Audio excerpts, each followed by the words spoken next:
Hey, everybody, what's up? Welcome to the beginning of stream. You're here right on time, and I am close enough. We'll count it. Hope you guys are having an awesome Thursday. Getting ready to play some video games. Kind of talked, like, at the beginning of stream yesterday, how nothing is really grabbing me lately, and I really crave, like, a new game. There are two games right now that I keep wanting to play more of, and one of them is Marvel Snap, and the other one is RimWorld. Even though I do burn out on one or both from time to time, they are both comfy in their way. RimWorld also both very uncomfy at times. Off stream, there may have been a little bit of rage brewing yesterday in my Marvel snapping. After stream, before going to bed, I might have, I went to bed early last night because I was like, grr, I'm so mad at this dumb game, I'm going to bed early. And here I am, deciding to stream it again today. Because I think you know this from our time in RimWorld. Usually when something beats me and or I'm losing, I tend to double and triple down on it. I feel like one of my life mantras is you can't lose forever.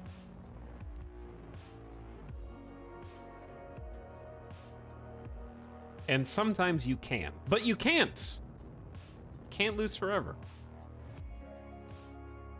You can lose most of the time. Vegas mindset. It kind of is a Vegas mindset. You literally can't lose forever in Vegas. You know why? Because the law requires it. Anyway, hey guys. Hopefully music's not too loud here. Jam into some, one of my favorite soundtracks, Katana Zero.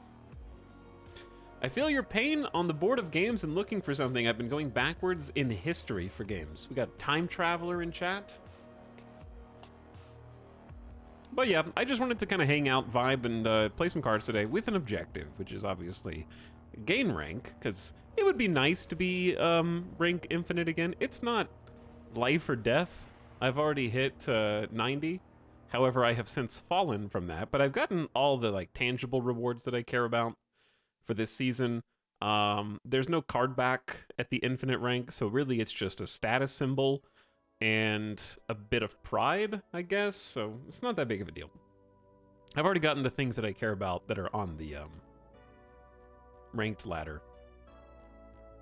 So I'm mostly playing for fun. I would like to not lose every game, so the rank is less important to me than it being symbolic of whether I'm winning or losing.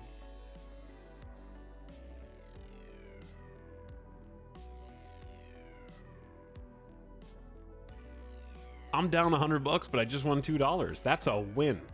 That's a win. Hello, Kittylicious. Mithril, Autocog, Grugan Mod Squad appearing on the scene. Fronald, welcome. Influx as I picked up Dome Keeper during the winter sale. It's good fun. I really enjoyed Dome Keeper, yeah. We played that a couple times on stream. I quite liked it. We played that around the same time as we played Brotato, which is another fabulous game. Brotato's sick. Highly recommended. I should play some more Brotato on Steam Deck. For fun. What's up, Trombone, Dunk Slide, Starwolf? That is Lego, yes. I got Lego for Christmas. It is, Starry Night. I'm gonna assemble some Lego this year. I gave up at low 80s ranks and just started playing whatever decks I felt like. K-Dandy, for me, what happens is... I am stubborn, which is already something everyone knows.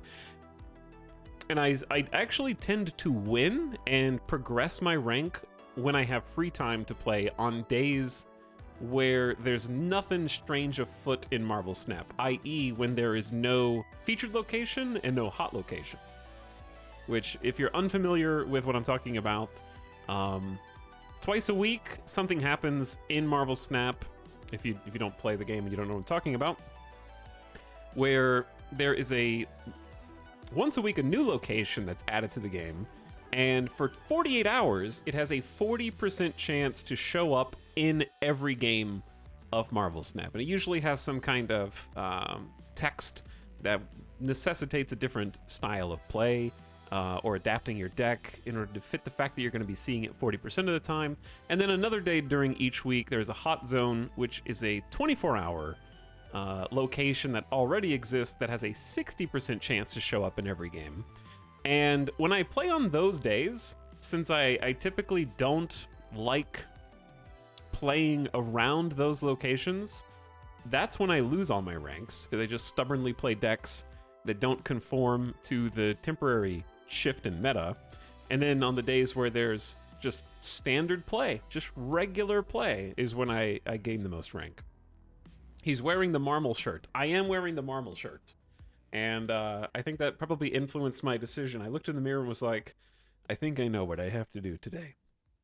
However, just FYI, we'll probably play RimWorld tomorrow, I would think, unless I find something else that grabs my attention. I did enjoy Astronauts yesterday. I want to play Astronauts again, but I want to look at some videos on how to do stuff first and get an idea of how to actually play.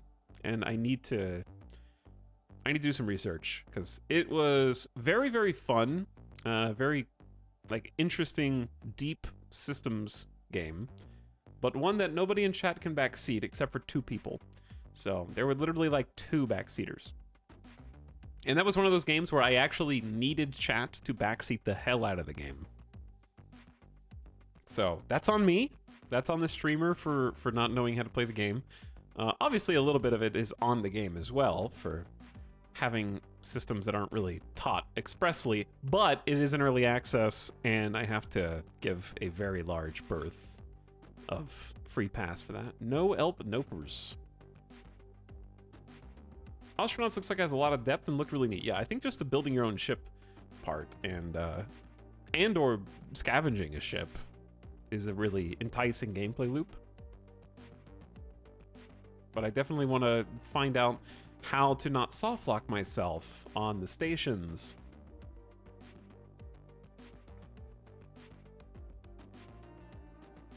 Should have given a heads up so I can read the game wiki first. Do you think Snap is implementing too many pay-to-win mechanics with so many tokens and credits being behind bundles? I'm gonna say no, but you have to take my word as someone who is biased towards spending money on the game to buy said things. So, interpret that as you will, because I have bought the bundles. However, I think, even though it's difficult for anyone to be objective about that, because if you don't have the bundles, you're going to be like, well, I'm losing and I lost to this card, and therefore I am losing to pay to win or something. Whereas on the flip side of that, if I have the bundles, then I am giving you an opinion from the opposite bias, right? To justify my own purchases. However, if I could try to be objective, I would say that I don't think that it's really possible for the game to be pay to win. I do think that it's true that if you want specific decks, you have a pay to complete model.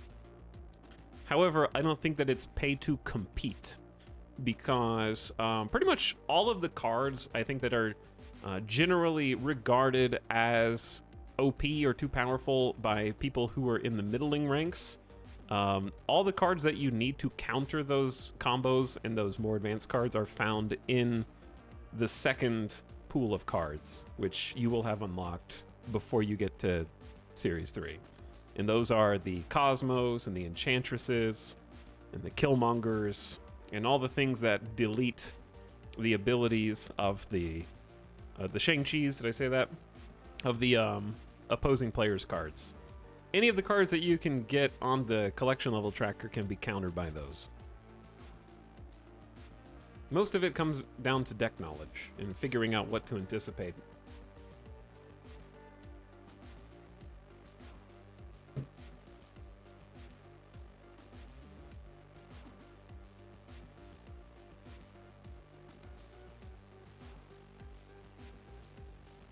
Couldn't pass 55 plus and dropped all the way to 45. I keep losing to Wong. Wong is one of those cards that I think a lot of people think is more powerful than he is. I want to play some more with Wong, but the few times that I have, I've just gotten shut down time and time again.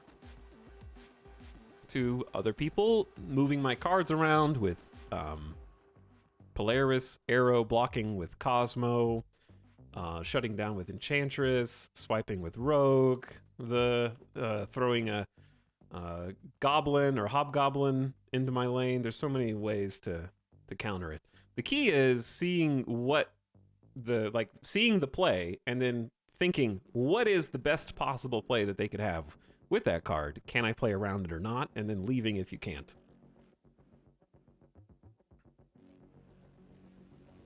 I think a lot of people are spending tokens on Wong and then being like, oh, this isn't the instant win button that I thought it was going to be.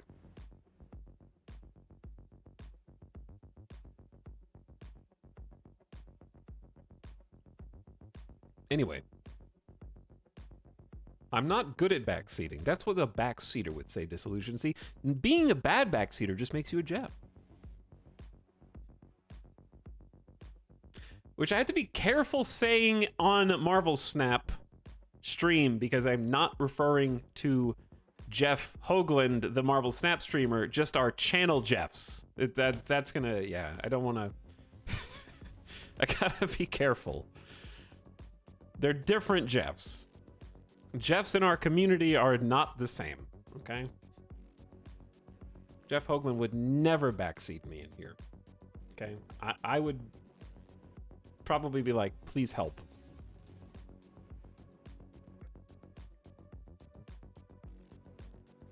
Speaking of Jeff, though, I would highly recommend his YouTube channel because most of the decks that you were probably going to play today are either inspired by or taken directly from some deck lists that I have seen him run.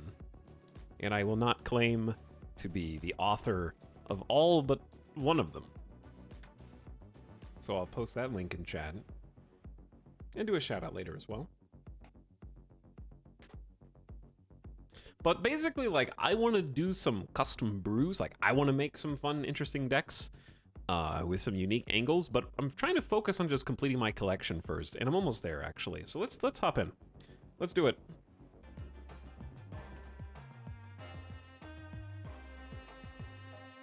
His YouTube Snap is different. You're right.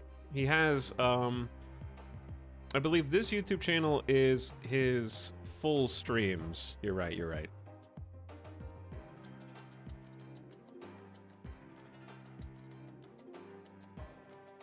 Why not both? There we go. Thank you, Wasabi Pete. All right, I linked the proper one in chat.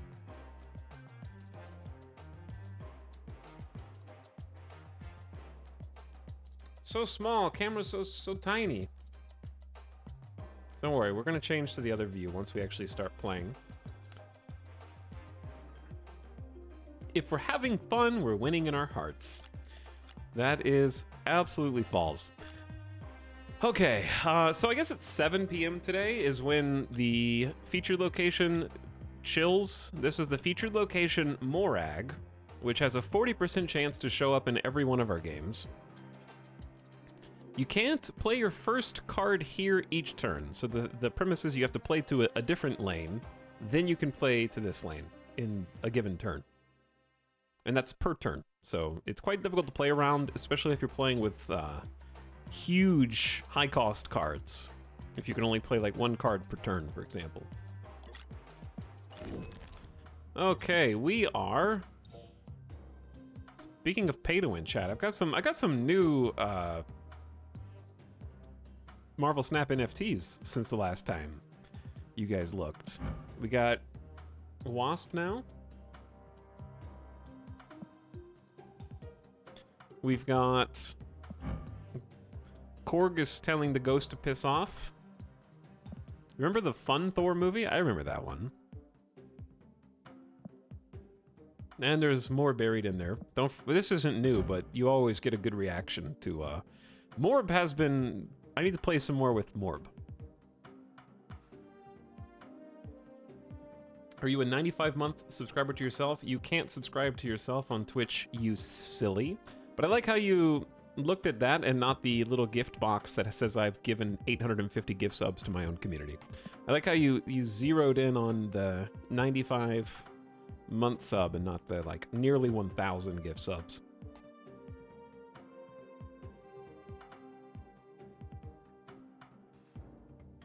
I want Darkhawk so bad. Yeah, Darkhawk is probably my most anticipated. Et chat, is he good or memeing? I'm memeing. I'm only rank 87, but I have been infinite the last 2 seasons. I just haven't been able to like give it the time and attention this month compared to the last couple months. Definitely streamed it more.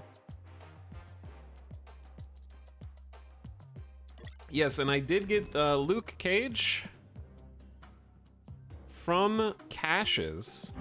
So I've got Gray Border Luke Cage now. I can almost play some Hazmat zaniness. I'm just waiting on Viper. I think I need Viper to really make Luke Cage have that extra oomph.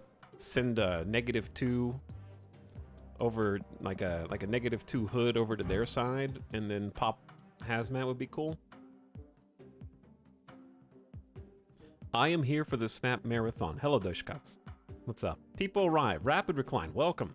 All right, so what are we going to be playing first? I kind of want to give Mr. Negative another go, because I had... I really would love Mr. Negative, and I think he's a super, super fun card. And I'm waiting on a variant before I spend these 159 some odd boosters on ranking his card art up. But the premise of Mr. Negative is swapping the power and cost of all the cards in deck after being played. He doesn't swap the cards in our hand, just swaps the cards in the deck. So, if say Iron Man is in the deck, then Iron Man will become, instead of a 5 energy, 0 power Iron Man, who doubles your total power at this location, he'll become a 0 cost, so free, 5 power, who doubles his own power in addition to all the others. So he's actually more of a 0-10 for that. But Mr. Negative has that interesting effect on all of these cards, potentially, as long as you haven't drawn them already before you play Mr. Negative. So Blue Marvel swaps power and cost and becomes much cheaper. Ironheart becomes free. Mystique becomes free. Bishop becomes a 1/3. I did get 1 winter variant, which, if I could just complain for just a moment, I am extremely disappointed by this entire, I guess, promotion. And the reason is not that I don't like the variants. I think the variants are very cute. The issue is that they're too rare.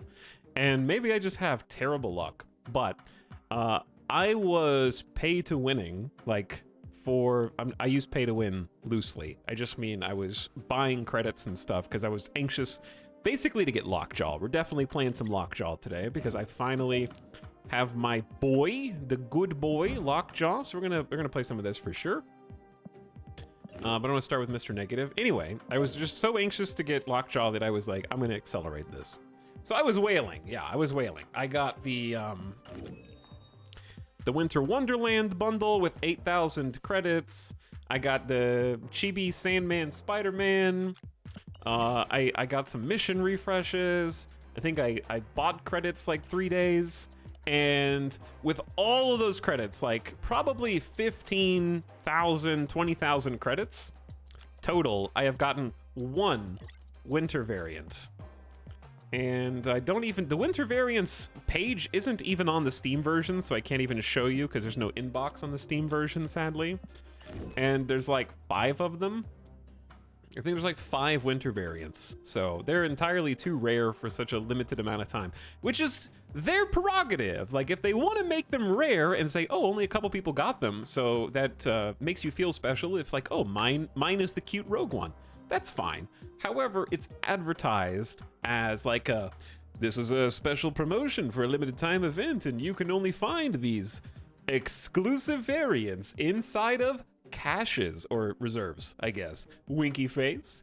And so like the devs are trying to get you to buy more credits so that you can open more reserves to theoretically get said variants, but then they don't mention that they are incredibly rare.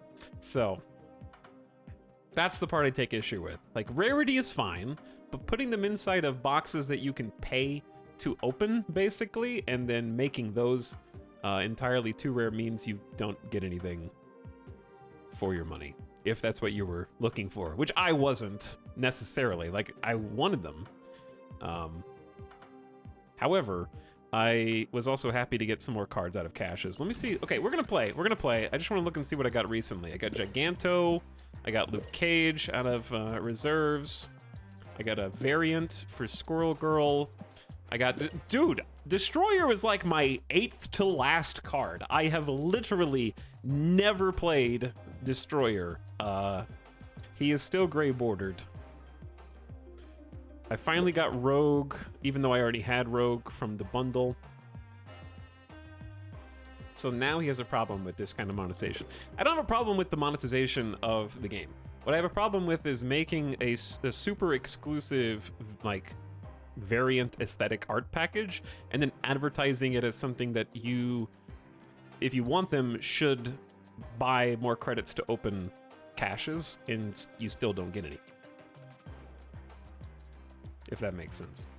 Like, I have much less of a problem with these bundles, because the bundles are just like, what you see is what you get. If you want to spend money, this is what you get. If you don't like it, don't buy it. If you do like it, buy it. It's very much like cut and dry. All right, let's do this. We're gonna play Mr. Negative.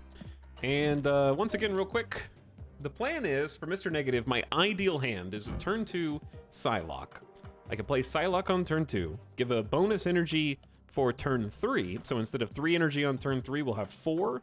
And then if I also have Mr. Negative in hand, I can play Mr. Negative on turn 3, thereby getting a negative version of card draw for turns 4, 5, and 6. And then other best case scenario is on one of those turns, we play Magic to extend the length of the game from 6 turns to 7, so that I get even more Mr. Negative draws, I get even more power put in, and hopefully we have some flipped Iron Mans, we have some flipped Blue Marvels, we have a free Mystique to copy either of those ongoing abilities, maybe we swipe a Devil Dinosaur's ongoing ability with Rogue, and I also got Mojo fairly recently, so I can actually play with this now, which has been pretty good at getting that +6 power in those filled lanes. There's a lot of Silver Surfer going on right now, so Mojo typically finds a decent target. So let's do this.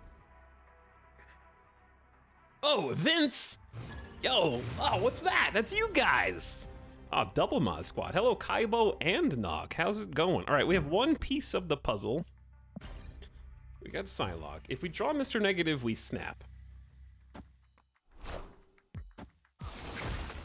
Okay, well that complicates things, because if we don't draw Mr. Negative, then I can either take the chance with Psylocke, and we have a 1 in 7 of drawing Mr. Negative, which is not very good odds. Or I can pass, and then Psylocke into Sarah, and get Sarah out turn 4. I feel like that's better. So let's just pass. I'm gonna try to hone my snap and retreat skills today. We'll see what we are able to accomplish. This is getting very cluttered. There's not a lot of room. We can't play anything to Morag unless it's the second card that we play. And Savage Land now has a bunch of raptors on it. Okay, interesting strategy killing your own Iceman, but I appreciate you clearing some space for me. So, we got the extra energy. I think I want to go ahead and get Sarah out now. That way Sarah's going to reduce the cost of the rest of the cards in her hand by 1, making things a bit more affordable. Mr. Negative, or sorry, Killmonger Mr. Fantastic, I think is, there's been like a new Silver Surfer deck going around of late. And I believe this is it. Unfortunately, Angela got hit by Iceman at the beginning of the game, and so she should be 1 cheaper, but she got Iceman, so she's more expensive. So I have to play Magic on turn 5, otherwise I cannot play Magic. So I need to extend the length of the game somewhat. So let's go ahead and play that down to probably Atlantis to put some pressure on their Lizard.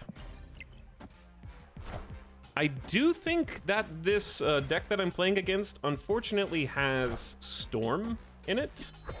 So if they do want to be cute, they can end the game now on turn 6. We'll probably know if they snap first, I would think. If they snap right now, they're probably planning on ending the game prematurely. But with Maximus, Killmonger, and Mr. Fantastic, I have no doubt that this is the Surfer deck. I just don't remember the rest besides Brood and Surfer that's coming in. Okay, so we want to go ahead and get... If I Mr. Negative, I can still draw a cheap Blue Marvel, but I don't know if that is worth it by itself. I'd love to get Bishop down, but I need to get Angela down first. I'm going to tuck Bishop into Morag so that he can power up. And then I can also swipe the ongoing of Mr. Fantastic, but it might also swipe Lizard, so that's a bit questionable in my opinion. So I think I'm just going to get Ironheart tucked in here as well. There's Brood, there's Polaris, and Surfer is incoming. Unfortunately, that screws up my Angela. They didn't know that, it just happened to be beneficial to them. Okay, so all I need to do is win in 2 lanes, which is easier said than done, because like I obviously didn't get to play Mr. Negative in my negative deck. And I can probably easily win right, though winning left is difficult because Surfer is going to buff all 3 cost cards. So they're going to get +3, 6, 9. And they have Mr. Fantastic here. So, what is the best play?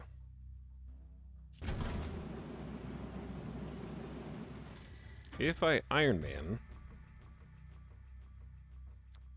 and Mystique, that's only going to be 8 power left. I think I'm losing. I'm probably just going to go ahead and retreat because the Angela really screwed me up quite a bit there. I don't think I can muster enough power in 2 lanes to beat a Silver Surfer turn 7. And the reason that we assume that they have Silver Surfer is because there's only 2 cards left in their deck. So they drew 10 out of 12 cards. And the odds of them not having Surfer are very slim.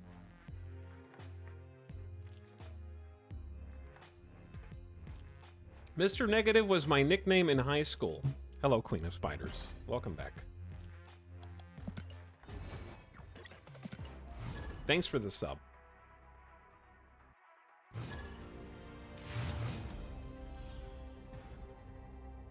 Etal, move your mouse slower. You're driving my cat insane. Here's the combo.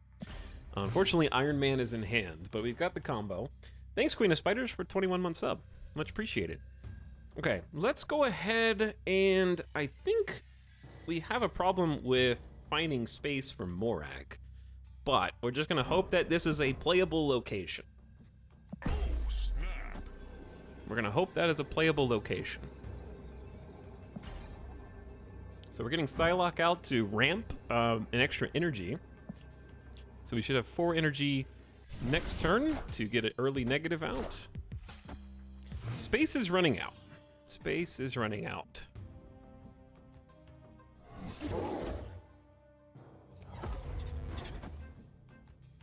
These weren't my top choices for cards that I want to have drawn already, but I can at least slide in a Mojo to Hellfire. We're playing against Cerebro 2 right now. So they're going to have Cerebro and Mystique. So if we can actually find their Cerebro, we do have an answer for it. Rogue comes in negative, flipped, and can steal an ongoing ability. So what I want to do now, Mojo on Hellfire is going to be very nice. I think we try to play something that's more expensive. The Cerebro won't come out because the monster here is absorbing the Cerebro because it's going to be the highest cost or highest power card. So they're really hoping to get a Blue Marvel out. So we need to leave space on the right for Blue Marvel. Let's go ahead and play, I think, Ironheart.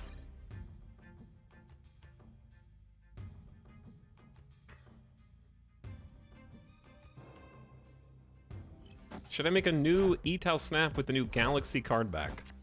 I like the base one. Why would you play Maximus into a Mr. Negative? That is very bold. Very bold. I have so many cards down here. You just helped me. I've already snapped. I can't snap any more than I already have. And now it's actually looking like a Surfer deck and not Cerebro. I thought with Goose that it was for sure Cerebro, but it's like changed. Pax, have you played Vintage Story? Why are people asking about Vintage Story every day now? All right, let's get Magic on slide under Goose, who's blocking cards that cost 4, 5, or 6. I really want Bishop to go left, I think. Or do I?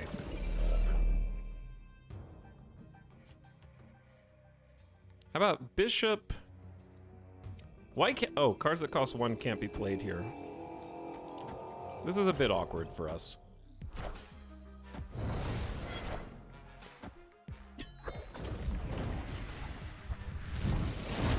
Yeah, Magic Morag so you have more room is good. But I think we have plenty of ways to play over there. And it might help them more than it helps us, because they only have 1 spot left. Okay, just in case they have any... They can't change Limbo. Like, Limbo is blocked from Storm entirely. I would like to probably Mojo right. We're going to Iron Man right. Mystique mid to copy Iron Man's ability. And I think I want to go ahead and get Angela and Blue Marvel over to the left. And Blue Marvel is going to give all of our cards +1, which is great. Angela's going to give us some power. Bishop is really strong over here. And if I wanted to, I could snipe Sarah's ability for turn 7 so that there's less that they can play. But I don't really know what they can play given that Morag is sort of blocking their plays anyways.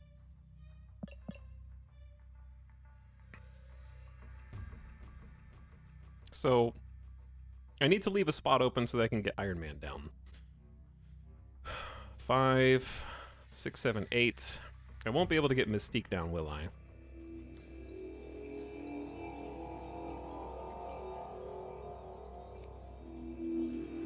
Let's just pass. I'm taking way too long. I'm sorry for roping them. I apologize. Brain hurt. Okay, so they did have Storm, so I was right to tuck Limbo in. But now they can't... Oh, they can play on Flooding. Okay.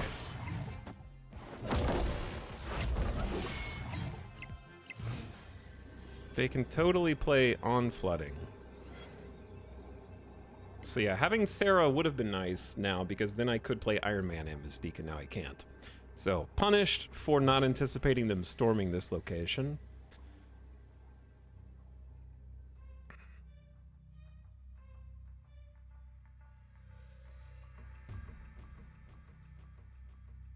Was Blue Marvel was the last card that I played, right? So I can copy that with Mystique at least. And then do another +1 to everybody. Is that good enough, though? And then I can swipe Mr. Fantastic, and that's it? I don't know if that's good enough. Because they are going to play Silver Surfer here, which is going to go +6 left, which we're beating. Then it's going to go +6 mid, which we're not beating. We'll be plus 1, 2, 3, 4 here.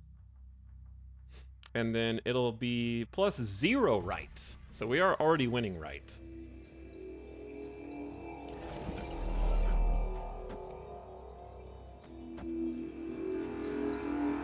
I want to make Mojo power up. Oh, okay.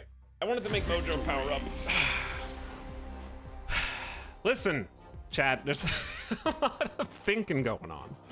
There's a lot of possibilities. Math is hard. Math is hard. Manipulating initiative is too big brain for me.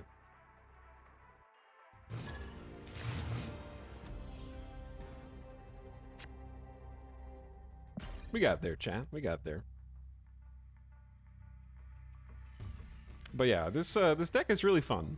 I just really enjoy Mr. Negative as a card. We're gonna play a bunch of the fun ones today. We're gonna play Negative. We're gonna play some Lockjaw. We're gonna play Angela and the Swarm.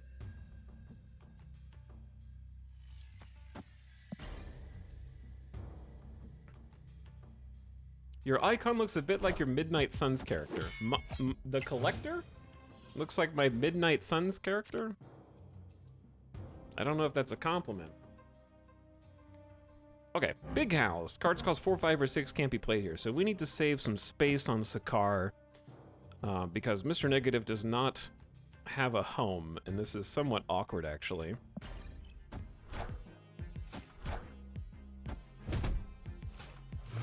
I'm seeing so much Mr. Fantastic lately.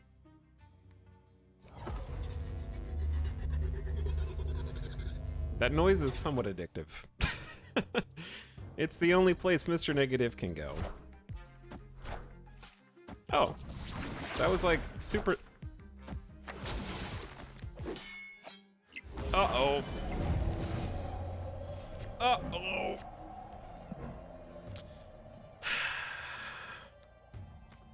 We have ways of dealing with this. Okay, what is my opponent playing? Ant-Man, Swarm, Mr. Fantastic, and Scarlet Witch. What's going on here? Am I about to get, like... Should I play Iron Man to play around Leech? And just snap first? Okay.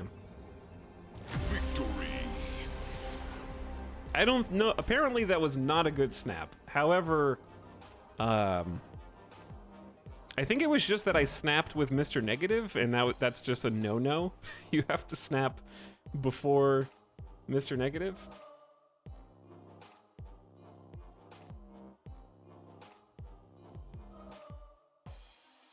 Booster farming deck, maybe? Yeah, I don't know. I just wanted to snap before I played Big Iron Man down.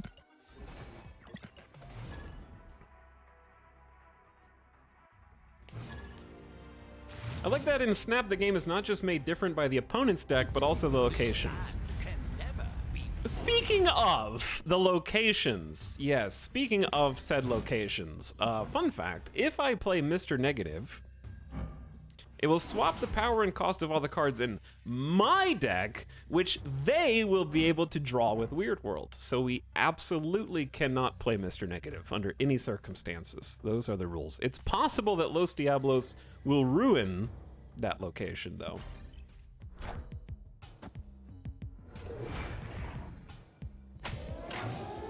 That's how I feel when I go up against opponents nowadays. What is my opponent playing? And then leader comes out turn 6. As he often does. Chat, we are going to just hedge our bet, okay? If we play Ironheart on curve, I could play Wasp first. Let's play Wasp and then Ironheart. And then we're just hoping Weird World hits Diablos, and then I can play Mr. Negative normally.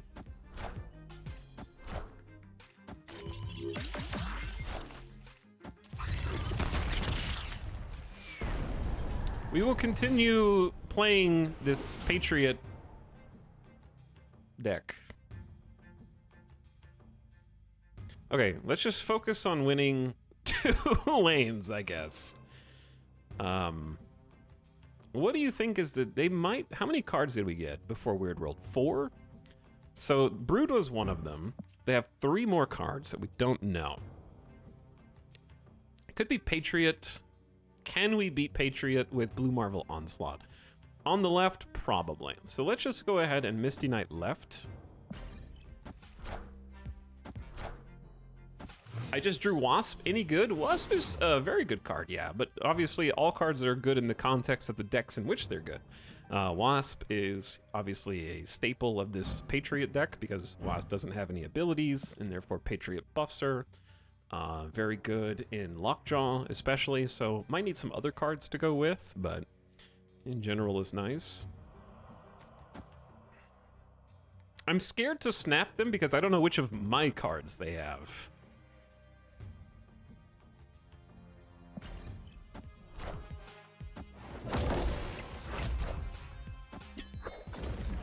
Okay, well that is certainly one of them.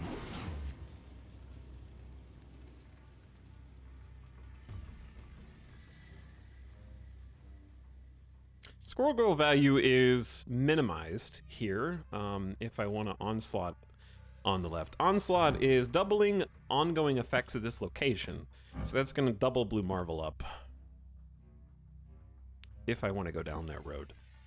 And they might have Iron Man and or Mystique, so got to keep that in mind as well. They've been drawing out of my deck, which is running out of cards. Iron Man Mystique is probably better than what I can do. Let's just go for winning right. It's clobbering time. And they got my Sarah. Okay, they can still Iron Man Mystique. That is entirely possible. I will just not snap. I will be a good boy. And I will play an honest game of Weird World. Okay, so we're gonna double Blue Marvel's ability. Squirrel Girl's gonna go up to 3/3. We're actually adding 1, 2. We're adding 5 power mid and 5 power right. Wait, yeah, 5 power right. Hopefully it's enough. Oh my god. Okay. We're also kind of winning left right now. How dare you? Well, at least they didn't get Blue Marvel. Rogue just swept in. There was an attempt. There was an attempt. They lost a 50-50. It's very sad. That was actually a really good play by my opponent, and we won the coin flip, as it turns out. So let me explain. I had Blue Marvel as an ongoing ability here, and then Onslaught also has an ongoing ability that doubles other ongoing ability effects. They used my Rogue to try and steal the ability from Blue Marvel, but since it chooses at random, it chose Onslaught instead of Blue Marvel, so it took the thing that was doubling, but it didn't take the thing that it was doubling. English is a weird language. I think I just said the same sentence twice to mean two opposite things. So I got to keep my bonus to all of my cards on my side, and they got an Onslaught, which didn't have anything to double. And then they copied it with Mystique. So they were trying to steal Blue Marvel, and then copy it with Mystique. So they have 2 Blue Marvels, which is a very good play. Like I said, let me do the math. I would lose 4... I would lose 1, 2, 3. I would lose 6 power from the left, and they would gain. So I go down to 12. Yeah, they definitely win. It's a great play. They just lost a 50-50.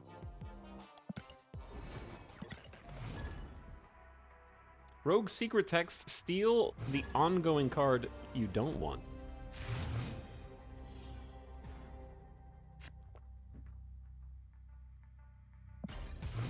Well, we got our boy Mr. Negative is here. He dodged getting discarded, and we dodged Hobgoblin, so I think that that's a win. Snap. Now we snap for sure on this.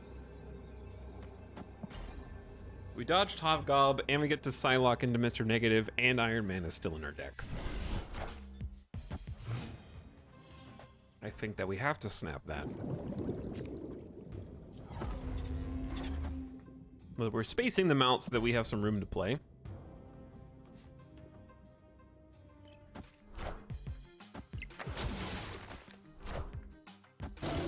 Is this, okay, so they had Hobgob and Killmonger. Interesting. get Bishop right, because Bishop tends to gain a decent chunk of power over the course of the game, especially in a negative deck. So I'm trying to have him offset Mr. Negative. On the other hand, I could tuck him into Morag if I was willing to play Rogue first, and then I could get Bishop over here since I have to play a second card. But I don't know if that's wise, because I'm not really sure what type of deck I'm playing against, so my opponent is confident.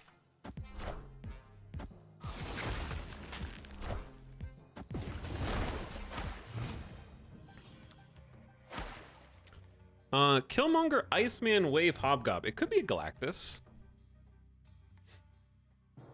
So they might just be setting up for a Galactus on Atlantis. I mean, I'm already locked in for 4 cubes either way. So, snap back. I've already snapped. We're playing for 4 cubes. But yeah, if it's Galactus, we're gonna have a very rough time. So, it is what it is. I need to just probably play Ironheart here. Try to buff everything that's already existing on the board. No. Snap again. There's Galactus on cue.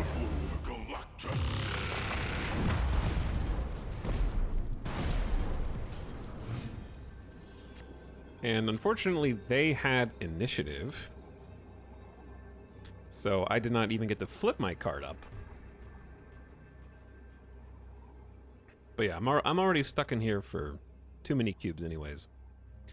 This is the final turn of the game, actually. I assume they're either going to play Death or Null, and there's probably no way I can beat that, so we're just going to take a 4 cube loss instead of an 8. It's on the watch list, chat. Ben Brode's watching that card.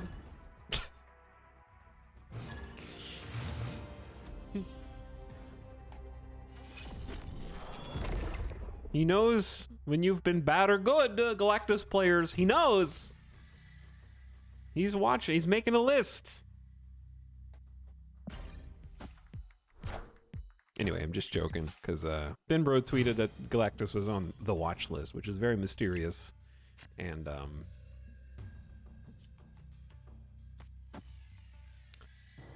vague, I guess.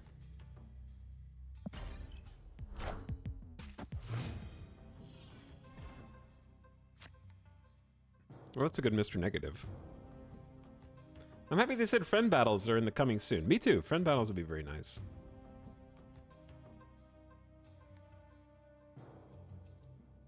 But yeah, I think there was very little I could do there to win.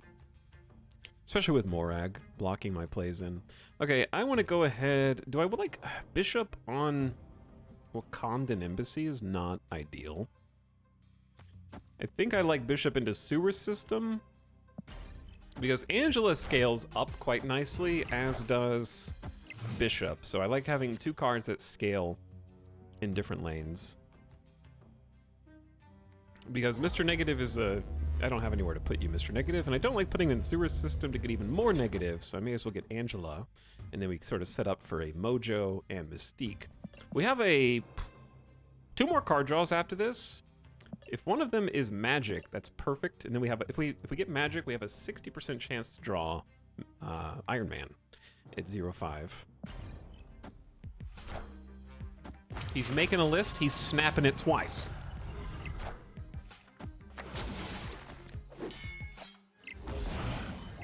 Galactus is probably the single most linear deck, so it makes sense to keep an eye on it, even if it sounds silly. Yeah, I mean, it's a card that is both easy to play around if you have the cards that can play around it. Which sounds like an obvious thing, but frequently it is a deterministic outcome. Either you can interrupt it or you can't, and based on those, the game is decided before turn 6. Galactus will almost never go to turn 6. Through turn 6, I should say. Alright, I don't know if snapping here is good because it might just make my opponent retreat. Am I gonna get leeched? No, this is a Patriot deck. So I think I'm gonna go ahead and fill... I need to get something into Morag. But I do like this.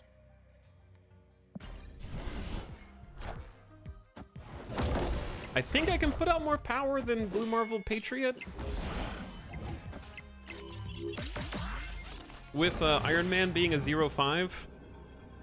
Too late for you, Magic. It is too late for you. Oh, I am dumb, and, okay, bye. Anyway, I guess I should have played Blue Marvel, probably? Yeah, I should have played Blue Marvel last turn, chat, but I'm talking to you instead. Ultron incoming. They didn't draw it.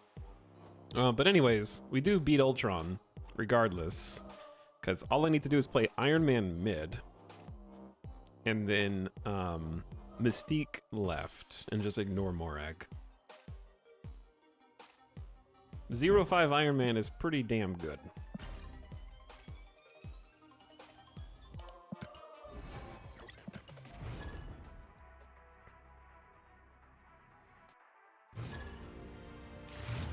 But yeah, I don't have an opinion on Galactus because I haven't played Galactus because I don't have it. So I can only give an opinion on playing against it. I would say that playing against Leech Leader is definitely less fun. What did they discard? Leech Leader is definitely less fun to play against than Galactus, but again, Galactus is very much like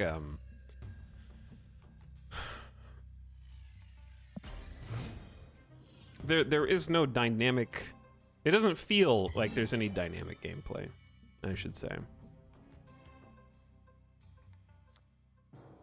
There's a lot of Patriot going on. Best case scenario for us is getting Rogue to deal with that. Let's put Bishop mid and then Angela something right. Bishop mid with Mr. Negative.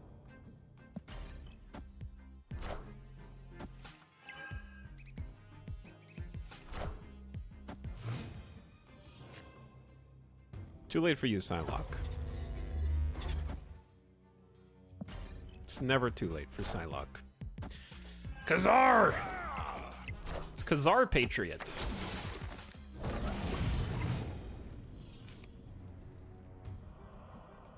I think we wait on Rogue and try and snipe a Blue Marvel, probably. Opponent? Opponent? How do you know what I'm gonna do?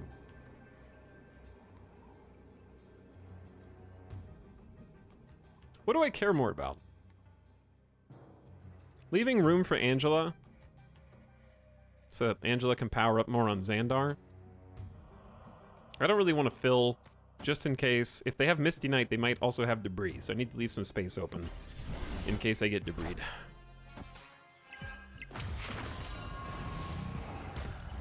Hi, people. Hello, Tasty Tango. What's up? How's it going? All right, we're extending the game to turn 7 now. I might get punished for holding Rogue too long, but like, I don't know. I'm feeling spicy. So, what do we got? We need to get something into Morag. Maybe.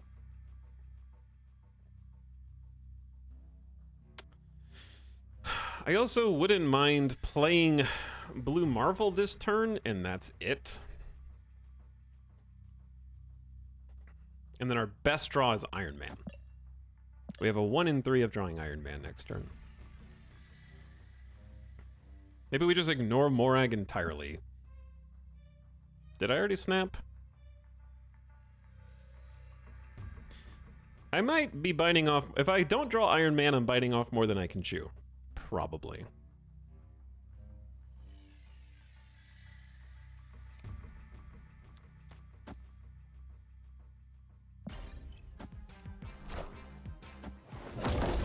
Okay, now we have a target.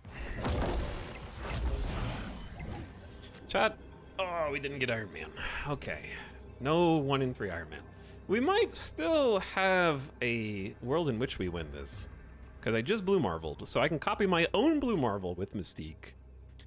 Let's plug that in here. Then we can steal another one with Rogue.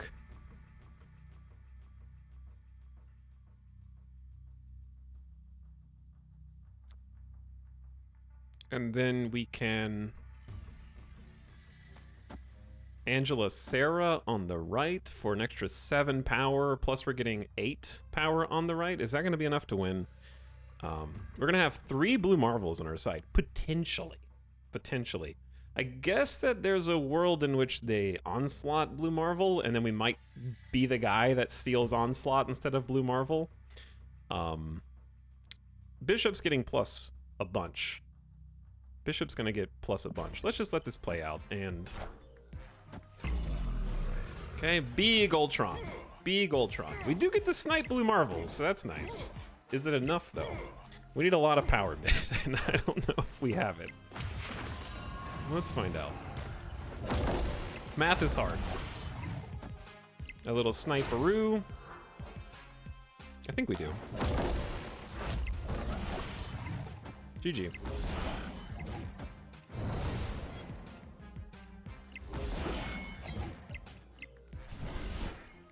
That was a solid game. Probably could have snapped back, except I guess I was concerned about Onslaught being one of the cards that we run into. Just ignored Morag entirely, I guess. We would have gotten really punished if they had debris. Debris would have gunked up the board quite a bit. But yeah, we had 1 blue marvel, 2 blue marvels, 3 blue marvels. Excellent. That's a lot of power. That's plus 1 power per blue marvel per card. If you stole Onslaught, it would still double your mystique. That's true. That's true. That's a good point. Play order is important. We're having decent show of things with Mr. Negative so far. Hold your horses and your applause. Does this deck play well into Sinister London? Probably not. Maybe. Well, it's going to be a really full board, so Mojo's going to have a lot.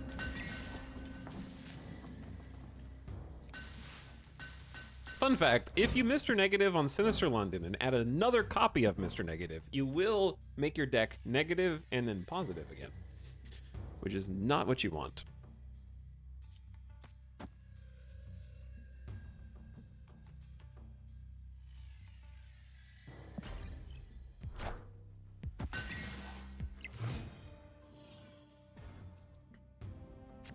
Okay, we're actually fine to go ahead and snap here. Snap. And if they want to retreat, they know what's coming.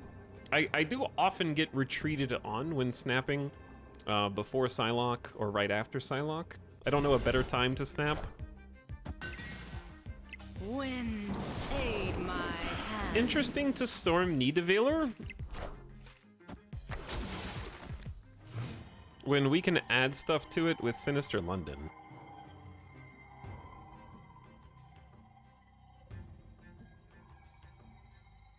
So in my case, Angela here is not a great play. Cerebro deck messing up their buffs, that's fair. I think we hold the Angela for now because Angela doesn't play well with Sinister London at all. And we might use that in a more targeted fashion.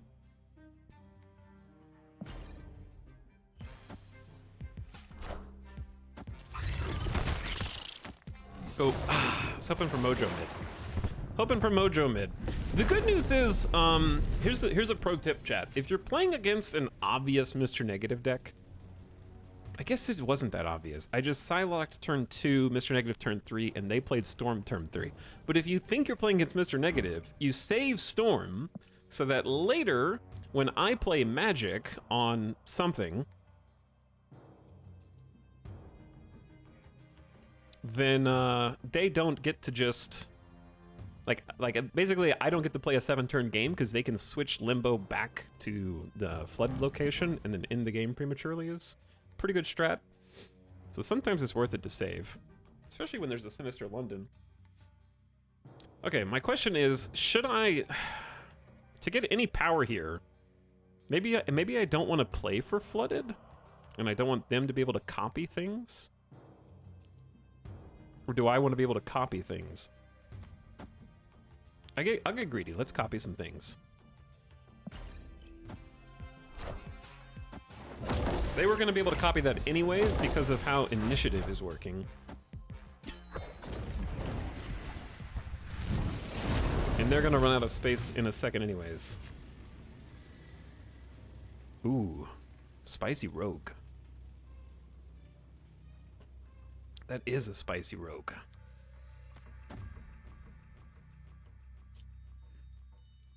I'm going to run out of space to play things, depending on where these 50-50s end up.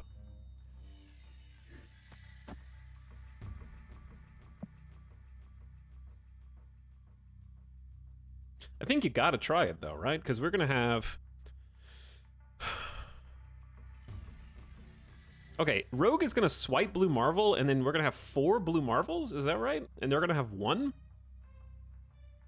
Hang on, let's do this in the correct order. We Rogue first, then Blue Marvel, then I can Mystique if I want to, and Ironheart final turn, but we wanna draw Iron Man.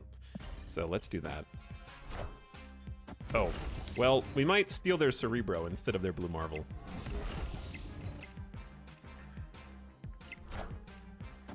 Oh, we might steal. We have a 1 in 3 of getting Mystique. I mean, Blue Marvel. Mystique is also a 1 in 3. Okay, their board is full, and I either win turn 7 or I don't. Blue Marvel. Ah. All right, well, we stole 1 Cerebro.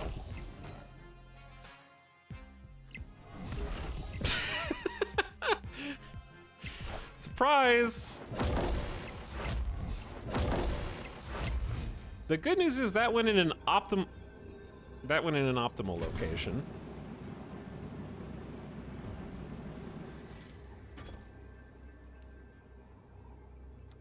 I mean, you have to know that I can win this, right? Do I even need to Mystique the Iron Man? There's no harm in it.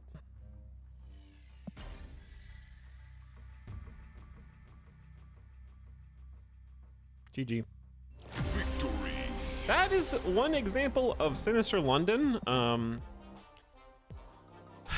Like blocking off your board before turn 7, before you see what your opponent is gonna do.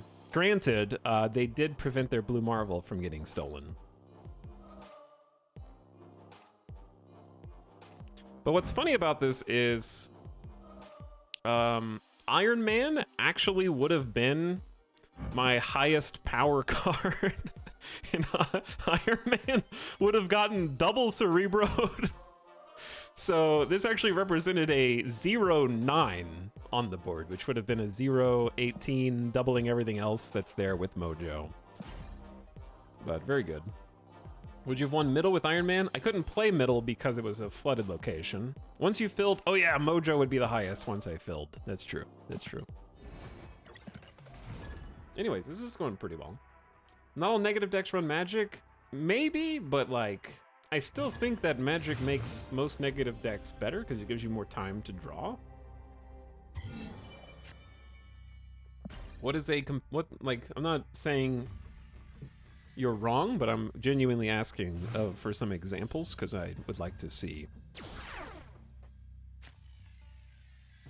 Because I feel like negative is just a solid pairing with Magic in almost every circumstance. After turn 3, transform all cards into Hulk. I guess. You can have my Angela. Hello, Raiders. What is up? Cybermax, thank you for the raid. Welcome, Alex Hunter, Adastar, Granadank, Robin, History Maps. Look at these first-time chatters in here. We're playing a card game. Yes, this is the mobile card gamer. Let's just ditch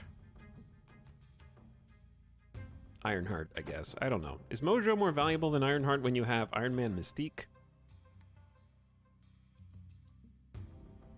Maybe we keep Ironheart here.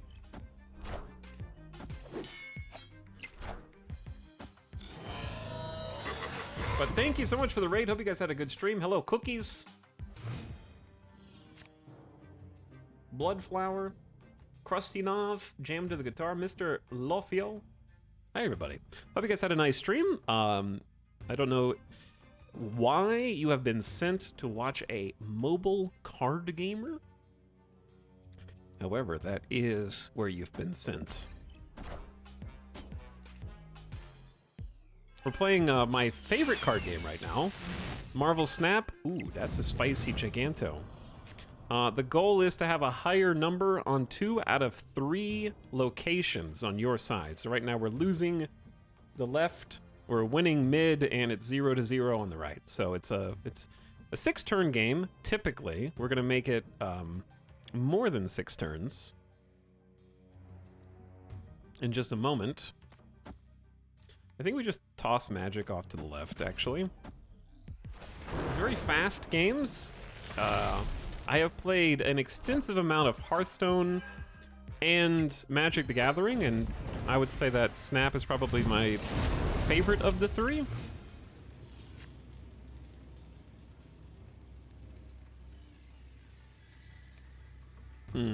What to do? What to do? Do you think we're gonna get Shang-Chi'd? I would say probably not, but the chance is never 0. The chance is never 0. And if we Sarah, we can play a 4-cost, a 2-cost. I just don't know if it's worth... We're not gonna snap on this for sure. In turn 6, they hit something in Dark Dimension.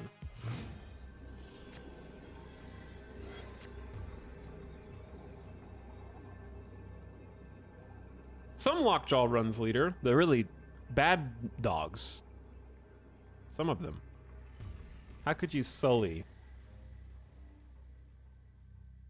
Lockjaw's good name?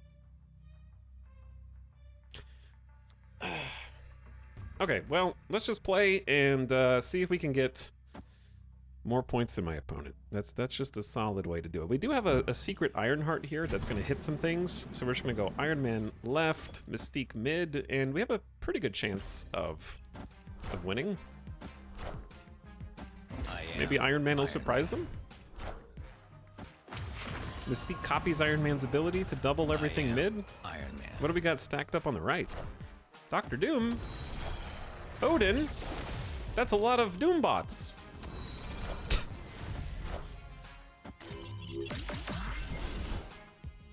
GG.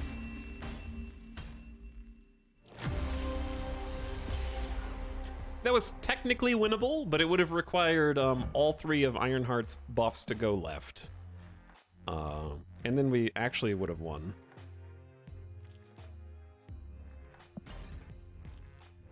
But yeah, all 3 would have had to go left, which is tough.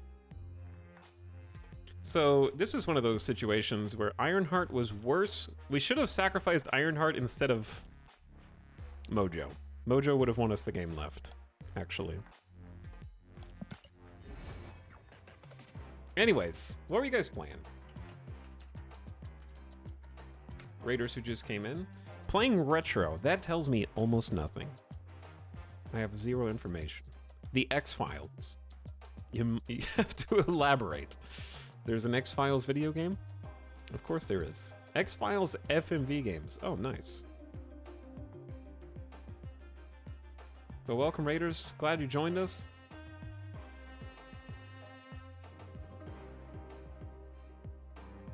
Welcome to the snapping zone, Raiders. Indeed. But yeah, this is what the game normally looks like on Steam. And we got it zoomed in so that it's a little bit more watchable for people, especially on mobile, so you can see what's going on.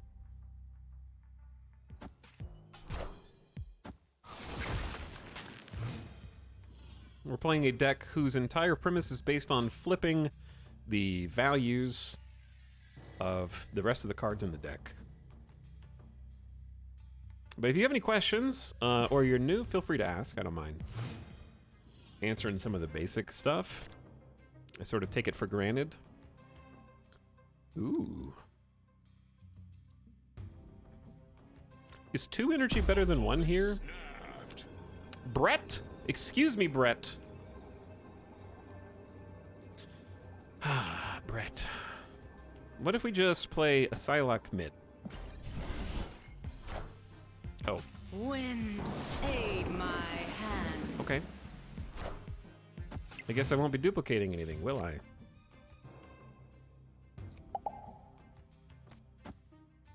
I may not be duplicating anything, but I'm just going to tuck Sarah away over there. We're not really planning on winning the flooded location. I was going to have 2 Sarahs. The game is straight out of the 90s. Super janky, but super fun, with Italian dub and all. An Italian dub. All right, we don't need to worry about the flood location.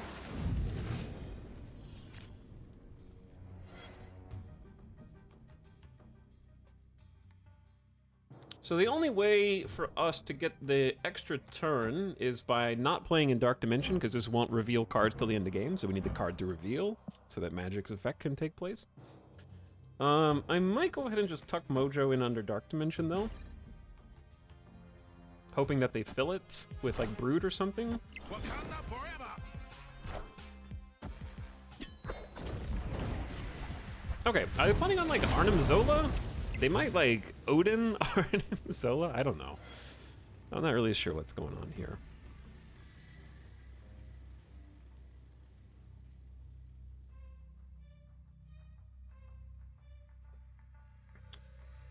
What is this deck, chat? They have Wolfsbane, Storm, Iceman, Black Panther.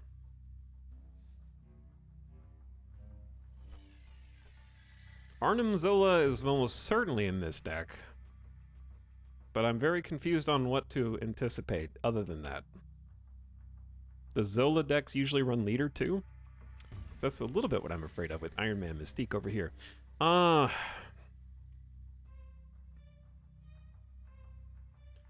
Maybe we just play Bishop Ironheart? Does Bishop power up from the Ironheart here?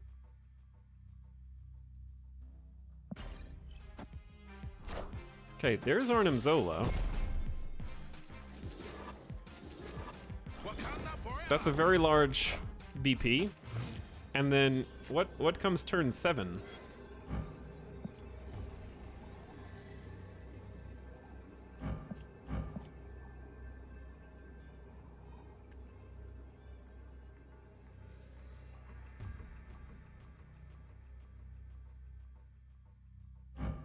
I don't know if we can very much. Did I say we can very much beat that? I may have lied. Because this is going to be not that much power. I feel like I should retreat, but I'm also not sure what we're doing. Like, if they just leader me, then they're getting an Iron Man. And I can't copy Iron Man, so I think I'm just going to retreat. I'm gonna retreat and not, say I'm not really sure what my play was, because if I play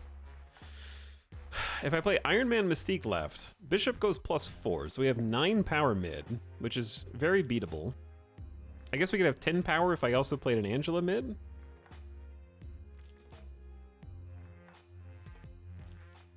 So I have 10 power mid, and then I guess Ironheart also. Maybe we did have a chance. But we're just not, there's no power left, even if I Iron Man Mystique left. We have like, we're multiplying 2. Yeah, I just didn't feel good. Didn't feel good.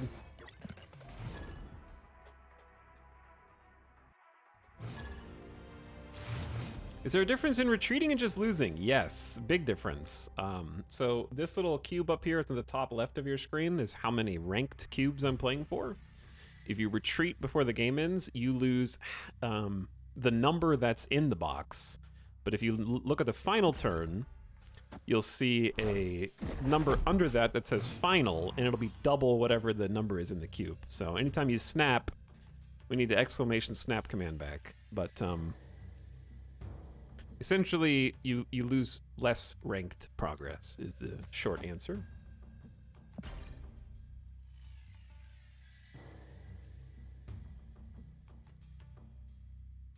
If you stick around to the end of game in Marvel Snap, you are losing the maximum amount of ranked progress that you can lose in a given game.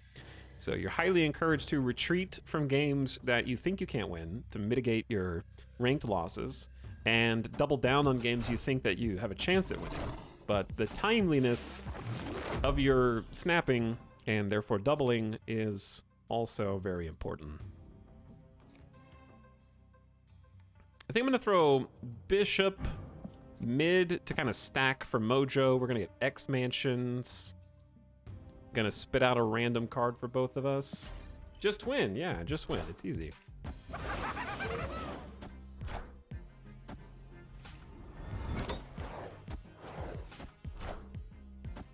Friendly neighborhood Spider-Man here. They won't be playing mid this turn. I don't know if that matters. Chat, Nightcrawler and Lizard, and then Green Gob. I feel like I'm being set up. I am implicitly suspicious. I think I'm just gonna play a very sad Angela Wright. Alone. Wind, aid my hand. Okay, Angela is probably not enough. Mr. Negative is a little bit late. I feel like Magic here is better than Negative. Maybe give me a chance to draw Sarah turn 6. I can also, here's a fun interaction. If I Magic Storm, it cancels the flooded locations. That's fun. And I can play a 4th card there.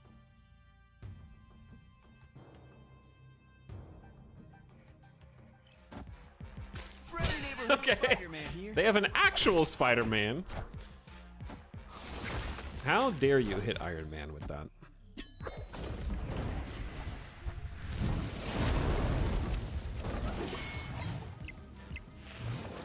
Okay, so Spider-Man is blocking our mid path for like 1 turn. This is sort of weird, but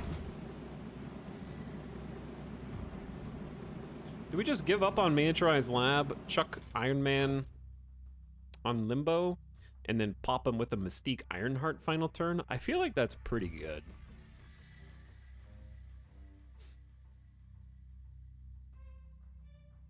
Are we snapping on this? I don't know. I have a game plan, so if I end up losing, then more power to my opponent, but I have a plan. You gotta get rid of flooding to send a message. I am Iron Man.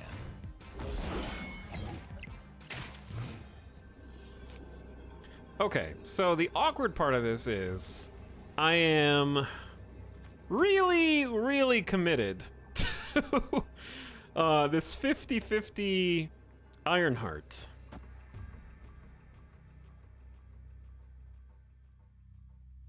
And to them not playing anything else here. And to them assuming that maybe their 5 power on Lizard isn't good enough.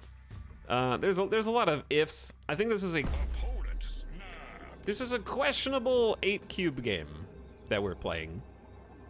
Very questionable. If they have Captain Marvel Spider-Man, it could very well be a Doctor Doom final turn. That's a possibility. Doctor Doom final turn. I guess there could also be a leader in my future. That's not impossible. Maybe not for 8. Maybe not for 8.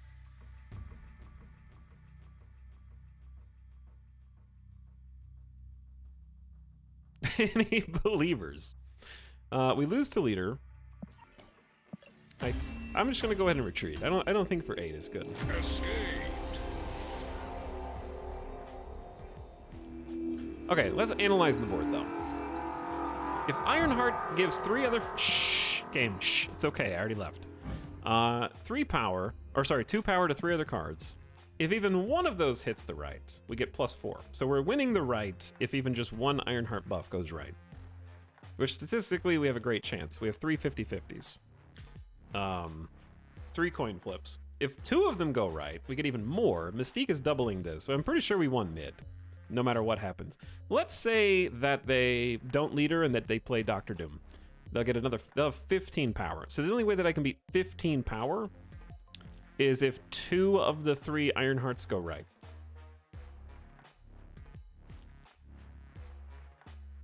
So that I need to win 2 coin flips, and for 8 cubes, I don't know if I'm prepared for that. So it's okay.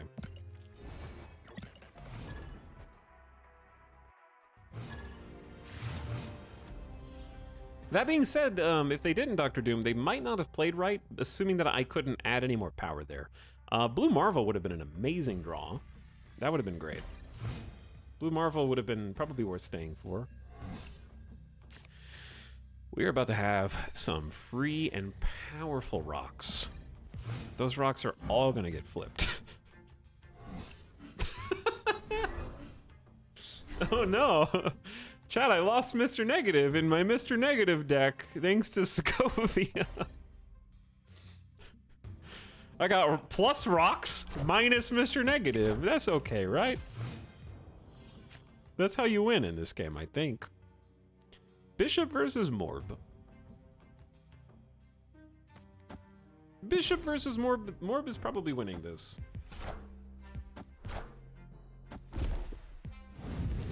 It's already turn 5.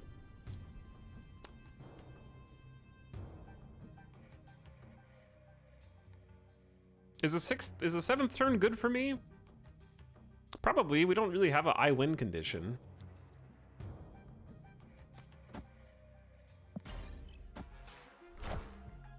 What are they discarding? Death? Is this a Hela deck? Discarding Death to get to Hela? We're just staying away from the right. Sarah's a decent draw here.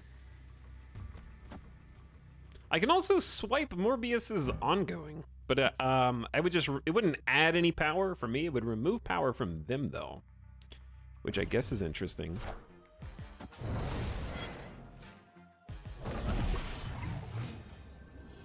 I know it's probably not optimal, but I am always 100% snapping some dude who visibly lost Mr. Negative. How dare you, first of all, okay? How dare you? Are we about to play the Hela Casino? I think that's what we're playing. They've discarded 2 cards. I remember one of them was big. That's all I can remember, is one of them was big. How about we're gonna Rogue left. Angela, Iron Man mid, and Prey. Wait, no, Ironheart's better here, right? Yeah, Ironheart's better. Rogue, Iron Man. Shit, I can't play that. Okay.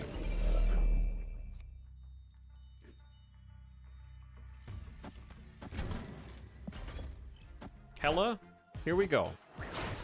Give me that.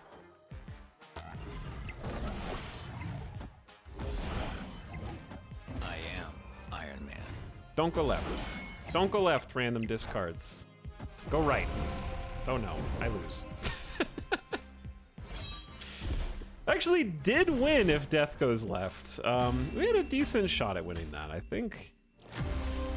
If you don't know what Hela does, Hela plays all cards that you discarded from your hand to random locations. So if Death went left, we actually won. If Iron Man, if Hela sends Death right, we win as well.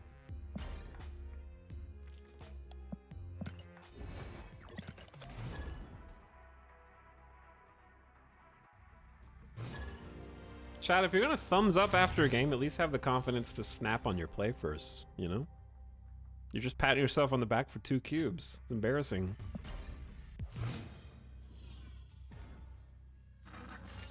Mojo World? I love Mojo World. Oh, snap.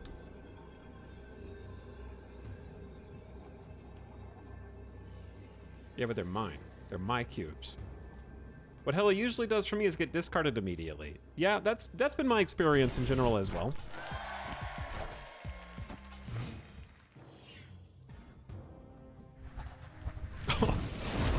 It's Christmas, chat. It is Christmas. Oh my god. Let's get Mr. Negative over here. Limbo and Mojo World?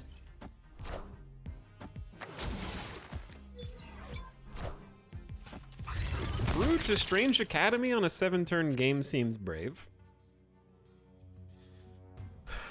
But okay. So we got sick-ass Iron Man here. We do need to fill in this a little bit.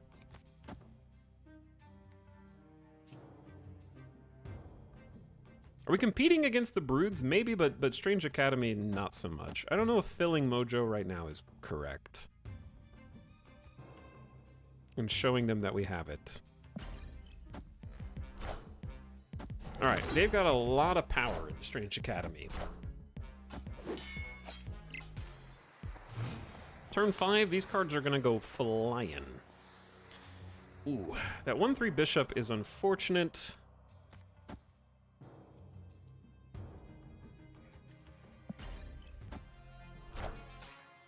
I am Iron Man. Look at this cute little Iron Man, chat. It's a cute little Iron Man. It's so sweet.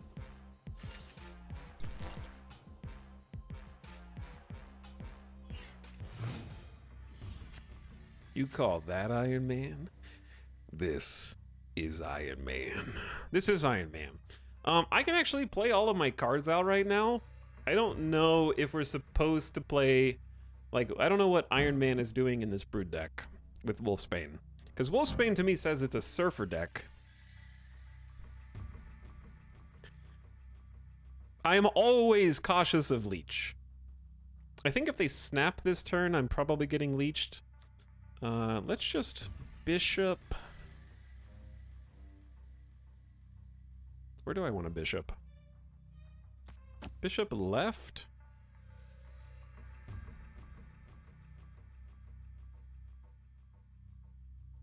Do we do the surprise rogue? Let's just try and steal it now. And if I get punished with Leech, I get punished with Leech. But this should be enough to win, either left or right.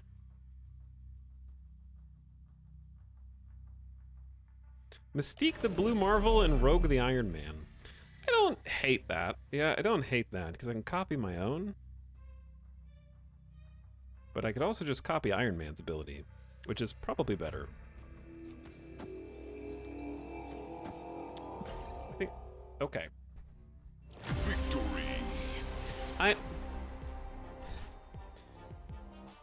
Were they just unhappy with the location setup?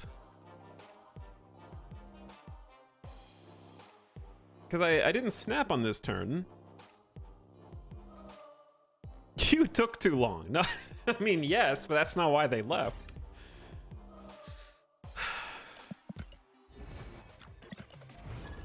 Listen, chat, I'm trying to climb today, and climbing requires thinking, all right? Snapping and retreating appropriately, all right? Which requires thought. They give me a timer so I can use it.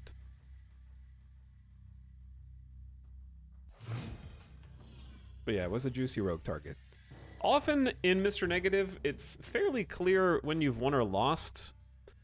Like if you get a turn 3 negative down, it's like, oh damn, that's gonna be crazy. And sometimes I'll get the 8 cubes like steals, but sometimes no. I'm gonna go Mojo to X Mansion since it's gonna get a card for both of us there. That being said, Shuri's Lab also is gonna get plenty of play. Our best Shuri's Lab would have been a 0-5 Iron Man, but that's not possible. Let's Psylocke. I don't really care if it gets turned into a symbiote, and then we can get a turn 4 Sarah down, which is useful.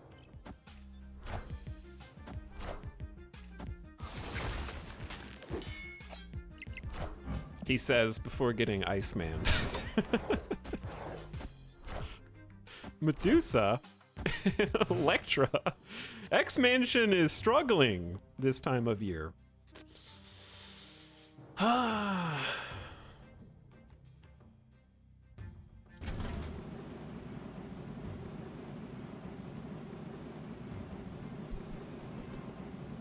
Maybe we just threaten Iron Man right on Shuri's Lab? I don't know. This is probably not a good play, but...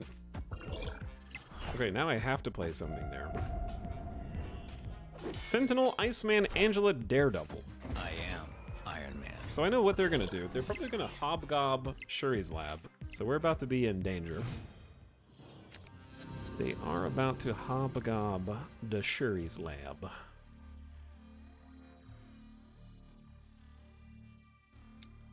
And there's not a lot I can do about it.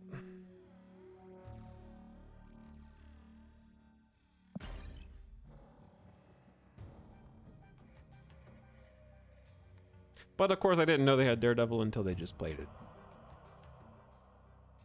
Opponent snapped. Classic Daredevil snap retreat. It wasn't a particularly strong play on my part, so I'm not sticking around to let them get an extra cube.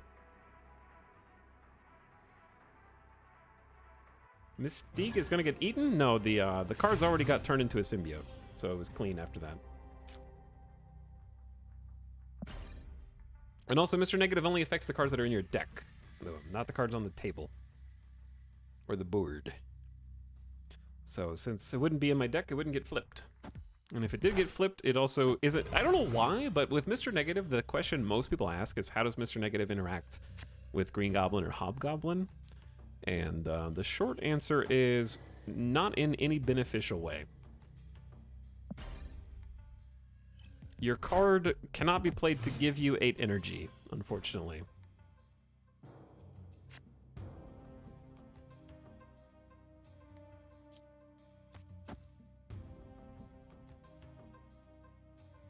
Plus 8 free energy. All right, we're gonna switch decks up here in just a second. We've been playing this for like an hour. We have Mr. Negative and Magic.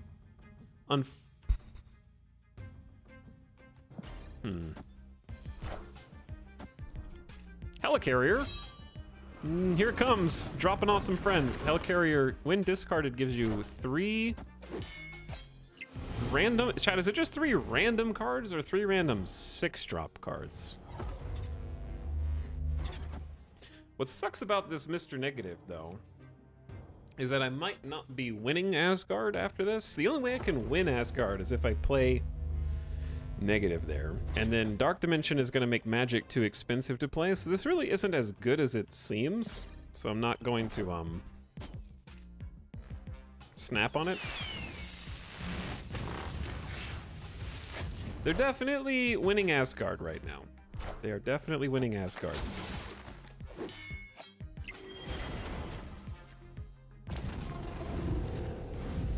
Why did Psylocke catch fire? Oh, that was funny. Yeah, Psylocke just kind of started burning up there.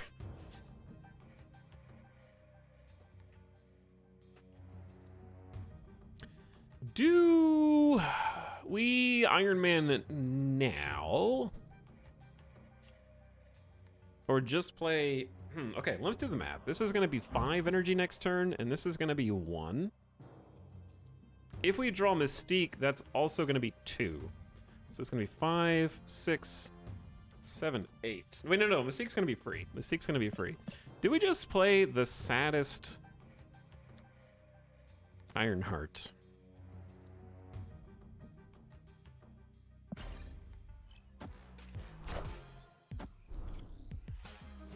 They had a Mystique. Now it's gone. Oh yeah, Iron Man will be 0, you're right. There's Mystique. Okay, so we actually have a pretty good chance of winning this, don't we? We can't snap because you just can't. You're not allowed to snap with Mr. Negative deck on turn 6. And generally, turn 6 snapping isn't that good anyways. So, we're gonna get blue marble down. Then we're gonna get... I need to Iron Man right. So in the event that they have leader for some reason, then that definitely wins. And we're gonna get +3 here, and then Mystique is gonna come in and double everything that we're getting. I guess I could play from Morag instead of the other place. I still have to play something first.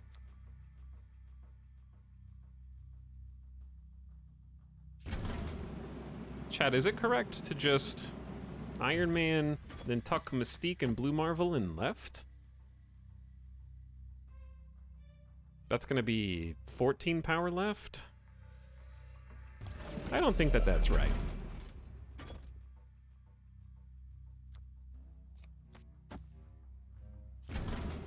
I don't know. It is what it is. Okay, we win. I am We would have won Morag as well. I am Iron Man. Way too much power in Asgard. Victory. Morag just causes me a lot of analysis paralysis. Since you can't play your first card here, you have to play a card down somewhere else, and it sort of leads to some confusion on my part about where I'm actually supposed to play. But yeah, we've been getting some good use out of Mr. Negative today. We're gonna switch decks in just a minute. I'm enjoying the negative deck though. Unfortunately, sometimes your starting hand is Iron Man and Mystique, which you definitely want to be tucked away down in the bottom of the deck. And now we've got rocks, so that's good too. This could be Morag, so I'm just gonna ignore that. Let's Mojo left.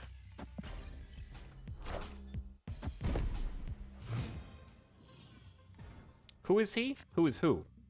He? The one and only he? Is it right to Psylocke turn 3 in the event that you draw? You have a 2 in 11 chance of drawing Magic or Sarah. We're probably gonna draw Rock, let's be honest.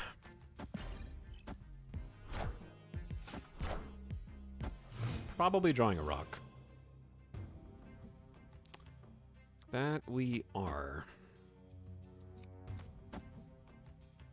But space is running out.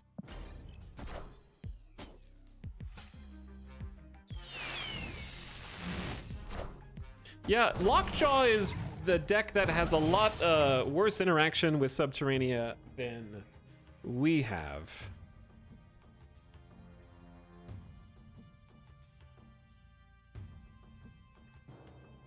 I think it's right to Iron Man this turn in anticipation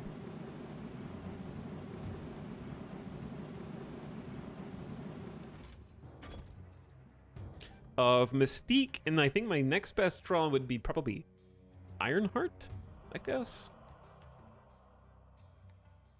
We need to save some space.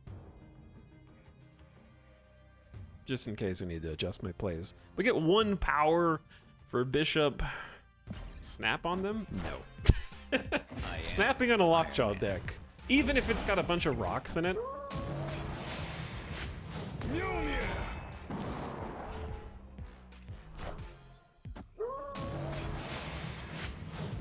Okay, sometimes that'll happen to him though. Maybe they still draw Mjolnir, even though it was a 1 in 9.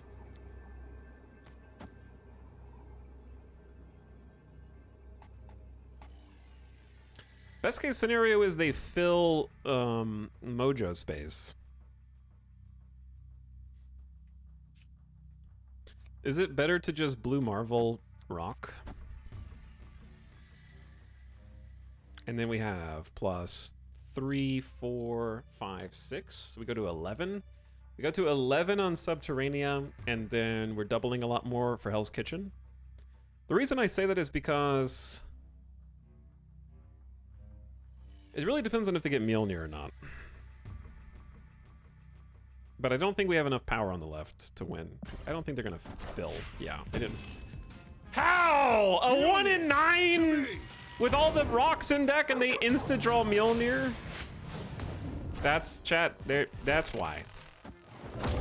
That's why you don't snap on Lockjaw deck. It's just because Thor's secret power is somehow shuffle Mjolnir into your deck. Invisible Tech says draw it next turn. That was a 1 in 9 to draw Mjolnir. And they landed it instantly. And then got Magneto out of the rest.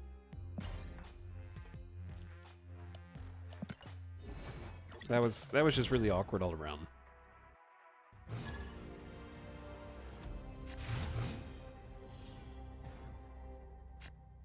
I know for a fact that there were more rocks in there because I just saw them shuffle them into the deck. All right, this is not the opening hand you want either. Nexus plus Iron Man is nice though, and Mojo. Mojo's really great on Nexus. Though, one of the problems is people playing like Storm on Nexus, so you put all your power on Nexus to shift it to the other locations, and then you lose the other 2 spots. My opponent could be playing Mr. Negative, I don't know. I don't really need 6 energy next turn, so I'm not sure if it's right to hold this Psylocke. It might clutter up my board since Morag is already down. It's only 1 power for us, but it does power up Bishop. That's true. It does power up Bishop. Mjolnir! It's happening again. I guess this is a sign that we should be playing Lockjaw, huh? I can cancel it. Maybe I shouldn't go toe-to-toe with Lockjaw? Though we can double Iron Man it, so I do feel like we're gonna win that little fight. Maybe. Depends on how many Thor Mjolnirs they power up.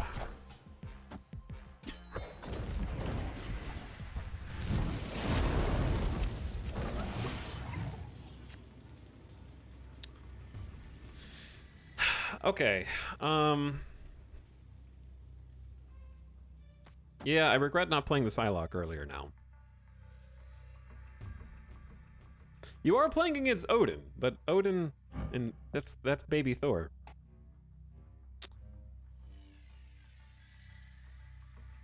I can play a useless Angela, and I can still play the Psylocke next turn, I guess. I might be losing this now. But, I don't know, Iron Man and Mystique on Nexus is going to be, plus Mojo, it's going to be a lot of points, plus Bishop. Are they just trying not to fill Lockjaw? Where were you? What are you doing here?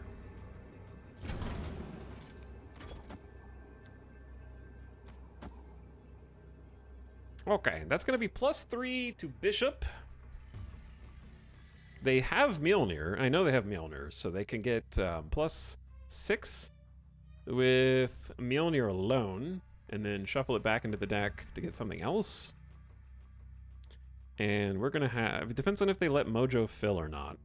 We're adding, it's gonna be 6, 7, 8, double twice. That's gonna be a lot of power to all the lanes. We'll see. Let it play out. Does upgrading a card make it have better stats? No. It just changes the borders. See, I've got the fancy purple border, and some of them are just blue. Some of them, they get animations. I guess hand is moving. It's just an aesthetic way to upgrade, quote-unquote, the cards. That also progresses your collection level, and then by progressing your collection level is how you unlock new cards for your Snappin' collection. Hello, Super Dingler. What's up? How's it going, dude? Welcome to stream. My opponent is considerationing the Mojo. Should the Mojo be filled, or should the Mojo not be filled? That is the question. They decided no. They respect the Mojo.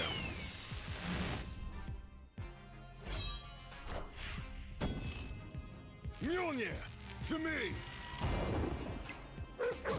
What you gonna get, Lockjaw? Of course. Of course. Iron Man. I am Iron Man. Classic.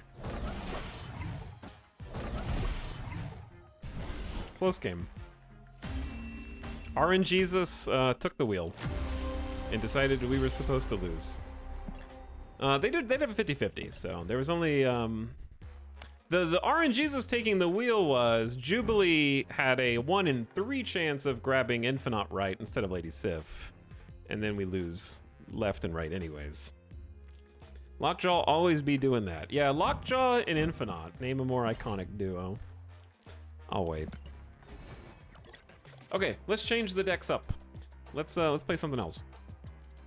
So here's what I'm gonna do. I'm gonna take an extremely fast P-Break. Give me like 70 seconds starting now.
And we're back. All right.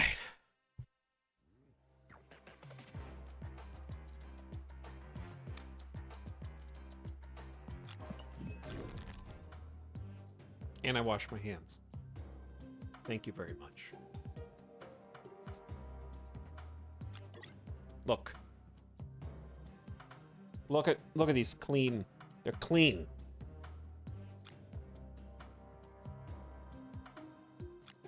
All right, what do you want to play?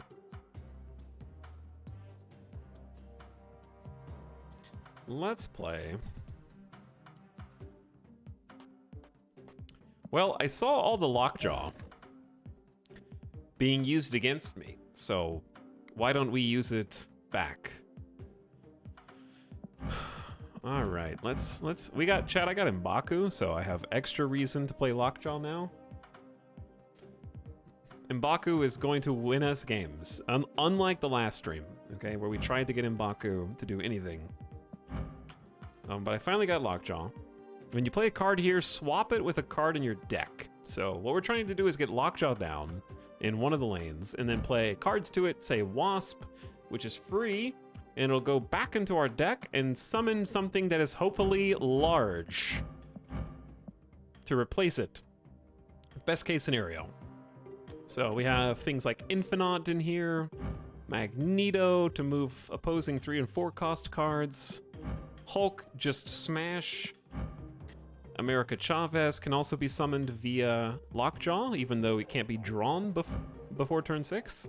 And then of course, this is the Thor variant of Lockjaw, so we have Mjolnir going into the deck to power up Thor as a free card that we can use in tandem with Lockjaw.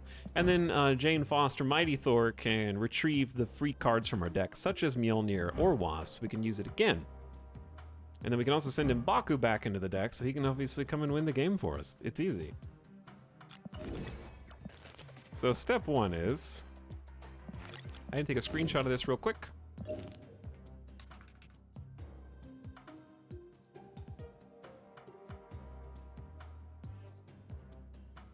And that way you can see it on the deck list.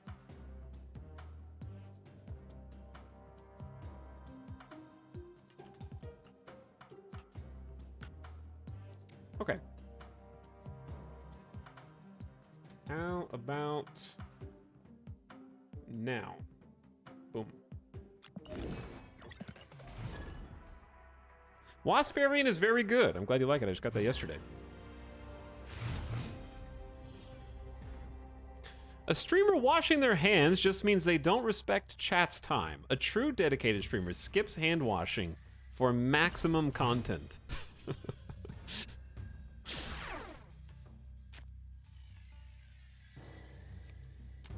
Well, we gotta compete for Gamma Lab, don't we? What if we just M'Baku Gamma Lab? M'Baku, I could save you for Lockjaw, though.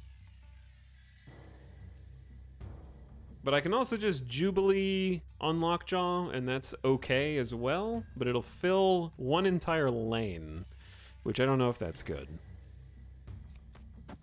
Goko and Baku. Scorpion? How dare you?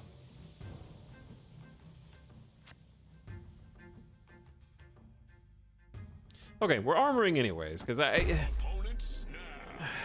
do you snap Gamma Lab if you have Shang-Chi in hand? Probably, right?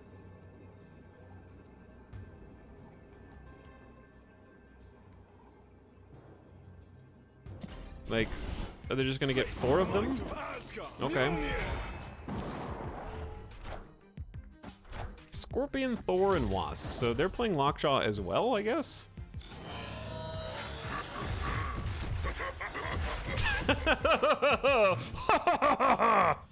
I mean, I could just add another one. It's not that big of a deal.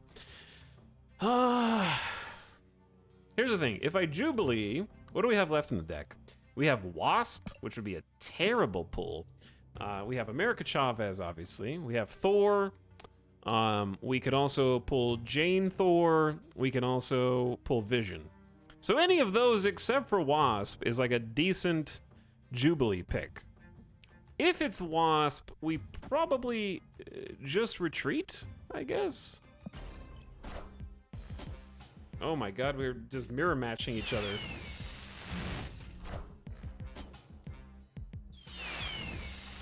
It's not bad.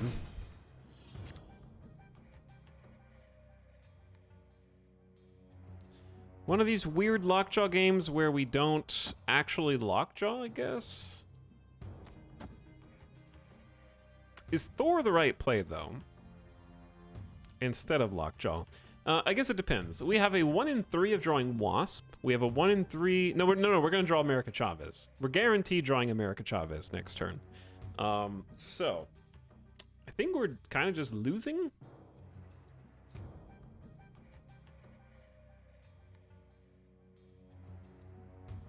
I think we're just losing, chat.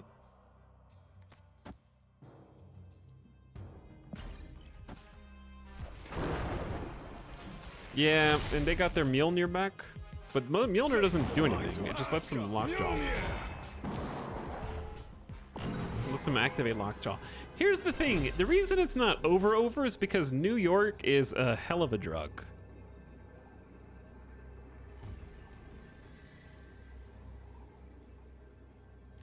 And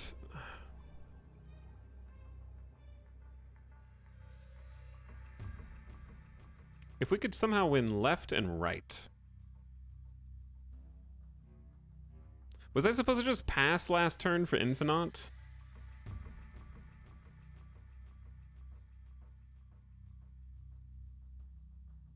What if we like clear all of this out?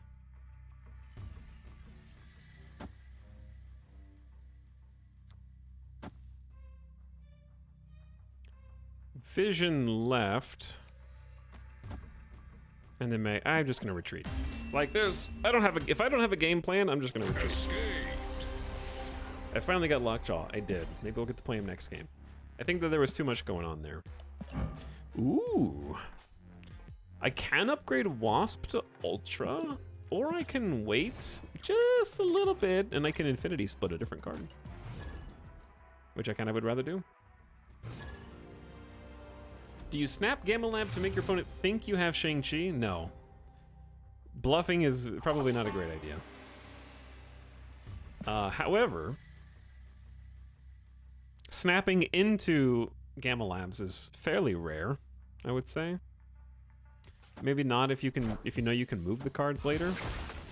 Well, Iceman hit my perfect turn 3 play because there is no other card that it can hit. Iceman cannot make any of these 6-cost cards go higher. Well, chat, we had a lot more luck with our Mr. Negative deck so far. But this is only the second game, so we just kind of have to stick with it for a bit. Also, Goose hilariously blocks our Thor, which is a fantastic counter to the Nexus. The only reason I'm holding M'Baku is because it's a decent combo with Lockjaw. However, there's only 2 cards I want Lockjaw to pull now. One of them is America Chavez, and one of them is Jane Foster Thor. So that's 2 and 6. I still don't know what's right. I don't know if holding him or playing him is right. Wind, aid my hand. Iceman does kill decks and combos for us. Okay, this is all right. Opponent snapped. Opponent is going to Cerebro me, Mom. Opponent is going to Cerebro my Goose and Iceman. Okay, so the opponent's plan here is to have cards that exclusively cost 2 power, and they're gonna block the Nexus with Goose to block 4, 5, or 6 cost cards. And by locking down the Stormed location, I would not be able, well, was it worth playing because I had turn 5 Jane Foster, turn 6 Magneto? I don't think so, because Nexus is just putting too much power that I can't compete with in 2 lanes. So I'm just gonna retreat on that snap. Snapping when your opponent doesn't play on the first 3 turns isn't crazy. It can be. Mr. Negative would welcome that snap often. And secondly, it got me to retreat. So they still only got 1 cube. But if you only care about wins, then I guess that's fine. All right, this is our, ooh, this is like our ideal start. I think I'm gonna... Ongoing effects double scares me when I see Agent 13 because I'm expecting Devil Dinosaur.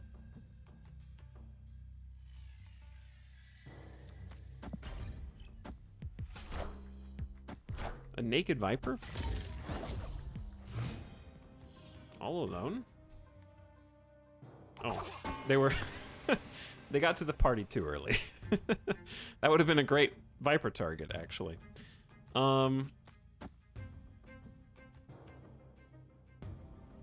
We have we're gonna have 3 out of 7 fantastic draws next turn.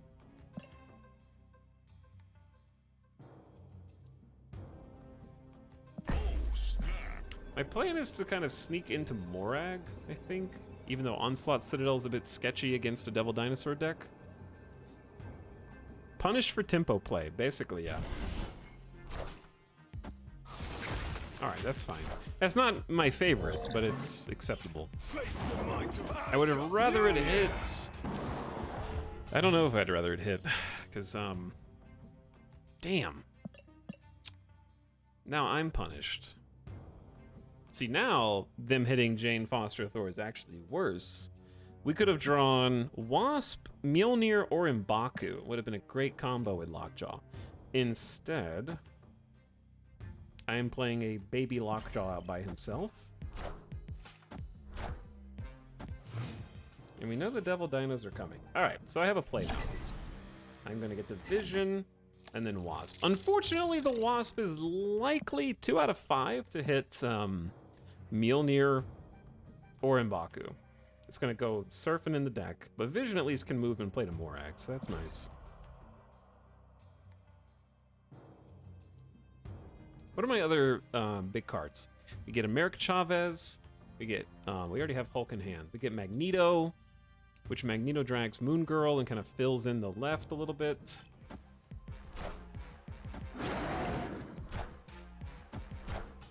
Okay, so we know they have 2 Devil Dinos. Get back in the deck, M'Baku! What are you doing, lad? Is this a joke? M'Baku is here to save the day.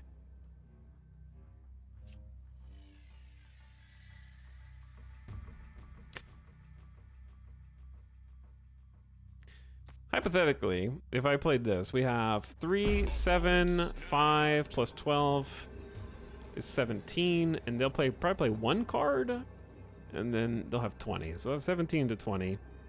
We'll probably win Morag, and then we're gonna lose that. So GG. Sometimes it's okay to snap when you think your hand is good or that you have an advantage and then bail instead of lose 8 cubes. That's fine. Ignore the fact that Lockjaw has just lost all my progress that Mr. Negative made for us. That's just the way it goes. We're just one game away from making all of that back. All right, now this is a great hand. I'm ready for it to be ruined by Iceman. That's probably even better for us. Ooh. Sometimes I snap on Kamar-Taj, and then they insta-retreat, so we're actually gonna wait until the 3rd location. Also, of course, Los Diablos can ruin it, but I'm still gonna snap on this. And that way we get 2 Mjolnir. See? It just happens. Like there's not a better time. Is there a better time to snap? Like people retreat on Kamar-Taj snap so much, and I can never get. I don't know how to get the extra cube out of them, because by the time I'm Mjolnir, it's too late.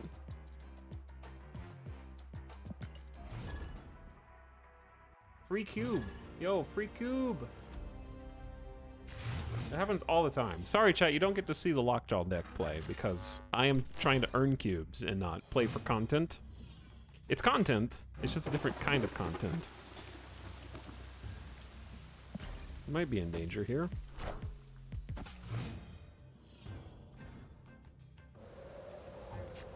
First to fill.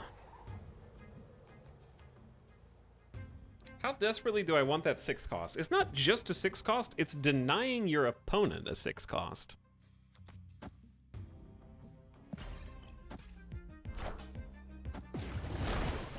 Face the might of Asgard. Mjolnir. Wave turn 3 has me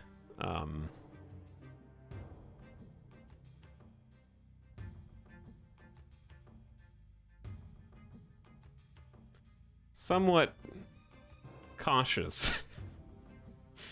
Because everything that they can play is bad for me. Either they leader and they get whatever big card I play, or they Galactus into my Lockjaw, which isn't great either, and then I lose that matchup, or they're just playing with my head and they just throw down a death turn 1, and then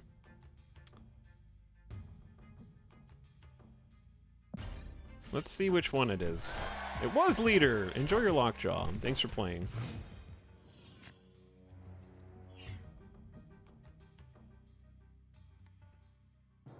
They thought that they were gonna get a cheeky like raft fill. Because if I played a card here, they were just gonna copy it, fill raft, and then take whatever big card I played. Opponent. But why would you snap though?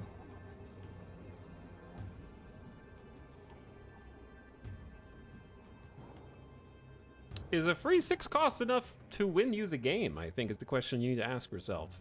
Because I can do Mjolnir, Wasp, and then Jane, Thor mid as well, and draw them both if Mjolnir stays in the deck. And they get one free 6 cost.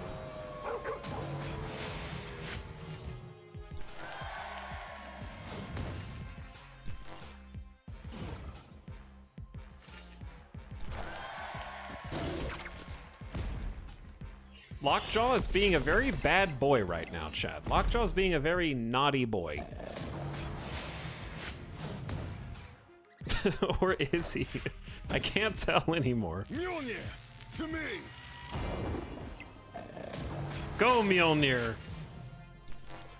What do you... All right, we got armor, I guess, to protect the big boys who are definitely coming up after the game thinks really hard. Hulk. Hulk. America Chavez is at least sort of big. Now Jane Foster draws both. Boop, boop. And goes back. Wait, she doesn't go back in the deck because of how Arrow works. So we're technically winning. Like, they have to play left to keep winning left. and they've already leadered. It's not impossible that there's an Odin in this deck, but it does seem to me that the best play is just Magneto, since Arrow's already gone, Leader's already gone. If I Magneto right, we get their Wave and Lockjaw over and automatically win Mojo World. It's worth sticking around for this one for sure. And then Mjolnir, Wasp mid.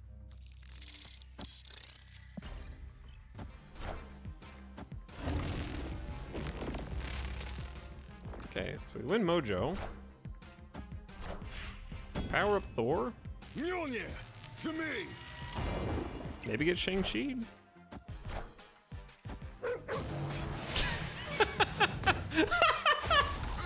Yeah! M'Baku! Make the triple crown! Victory! Get in there, M'Baku! Couldn't be left behind. All right, so ironically, okay, dragging the Lockjaw over to make them throw their big card away to turn into a Bucky Barnes is a hilarious, like, get your hands off of my Lockjaw. That's my Lockjaw. You don't get to use him. MVP Baku. Because we definitely lost mid with Death. But yeah, dragging with Magneto. Maybe just a very powerful card for that reason alone. The unintended side effect of that was a hilarious game. And we didn't actually need M'Baku to win, but shh, don't tell him that, okay? Shh.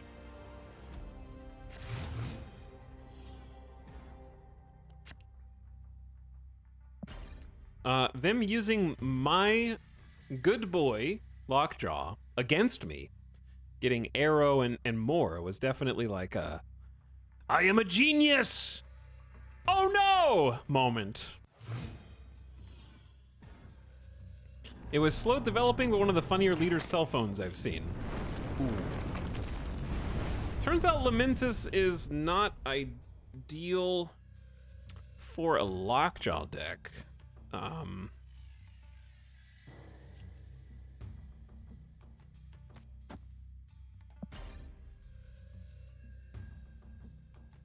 Destroy both decks, draw 3 cards first. Not ideal meaning not good at all. Yeah, meaning Jubilee is completely useless. Vision and Magneto give us a little flexibility. Probably gonna Vision Space Throne. I'm gonna play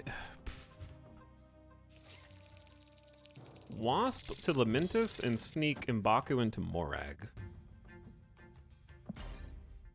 Start filling in against Lizard. Morag and Space Throne and Lamentis. This is a hell of a board.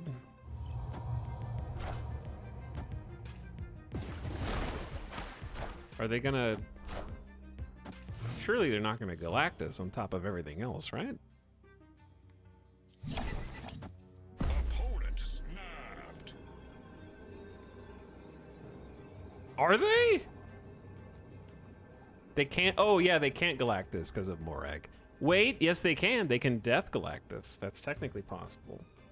Because Lamentis destroying all those cards does let them play a free death, but that would be. Uh-oh. Kneel before the Galactus.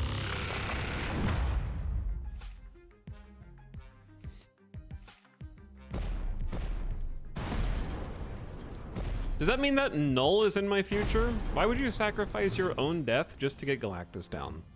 Unless you were also gonna Null? I mean, I have one more turn to see what they play. They're probably just gonna pass, I would guess.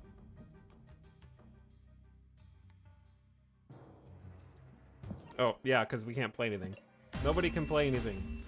It's the best 1 to 2 cube game deck in the game, chat. Galactus. M'Baku beats Galactus. I don't think that that's true.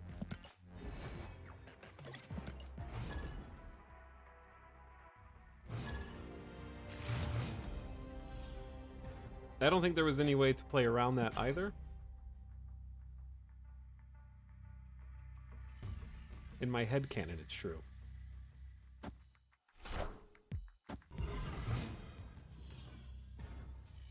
Well, we've definitely, weirdly enough, in my anecdotal experience, the Leech, I have not seen much of at all today, and I'm talking about off stream as well.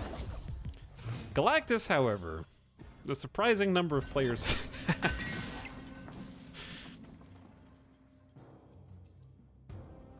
I've been seeing that frequently.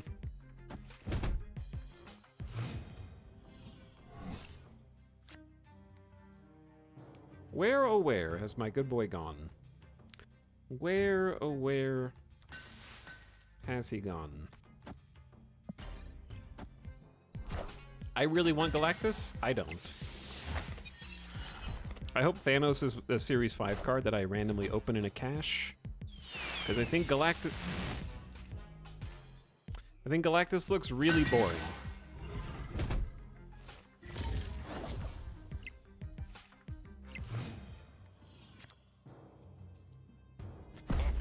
I would unironically be disappointed if I got Galactus in a cache, because I don't think I would even play him. You already have Null? See, I think Null looks boring as hell, too. I'm not trying to shit on your card. I'm happy that you got it, and I'm glad that there's another deck archetype that might open to you. But I just think that it looks very boring. Because you will never get to play Null, because Null has to come after Galactus. And any good player who can't beat Galactus is already retreating.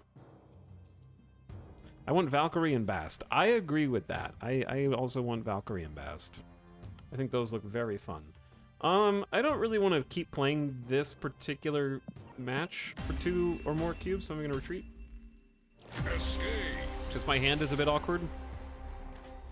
Especially Jubileeing out M'Baku. And then what my best play is probably Vision into Magneto. Which maybe Magneto was a reason to stay. Vision right, Magneto left. Then I pull Mr. Fantastic and White Queen over or something. But I'm stuck out of Morag. Well, I'm not stuck out of Morag. I'd have to, like, Vision over. It'd be a little sketchy. Didn't feel confident. Streamer hates chat having fun.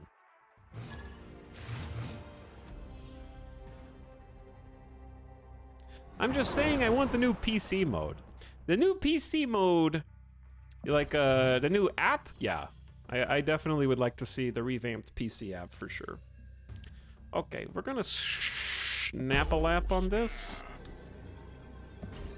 Because we have the optimal hand for our Lockjaw deck. He says before getting leadered. I mean, not leadered, Galactus. Not Galactus, thank God. Leader might be in our future though.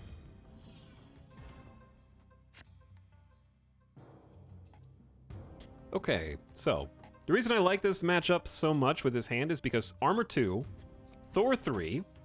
I like playing Thor before Lockjaw so that we have another 0 cost card that we might be able to draw into for a big Lockjaw turn. And also it diminishes the chances of us drawing one of the big Chunguses. So if we mix Mjolnir in, less chance of getting, you know, Jane Thor or Infinite or something like that. Face the might of Asgard. Mjolnir. Ropes and then retreats. I had to think about it. I had to think about it. And Dark Dimension's not great for us. Like, I don't really have anything I can play. I don't know if it's right to send M'Baku or Wasp in first, because whoever we send in first can get redrawn by the second card that we play. So I don't know if I'm playing Lockjaw incorrectly, but it's my inclination that I want M'Baku to stay in the deck no matter what for the surprise. So put him in last. And then of course we're gonna get Mjolnir because we're unlucky. Oh yeah, that's beautiful, that's beautiful. So we get the Mjolnir and the Wasp. That was amazing draw, actually. This is firing on all cylinders here, chat. Like, this is the perfect scenario. What are you doing here, sir? Oh, okay. Then we can get vision down. If we play Mjolnir here, it's kind of not a secret. Is it better to just throw Mjolnir back in so you can get it an extra time? Maybe.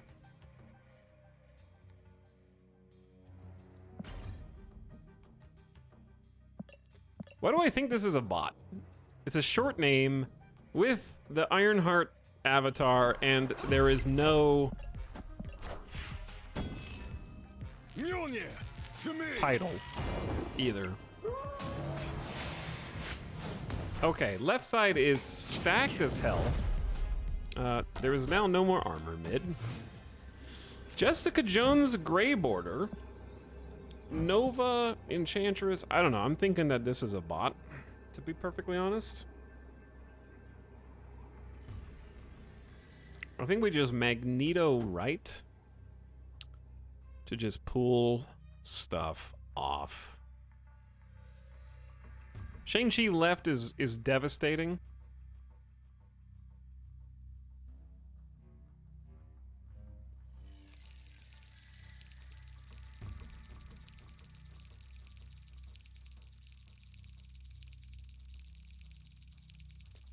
I think I'm just gonna leave Vision in place.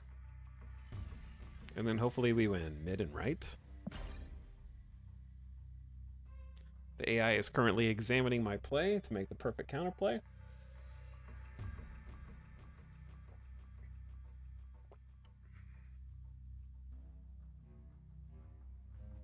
A human being would not stay in for this. If they have Enchantress, if this is a real deck that has Enchantress, odds are I would put money on Shang-Chi as well.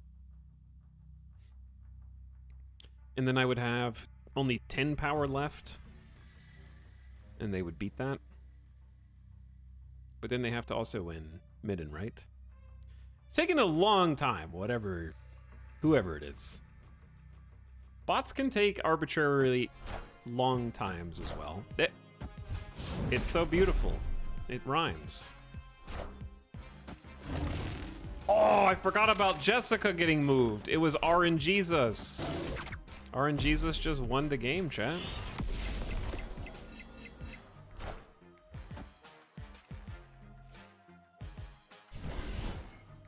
I will explain how that was RNGesus. Victory. So, when Magneto pulls cards, it says move all opposing 3 and 4 cost cards to this location, but it does so in a random order. So, since they Shang-Chi flipped up second, right? So I think there were 2 targets. It was Jessica Jones and Enchantress, and it could have pulled Enchantress over. And then they would have 15 to my 12. So we had a 50-50 of winning that. And we got the 50-50. Very nice. Magneto is a really cool card, though. Sometimes it can backfire spectacularly, but it's a very cool card. Chaotic Clown, by the way, thank you for the 18 months of subs. Sorry for those I missed. You've been on the screen. Enjoy your screen time. Mr. Champ, thanks for 21 months. Etal mad. Why are you mad? But why are you mad? Loom the Elf says, yo, Mr. Negative stream, is it my birthday? I thought Christmas was over. Thanks, Loom.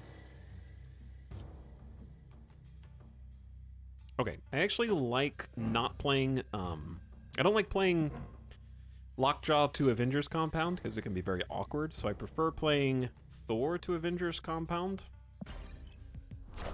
early, and then we can reinforce it since I don't know if this is going to be Morag. Oh, it's Kiln. Thor and Kiln is actually quite nice. Yeah, let's tuck Thor away and Kiln. Do I snap on this? We can also drag things out of Kiln with Magneto, which is nice.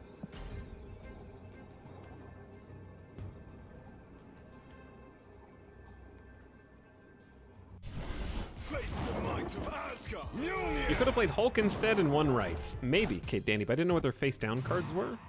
So that's why it was a bit scary. Thanks again, Durg. This is People Rive P. I certainly hope not.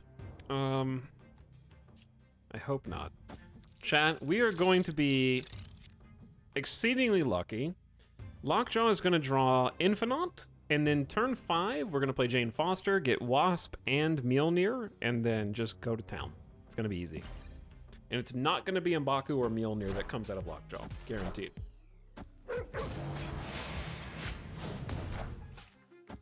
Clear for takeoff. Everything is working as intended. Vision's a good play too, but I think Jane Foster sets us up very nicely for the final Lockjaw turn. Lockjaw also plays exceedingly well against Leader.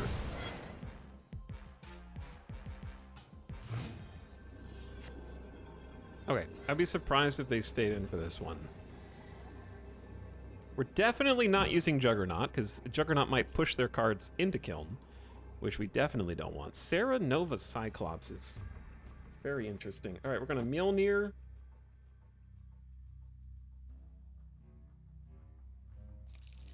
And then Wasp.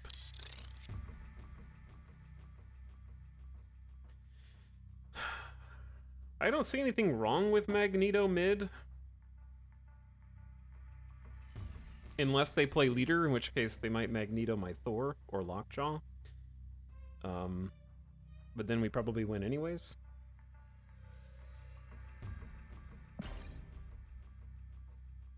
Is this sponsored? No. This is the game I play in all of my free time. It made me stop playing Death Stranding replay. I already played it, to be fair. God of War I was replaying, not anymore. Mass Effect Remastered, no. Stinky. To be fair, I've already played all those games. Victory.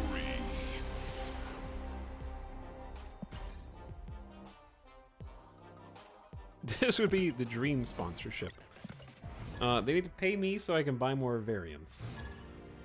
I'm playing Snap because Snap is one of 2 games that makes the time go by fast. Not that I'm trying to rush away from you, chat. It's just like, I look over at the clock and I'm like, damn, it's already 6 p.m.? Like, I'm just straight up having a good time. He hates us! Oh no. They discard Leader, I discard Infinite. I think that's actually my best play. Like, that's best case scenario.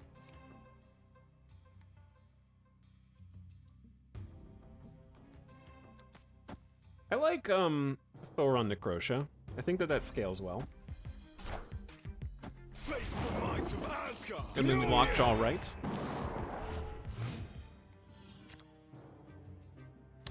Lockjaw doesn't have any friends.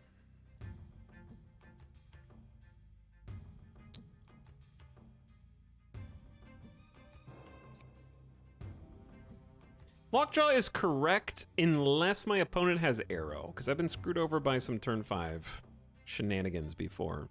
We just gotta try. If they snap, then we'll have some idea. I have initiatives, so that's no longer a problem. This is very nice, actually. So we get Mjolnir. It's gonna power up Thor. And then Jane Thor side by side will bring Mjolnir back and give us Wasp and give us some nice Lockjaw plays. So I think that I like this setup enough to go for, and they didn't play anything except for Angela. So it's probably not a great snap because the board state is weak and I seem to be obviously winning. Maybe, but okay. Maybe I'm wrong. Mjolnir, to me. I finally get to do the thing! I instantly draw Mjolnir. God, when this combo goes off, it is so good.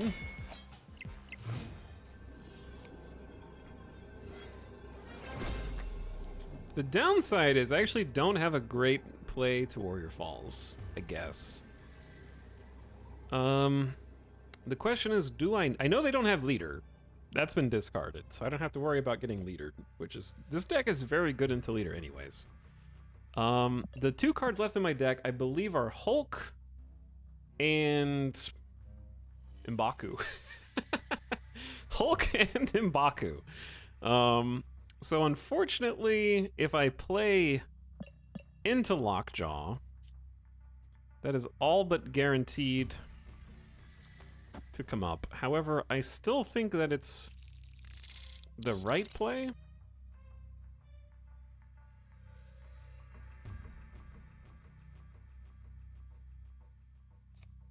And then just throw America Chavez onto Warrior Falls just to compete for all three. Mjolnir, to me! Shang-Chi might win for them. Mjolnir, to me! Well, we definitely won Necrosha. Shang-Chi, good Shang-Chi. I'm never mad losing against Shang-Chi. That's a close one. That's a close one. So Nova's gonna power up their Maximus, and America Chavez should win 9-8. So that is quite close.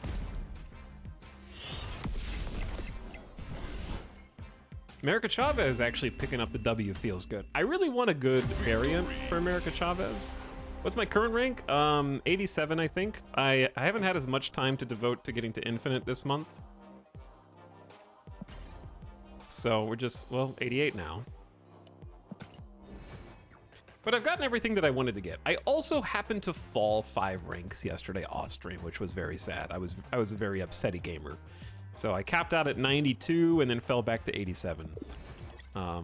Due to staying into too many games, not retreating, but also losing some crucial 50-50s in some 8-cube games. I think I lost like 3 8-cube games, and 2 of the 3 of them were just RNGesus 50-50. Do you mainly play slot machine decks? I do like, I would say my favorite decks right now, just to play for fun. I just got Lockjaw unlocked, so I've only been playing Lockjaw for like this week. So this is still very new to me. I don't have a complete collection yet. How dare you hit Wasp on my Lockjaw turn? That's okay. We can actually Thor. I like Thor to Necrosha. But yeah, I like playing Mr. Negative is another one of my favorites. And then I really enjoyed Silver Surfer, and then I soured on it once the Leech Leader meta sort of stripped me of my fun. But it seems like Surfer decks are still doing quite well, because they've been beating me. I've been getting beat by some new Surfer decks that seem very good. All right, this is exceedingly nice. When I see Iceman Sentinel, though, I do worry about maybe Galactus. So I wonder if we just go ahead and play Lockjaw, try to get some big power. And then Mjolnir and Wasp, and then snap on that. But I did get Infinite. I've only been playing since full release. And so far, I've gotten Infinite month 1 and month 2 of full release. White Queen probably means Leech Leader, actually. And Infinite is very good into Leech Leader. Well, it's good into Leech, not good into Leader. M'Baku! What are you doing, M'Baku? Get back in the deck. What are you thinking, mate?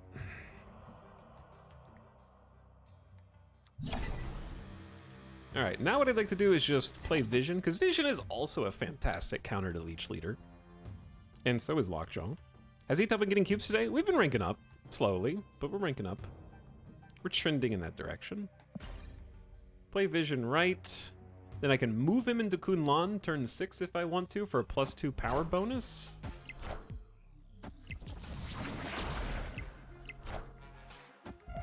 What is their final play? Leader definitely doesn't win.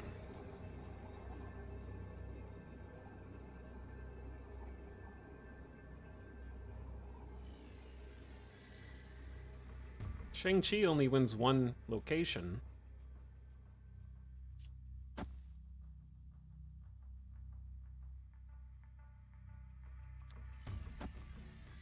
We're winning by 10 left. Yeah, okay. Victory. I would assume Dino, but here's the thing. At the higher ranks, If you see Iceman Sentinel White Queen, that is the hallmark of a Leech Leader deck.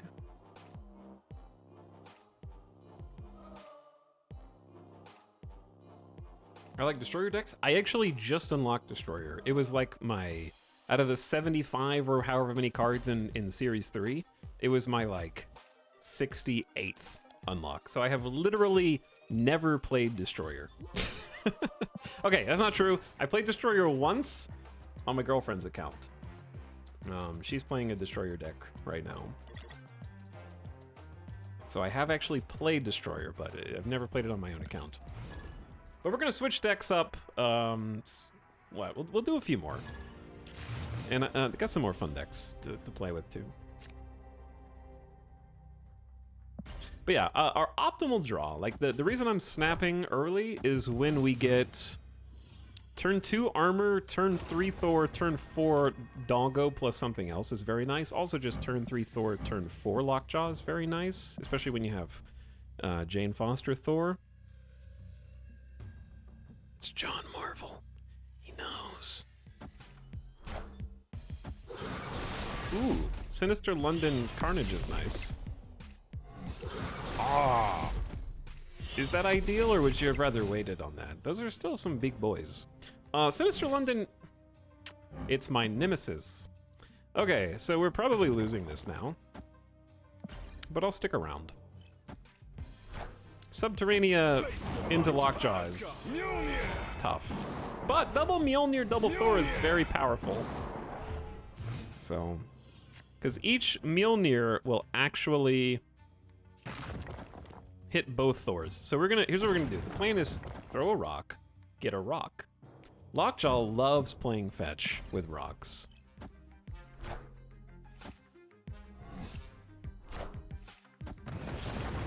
Let's add some more. Hell yeah, let's add more. Dodged. Easy, chat. I don't understand the issue that everyone else is having. That's rock value, yeah. If my opponent has Darkhawk, they are currently... Okay, somebody needs to see what the largest Darkhawk you can possibly make is.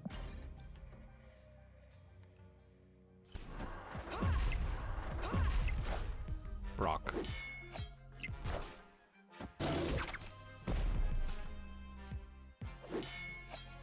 All right, John Marvel. That's right. That's right.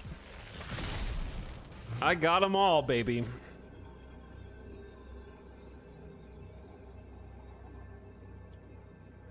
I mean, this is going to be a very, very strong final play.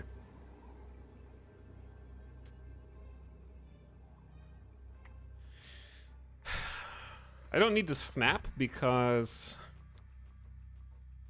Is it better to just... Is this...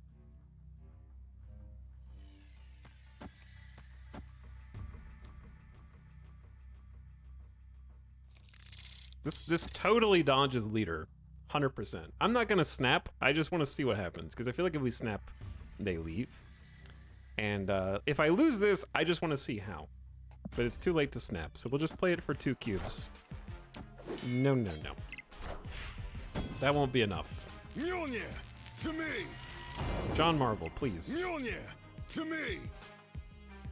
More! Mjolnir, to me! Mjolnir, to me! More! Mjolnir, to me! I need more Mjolnirs! Mjolnir, to me! Mjolnir, to me! Mjolnir, to me! To me! I need more arms! I need more hands! No room! No room on the board for M'Baku. He's like, it's crowded in here, guys. Poor M'Baku. He's trying to join us, but he can't pick up Mjolnir to move it out of the way. That was a tasty one. We need to make more room for M'Baku.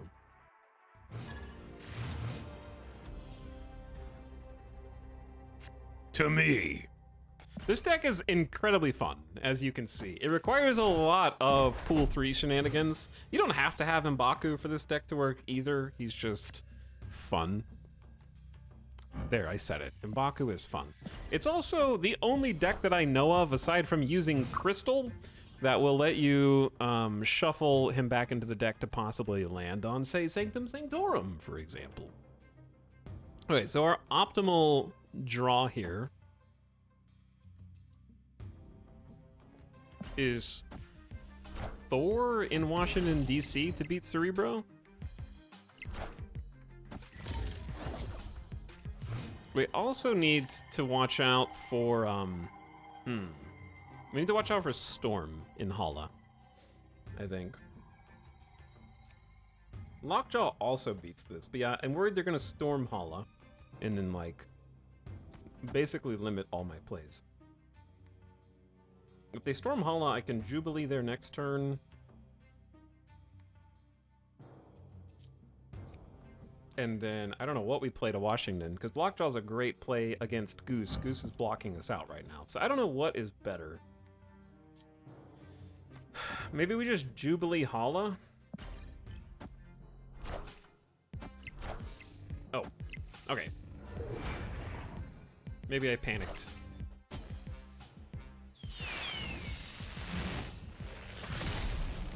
That is helpful, actually.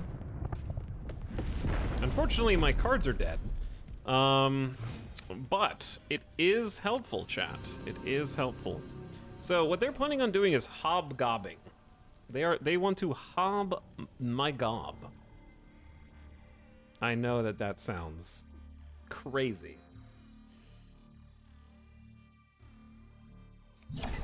So they're gonna hobgob left, and then I can win Sanctum Sanctorum with Vision. And then I'm not really sure if we have enough power after that, since I have Hulk and Magneto in my hand already, and we're gonna have America Chavez as well. What is my other card? Is it Thor? My other card is Thor. So it's not ideal.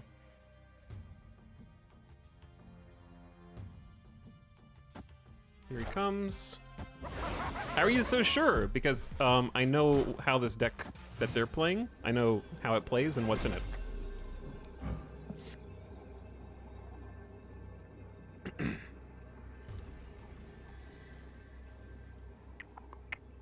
I don't think I physically can put out more power than them. On the right. Or can I? Because they have 8 and I have 3. So what's their best play? They can't... They could play Blue Marvel, I think. Blue Marvel left something right is going to be like +5 power. So I have to imagine that they're going to have 13 power. Oh wait, I can't play Hulk, of course. Silly goose me.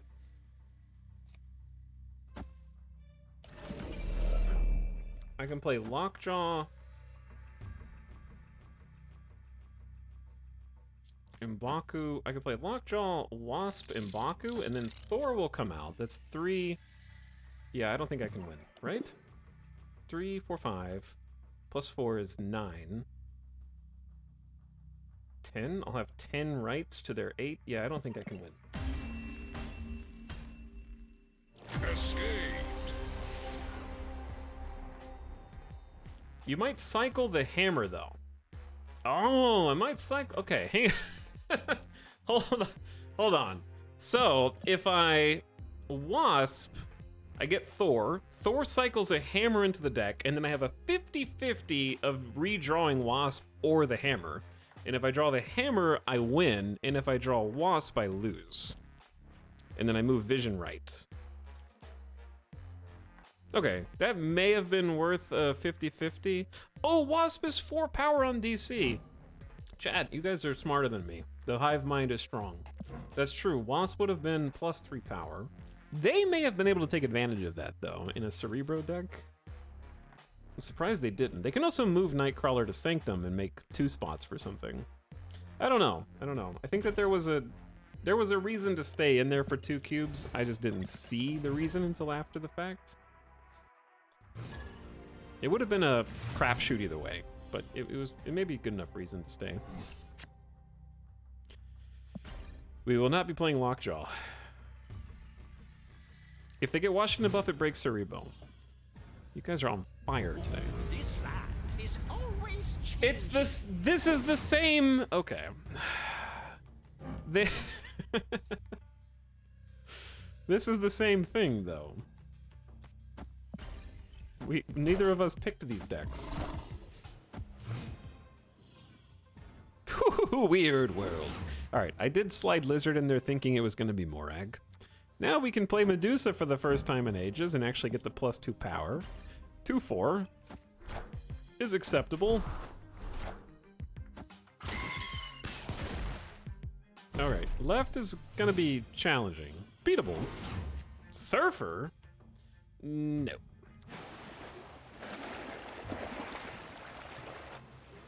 So Namor is really not going to be useful, depending on what else we draw. So I have to decide where I want to reinforce. I think I want to reinforce left, just so I'm competing for all 3 locations, so it's not completely out of reach.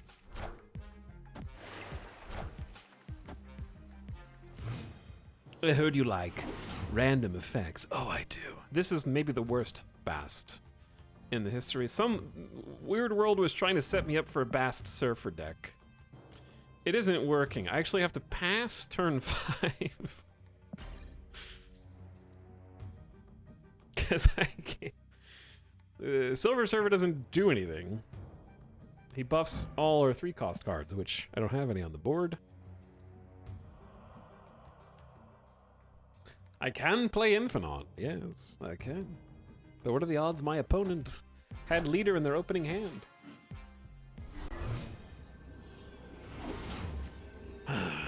Well, well, well. If it isn't a combo. This actually is a combo. Like, I can do the thing. I can do this thing. I can do this thing.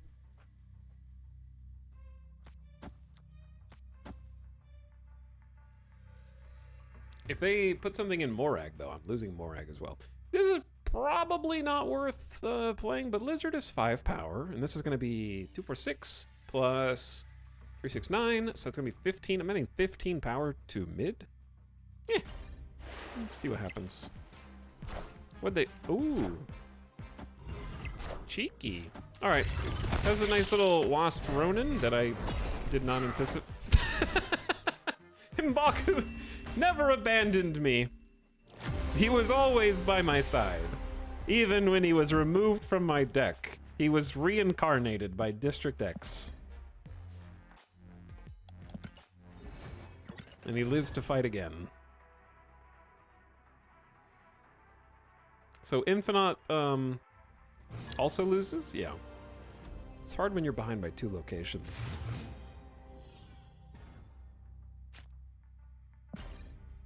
So yeah, we're always holding Wasp to combo with Iceman. I mean, Lockjaw, of course.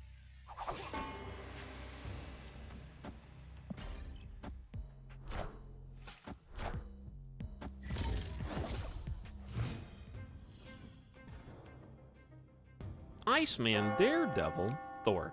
Damn.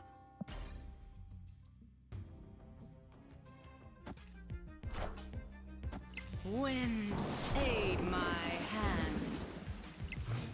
Who is going to show up to save the day? M'Baku is. This is not a great Jubilee just because we can summon Lockjaw here. So our best choices are Infinite, Hulk. Okay, we have a decent. We have Hulk, Infinite, Chavez, Vision. No, we have Vision in hand. It could also just be Good Boy Lockjaw. Let's give it a try. Don't be Good Boy Lockjaw. Be Infinite.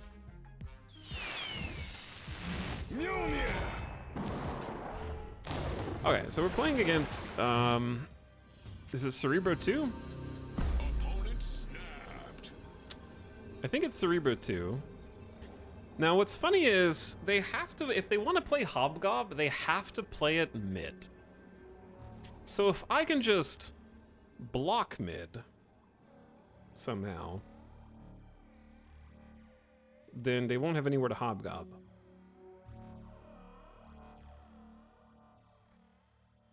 Unfortunately, since they made my Wasp cost more than 0, I could have played Wasp Vision mid, which would have been nice. And then I could move Vision over to the left next turn. We could also just abandon Shadowland, let them hobgob.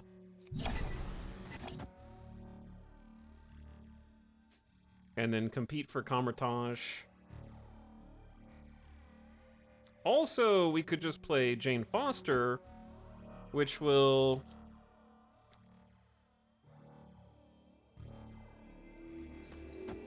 Chat, I'm panicking a little bit. We can get Mjolnir and double Kamar-Taj it, which is not the worst thing in the world, and we can just final turn Lockjaw and Baku Wasp Mjolnir. And then we might put enough power left. We'll put plus 12 power left, I guess. I don't know if that's enough. We'll have 17 and 3, 6, 9, 12. They'll have 20. So maybe Vision was right. Vision on Kamar-Taj was probably better, because then I could put 7 power over there, and then Lockjaw draws into Mjolnir.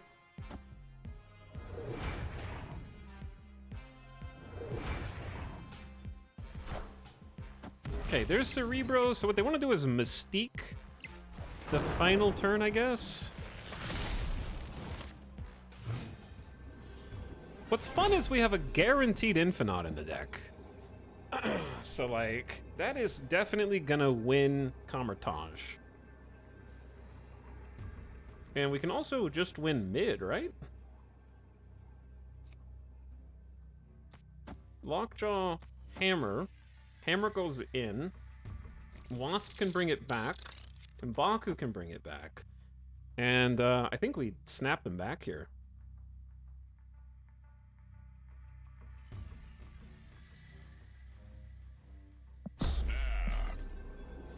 Let's see if they leave.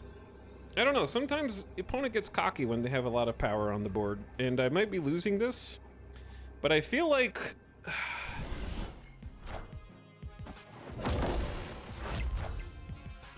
I feel like we're not losing this. Mjolnir, to me! No way. We got this. This is 8 cubes. Mjolnir, to me! Go Infinite. Now go get that Mjolnir. Now go get that Mjolnir. M'Baku! Yes! He's here for 8 cubes! He's like, Mjolnir, I can't pick that shit up. This is a historic moment.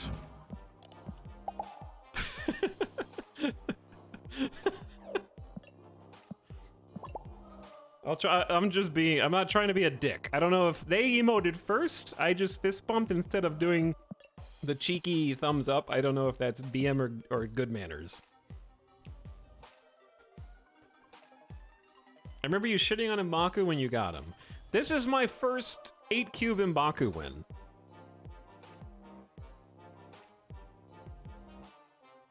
M'Baku may be the best card ever. This is why I put M'Baku in last, because we lost 2 50-50s in a row. If Wasp or M'Baku went into Lockjaw's time travel and pulled out, or Portal or whatever the hell he does, pulled out Thor's hammer, we just win left. And then it's easy, but they both missed. So M'Baku then had a 50-50. He jumps to a random location at the end of the game. So it had a 50-50 to go to Flooded or Shadowland. Shadowland wins, Flooded loses. So we lost 2 50-50s and won the third 50-50.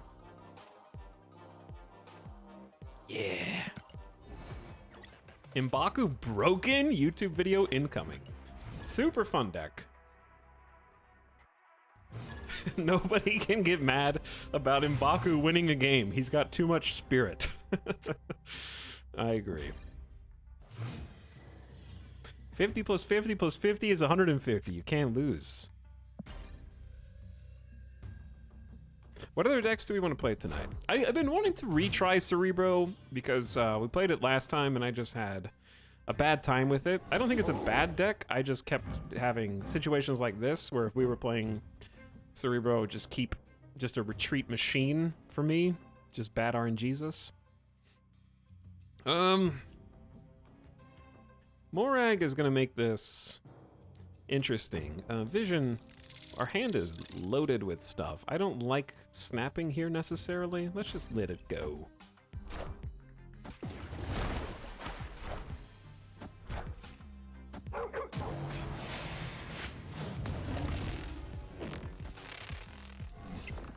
All right, we just buffed Wave. You're welcome. That was a +2 power to Wave.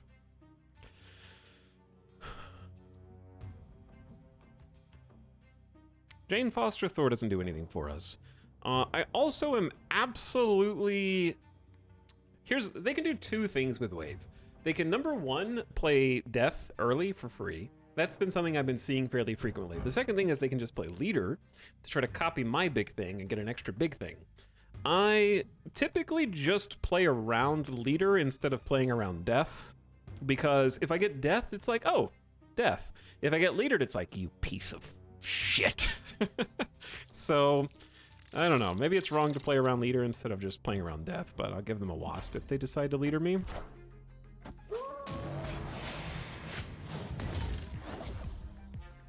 Touche. Okay, so he was Death. They can also leech early, that's true, but leech against Lockjaw is not very good.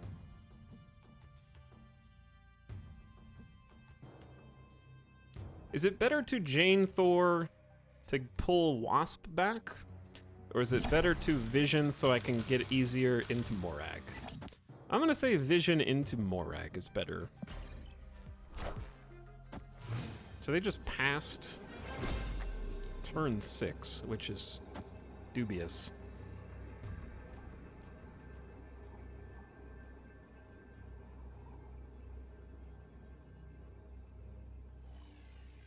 And they've already played Death, so they don't have any cheeky Morag plays, I don't think. Wait, no. They have a 1 energy She-Hulk, and then a 5 energy whatever the hell they want. 1 energy She-Hulk probably goes into Morag, I would think.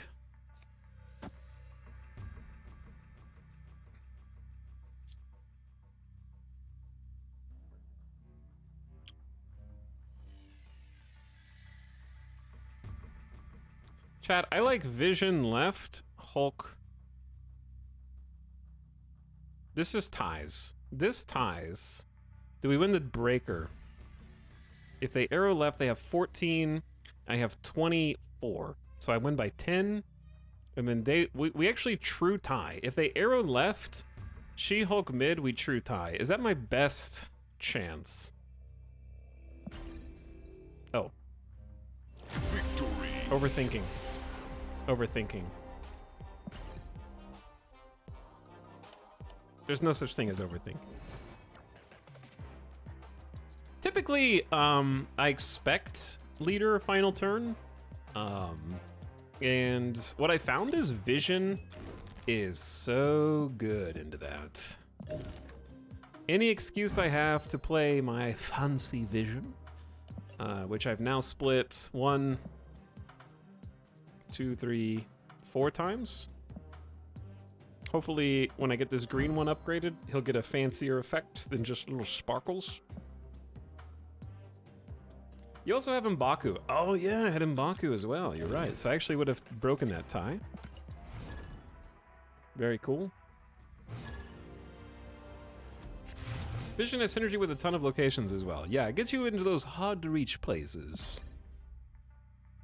I threw Vision into some stuff because of the featured location. It's just a really fun card. It's probably one of my most played because I played Move Deck extensively in the first month. I am being the dickhead that just gets Infinite down with Sakaar. Do you snap? I'm sorry. I gotta snap on it. Like, I gotta. Like, it's right there. I'm not gonna be like, snap. Hey, snap. I am confident, snap. But I gotta snap. I gotta snap on that because, like, I'm winning by a lot. And if they retreat, then I get a cube faster, and then I get to play another game faster. And if they don't retreat, then I have a very good chance of following through on this. Okay. I will protect you, Infinite, with my life.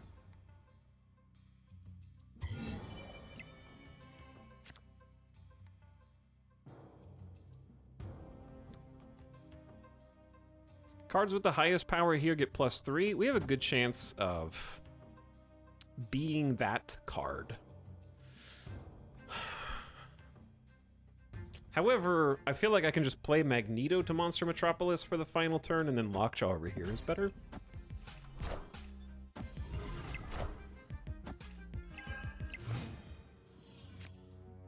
Thor would have been a great draw. The other Thor, sorry.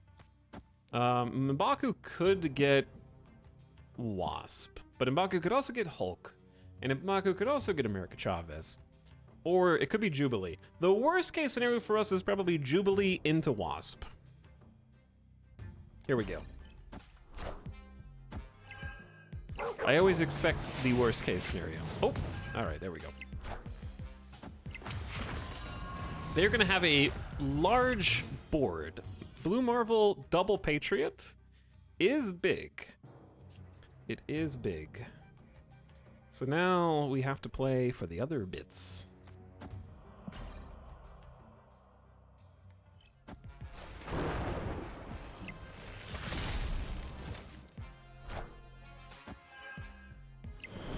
Interesting that they would play Debris and not try to muck up my Lockjaw lane. All right, so who's still in the deck? We got 2 cards, and one of them is Thor, and one of them is Jubilee.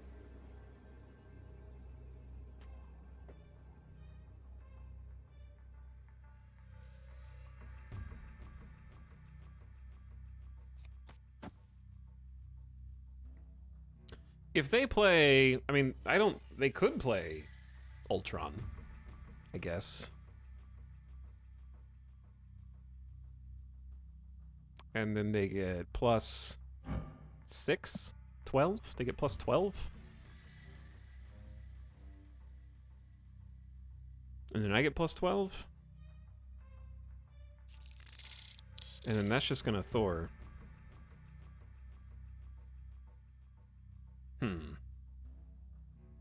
Chat, is it better to just Vision left Wasp and Baku? Then I might be able to get more power via summoning Mjolnir?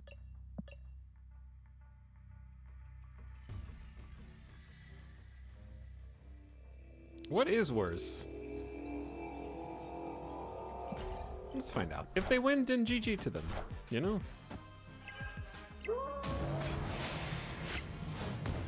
Wrong card.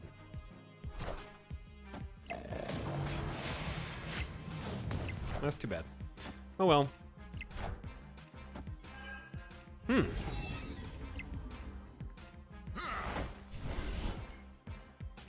He's done it again! Victory. He's done it again, damn it! He's a hero! Alright, that was +2. We actually won without him. Shh, don't tell him. Because, wait, we'd have 20... No, we actually tie without him. Oh my god, right? Because... No, I'm up by 13. Math is hard. No. Sorry. I thought this was 25 to 22. Or like 15 to 12. No, it's 25 to... Yeah, no, we definitely won by a lot. Shh, M'Baku.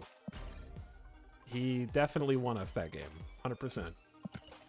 Math is hard, chat. Math is hard. M'Baku nerf win. Why would you say that out loud? Don't ruin his glory. Okay, sometimes I find that we do amazing with Nexus in a Lockjaw deck. The eternal struggle is, what's better in Nexus, my Lockjaw or my Thor? Because both is very dubious, because you're putting too much power in one place. M'Baku won by a lot. When you cue the Magneto play, if you Wasp into Jubilee, she pulls Thor for his hammer and gets swapped for it. I don't know, because Jubilee wouldn't have been played on Lockjaw, so she doesn't go back in the deck again. if she comes out from Lockjaw. Skip every turn in Infinite on Nexus. That's a great idea too. We already have 3 chunks, so I think I'm actually gonna Thor on Nexus. Face the might of Asgard. Mjolnir. So I'm expecting Daredevil Sunspot. Probably like a Hobgoblin on Nexus or some such.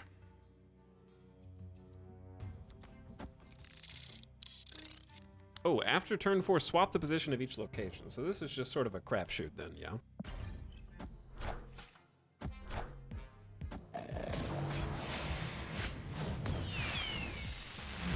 Mjolnir. Okay, To me. so if Nexus goes mid, we Peepo leave.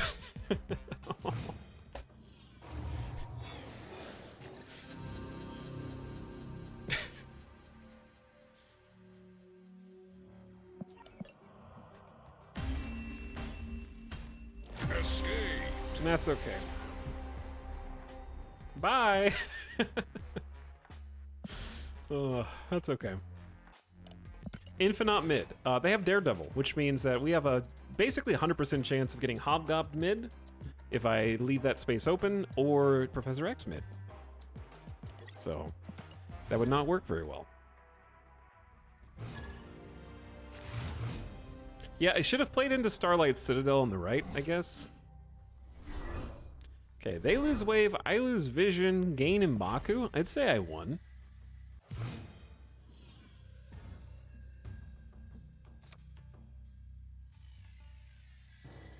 I'd say I definitely won that exchange.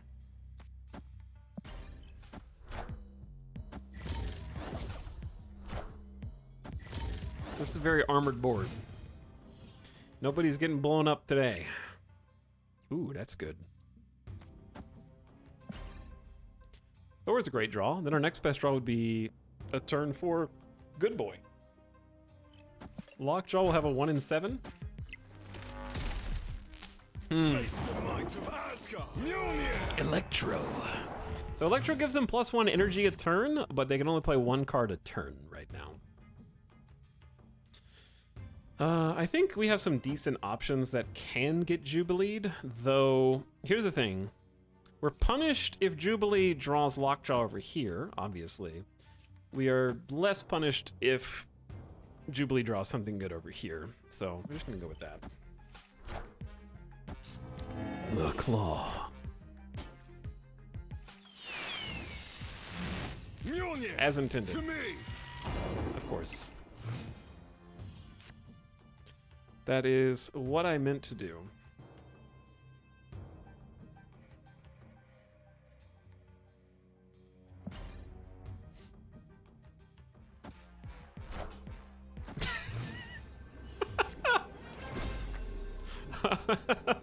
I'm sorry.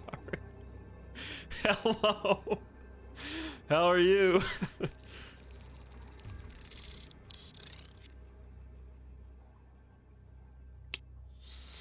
Okay, here's the question though, chat.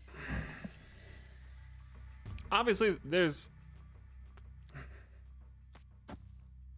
is decent, right? Because it'll pull Electro off, so they lose 2, so they go down to 4. We go up to 14. They need 10 power left to win.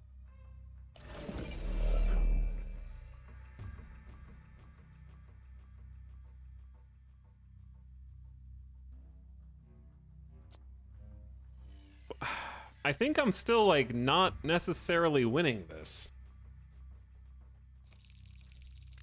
In before Odin on leader. I don't know if that... I mean, if they can, then...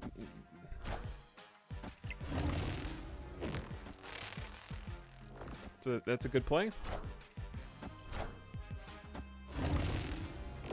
I think they win the breaker. They win by 11, and I have 4. So we each go total power there. It turns out that... Yeah, I think that was the closest I could get, because Infinite doesn't win. If Infinite goes anywhere, we lose. You won the mental game already. Yeah. See, losing the mental game there would have been snapping after their leader whiffed. Hi, it's me. I'm the problem. Are you the leader player, KJ?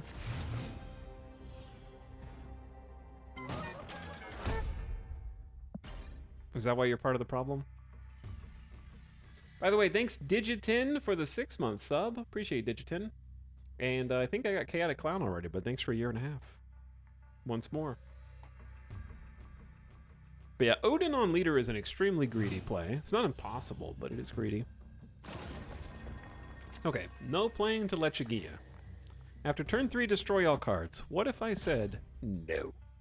Armor will block those cards from getting destroyed.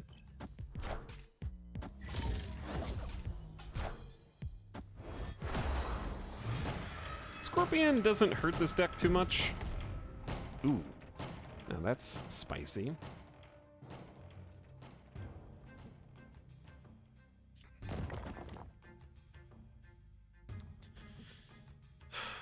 Is there a world in which we just Wasp and then Thor on the right? I don't think we need that. I don't think we need it, because we're going to get a Mjolnir. We can have Wasp to enable something else to go to Morag.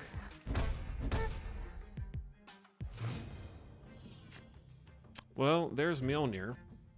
Okay, there's not a lot left in deck, huh? I don't know what is left in deck at this point. Opponent snapped. Opponent?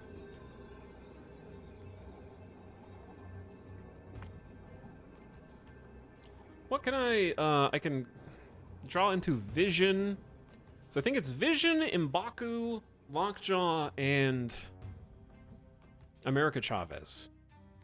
Vision, M'Baku, Lockjaw, and America Chavez are still in the deck.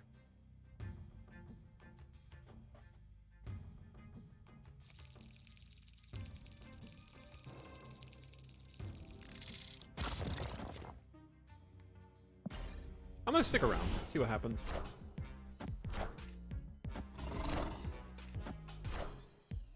M'Baku, stay in the deck, please. God damn it.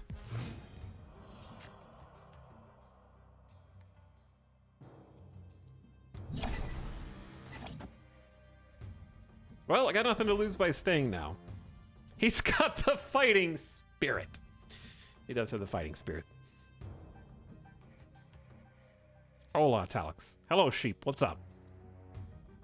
That is classic M'Baku, yeah. All right. He's cool. I know. He knows he's cool. He doesn't need anyone else to tell him that. That's for sure.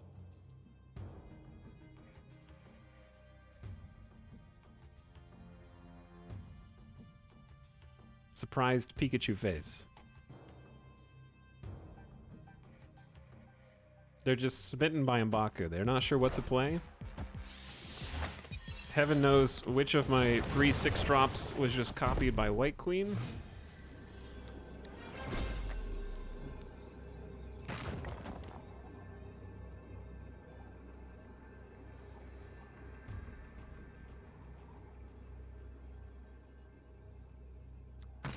So if we Mjolnir mid, right, we're gonna power up Thor.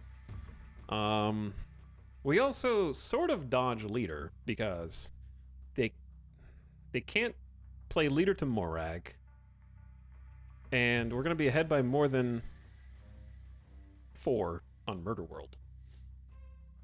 I think their best play is to just Magneto disrupt stuff, and if they were going to Magneto stuff,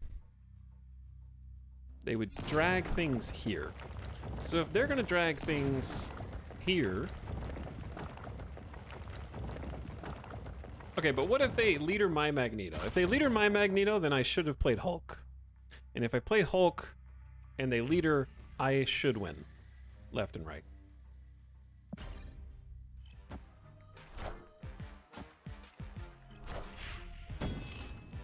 Math is hard, chat. To me. I was expecting them to leader mid for some reason and not left. Math is hard.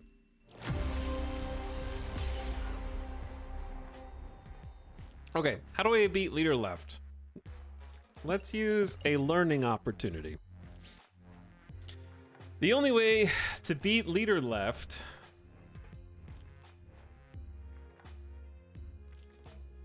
is probably also Magneto. So what happens if I play Magneto? If I play Magneto mid, then let's say I play Mjolnir left, Magneto mid. What happens? They have White Queen and Magneto, and then I pull Maximus off, so they have 7. But they also drag my Thor over. What the, like, how does the math work here?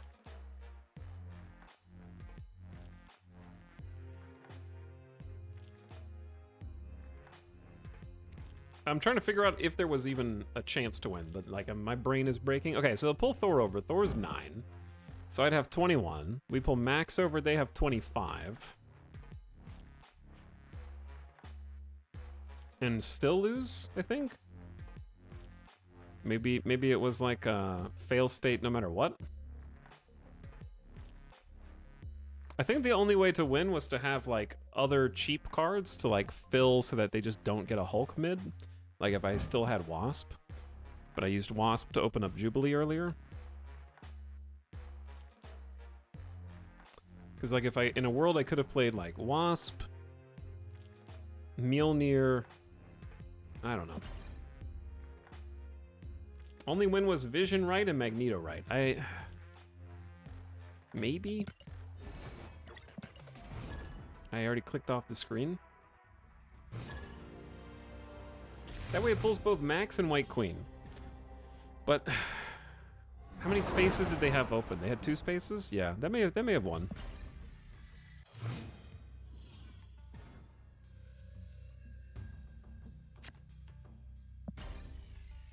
Chat, this is why they're going to delete leader from the game.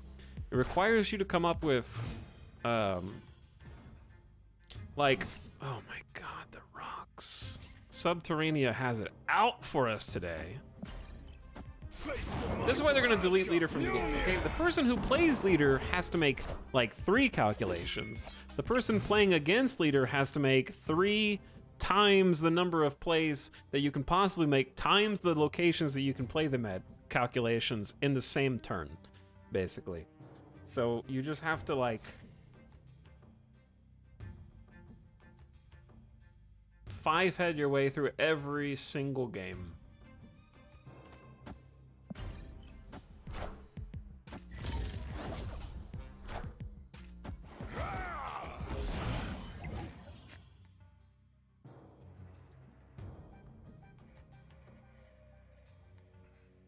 Okay, we're just gonna put Vision on Space Throne to kind of occupy that for us.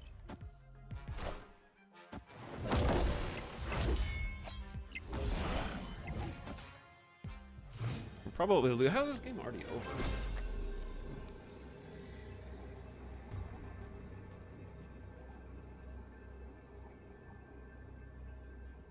What is our best play here? It's probably to Magneto something, some Magneto shenanigans.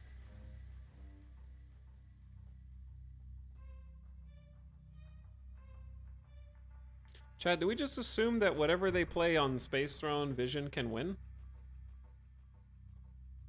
Is it possible that Magneto right, Wasp left somehow wins us the game? Because we're dragging Bishop over, and then they'll have like a 7-10 power Angela? No, probably not. And then maybe I just win Space Throne, and then well, I'm going to lose Subterranea as well. What if we do this? That's 20 power left, but they're gonna play. They're gonna get 2 plus whatever they. I can't beat 20 power left.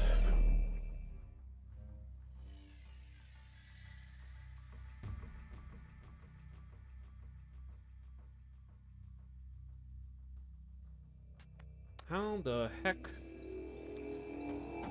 Let's just see what happens.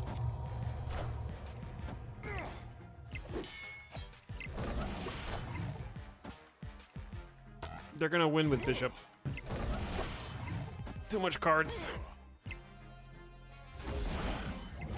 I think I was hoping that they played like a rock or something.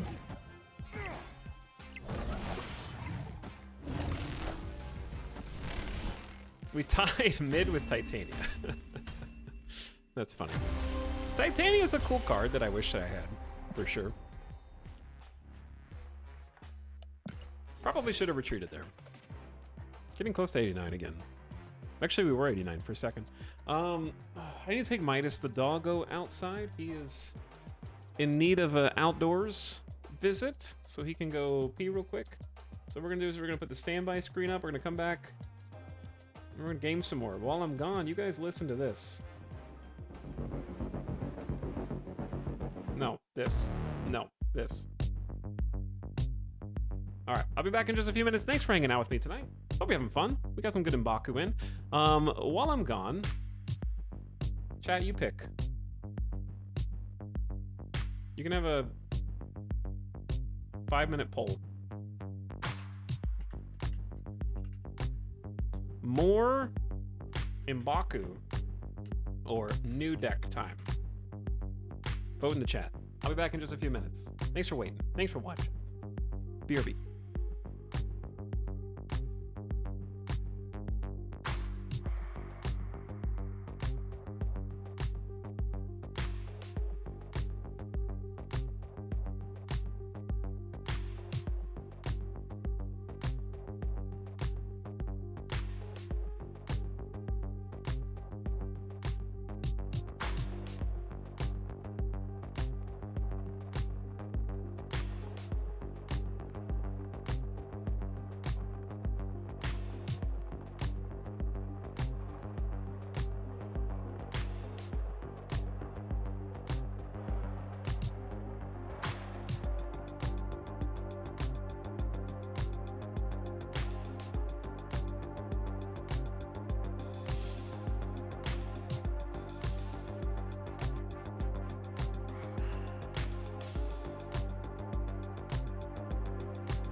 You guys jamming?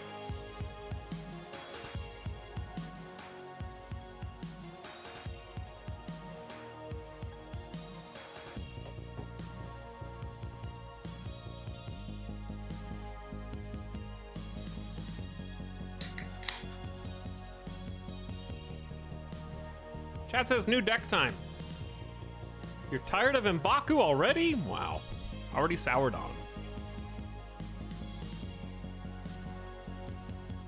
Or you play a little of this.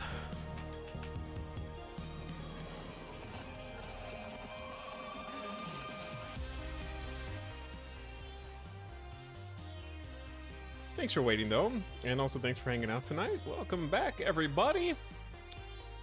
This deck has had very middling performance in my experience. This is one of my... I put this one together myself. However, it did get me to Infinite last season. And you could technically reach Infinite with any deck, though I just haven't had very much success with it this season, but I'm interested in giving it another try. Let me change the list here. There we go. So, the general principle is sort of area denial with Storm. And we have ways to reach the stormed location with Captain Marvel moving to a location that wins the game at the end of the game if possible. We have Dr. Doom who can reach that by sending some 5-power Doom bots over. And we can play either of...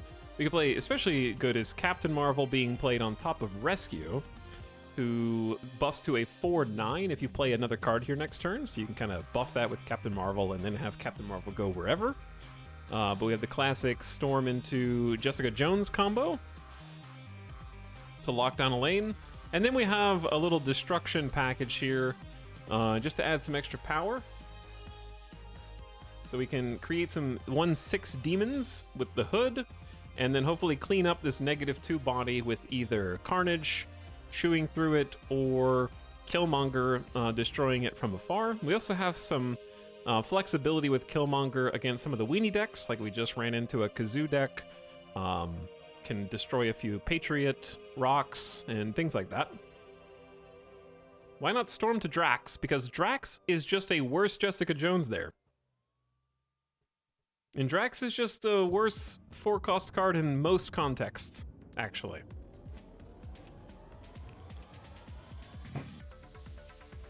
Drax can miss. Jessica Jones can't miss. So she's just implicitly better on the Storm location for that reason. Have you tried Hazmat Luke Cage? Not yet. I want to. It's actually almost 7, so why don't we just take a look at the shop refresh before... We got about 1 minute and 45 seconds until Token Shop refreshes. I am not buying Sentry. I think Sentry looks kind of meh. Sentry creates a -8 power card in your right location if there's space available.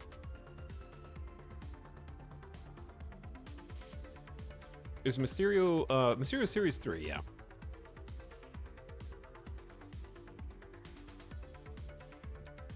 I want to see what my variants are going to be as well. But yeah, let's just continue taking a look at this for another minute. So another game winner is definitely Arrow. And Arrow can just, when you're up by a couple lanes, pull the opponent's cards to a lane that makes them lose. Extremely powerful card. And then we also have, of course, some more fodder for Carnage in Nova, spreading some power around the board, and Mysterio being able to eat the clones of Mysterio for a little extra power. Storm Juggernaut is fun too, yeah. Juggernaut can have some counter synergy if you don't play Juggernaut on turn 4, and you can accidentally knock your opponent's cards back into the stormed flooded lane. So that can be a detriment, but it's still fun when it works. As far as the Arrow has that anime look. I actually pulled this randomly from caches. Here's the actual anime Arrow. I think I am a little torn on which one I like more because I like both of them. The reason I like the portrait one is because I also have the Doctor Doom portrait and the Rescue portrait. So it's kind of thematic in that sense. Okay, let's take a look at the shop. What I got? We got... That is not the correct card. All right, I'm gonna relaunch the client real quick because it's showing me the wrong cards. So I'm gonna reload. I got Dan Hip Luke Cage. I want the Luke Cage that's just his giant head with like bullets smashing into it. And I want my opponent to see that Luke Cage and tremble in fear when he greets them face to face, staring into their soul. All right, let's try this again. Got the Max Spidey, Baby Electra, and Pixel Falcon. That's a must-buy, of course. Noir Crossbones, Flaviano Odin. I do like the Odin, and Luchador Taskmaster. Luchador Taskmaster is a choice, and then we got a Tuma in the shop. I don't think I'm gonna be getting any of these. I like the Odin, but I do already have an Odin that I like. I got Horsey Odin. I enjoy this one quite a bit. Okay, let me grab my freebies. Let's get the game music back on. Sound effects and all. Okay, and I got 500. I want to do a quick upgrade. Where are we? Other way. Because I had a card I wanted to get to... Yeah, Blue Marvel. I've been wanting to get to Infinite. There we go. Because he's got, like, space in the background. He needs the space border. And also a split would probably look good with this Marvel. Do you have WWE Venom? I do, yes, I do. Baron Mordo? How dare you? And we need 1 pip to get another reserve. I'll get that in a second. So colorful. All right, let's flip the orientation here, and then I got actually a few grays that we can do. We can break Destroyer out of his border. Always worth it to upgrade your gray cards. Tokens, thank you. Still working on completing my collection. I only have a few cards left.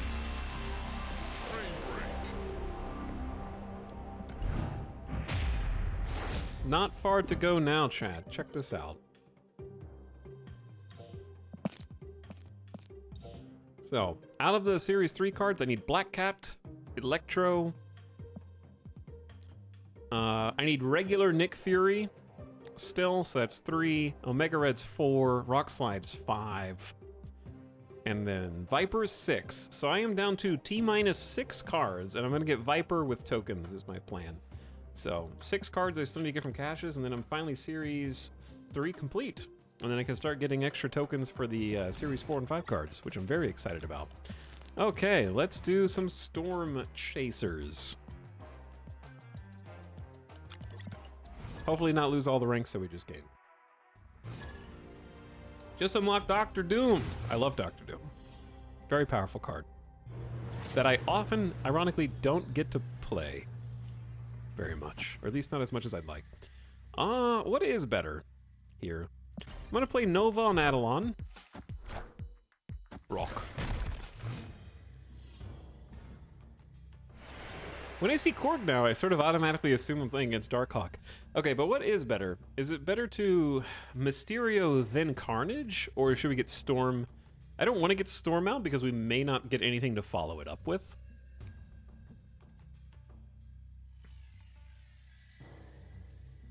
Bifrost makes this Mysterio play a bit awkward, though.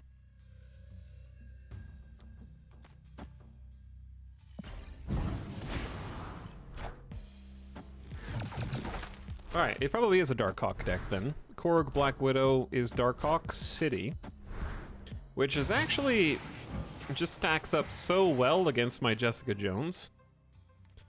Unfortunately for us. I could just storm the Bifrost. Actually, if I draw, I really need to draw 2 cards to try to lower the power of their Darkhawk. That is problematic.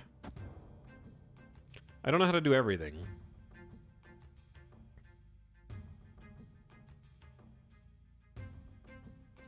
I don't know how to do everything.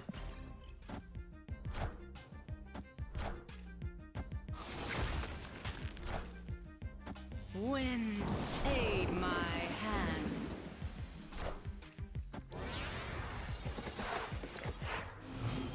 Okay, that technically weakened their Darkhawk a little bit. Hello, Hood. After turn 4, whoever is winning here draws 2 cards.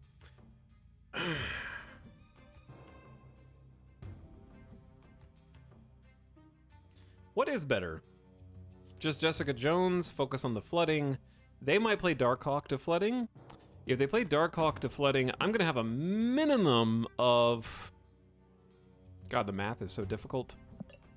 I don't know how to play around Darkhawk yet, because I don't know the math by heart. I could also just play for Asgard and ignore flooding. Let's do that.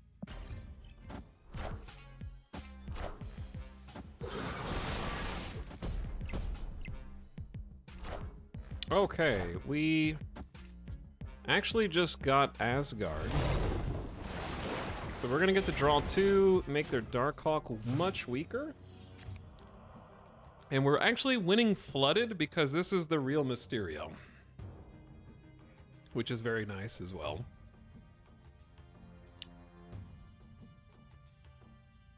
What does Darkhawk do? Darkhawk gets +2 power. He's a 4 cost. Gets +2 power for every card in your opponent's deck.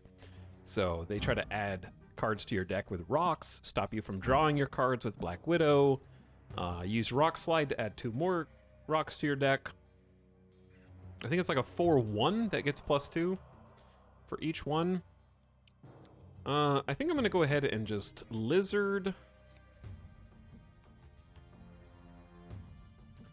Let's Lizard left and then Killmonger right. I should have saved the Killmonger. I was talking to chat and not thinking with my brain that Killmonger was a better turn 6 play after they replay their... Well, I didn't kill their Hood, so maybe this is fine.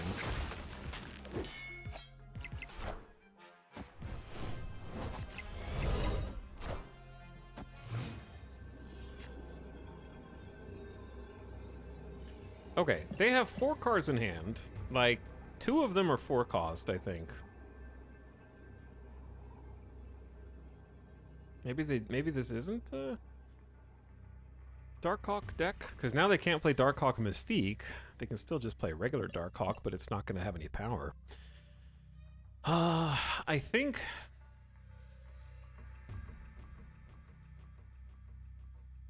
Yeah, Iceman, Hood, and Demon in hand. So they're really going to power up Angela.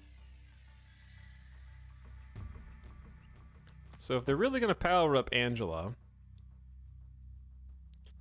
I wonder if I just play for stats and leave Flooded.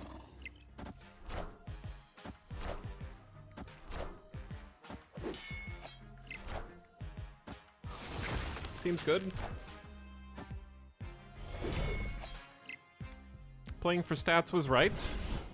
And we also win Flooded. Okay, nice start. Victory. I was just trying to figure out what they were gonna do. I was too scared to snap in case it was a Darkhawk deck. And if it was, then they wouldn't have wanted to play him, but it may not have been.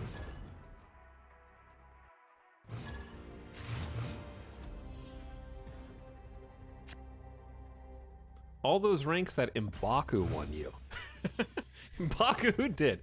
Have you tried an Ultron Patriot Blue Marvel Kazoo deck? I don't have Ultron. But I also haven't... I have played a Patriot Silver Surfer deck. That is decent.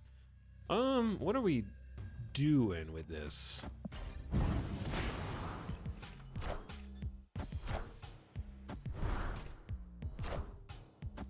That is a naked carnage. Opponent snapped. Opponent? Why would you snap on that opponent?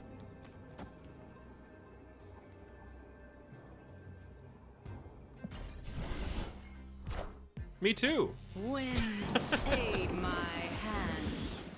Me as well. Wind, aid my hand. My problem is I don't have Jessica Jones. Sadly.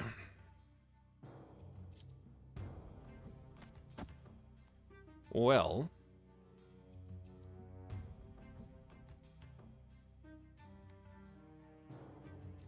Do we also play Hood here? Or do we not play Hood? I believe that, okay, let's just say best case scenario for them is that they have Jessica Jones. So they're gonna play Jessica Jones and they're gonna go up to 12.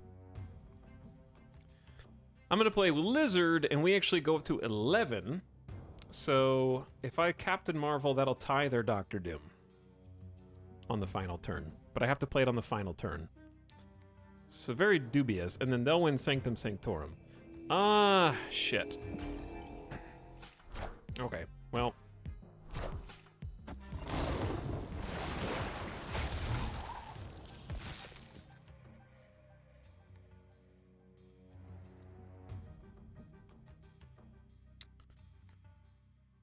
Nova would have been a very good draw as well. They could have played Hood, Nova, Carnage, and then buffed everything. This is acceptable.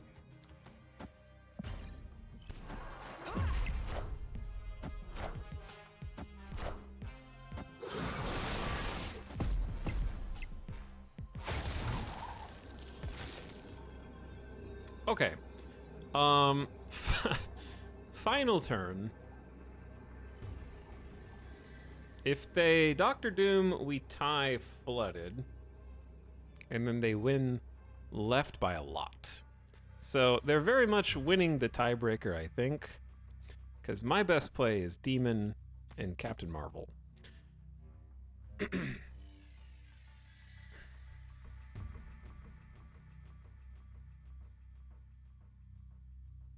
But Captain Marvel will tie Vision. I actually just don't know what's going to happen here, and I'm just going to say maybe this is a good play, maybe this is a bad play.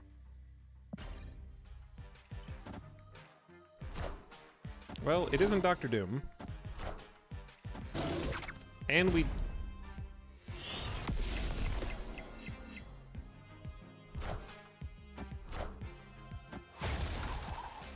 Oh man, Jotunheim Faster, baby. wins this. Oh damn, that was a close game. I'm glad I stuck around for that. Whew. Captain Marvel beats Vision confirmed. Pray for no leader. That's true. Leader would have been a good play as well. That I wasn't able to play around. Captain Marvel actually won us the game. That feels good. Looks like my Storm deck, except I use Captain Marvel in place of Arrow. I use both. I'll frequently win. Arrow is less good with the last featured location, but now that the featured location is gone, Arrow just got much better. Is that not 20 completed? I need to play 30 cards and then I get another weekly. Captain Marvel wins occasionally for me.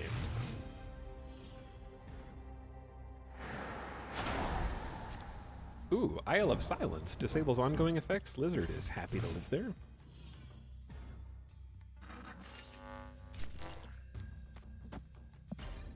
We might change Mojo World with Storm. I don't know. It depends on how many cards they play there. Because I think it's hard for us to win Mojo World.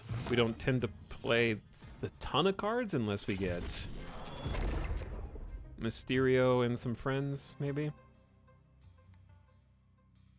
I also don't have a turn 4 play to follow it up, which is unfortunate.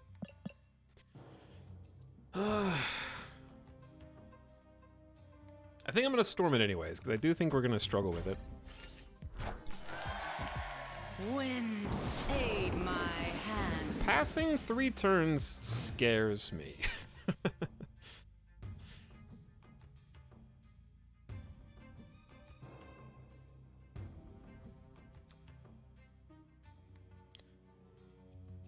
They're gonna, whatever they play there is gonna have like a +2. Is there a world in which we play Storm and then leave Storm high and dry because we have Doom in hand? And then play Mysterio and then we're competing for all 3 locations? What if we draw Carnage? We're gonna want something to Carnage. Nah, let's just give her some backup. Let's give Storm some backup.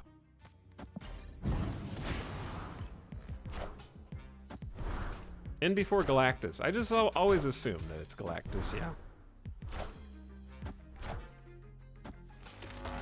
Okay, it looks a hell of a lot like Galactus. And I have just the thing. Oh, snap. You have to just assume Galactus on the pass Electro.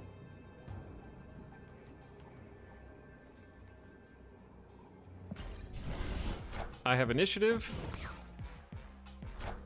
Oh. It was Magneto.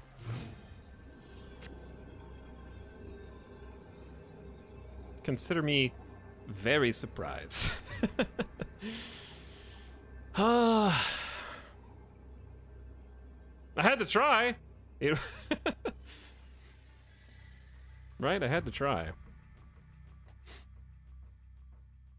Can they win left, middle, and right? Probably not, right? Is this a...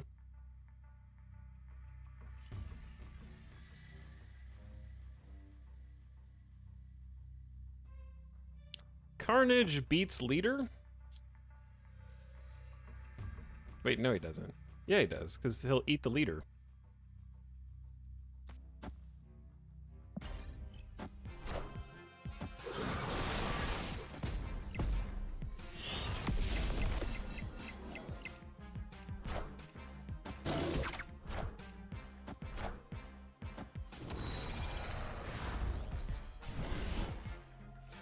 Close one, but GG anyway. Victory.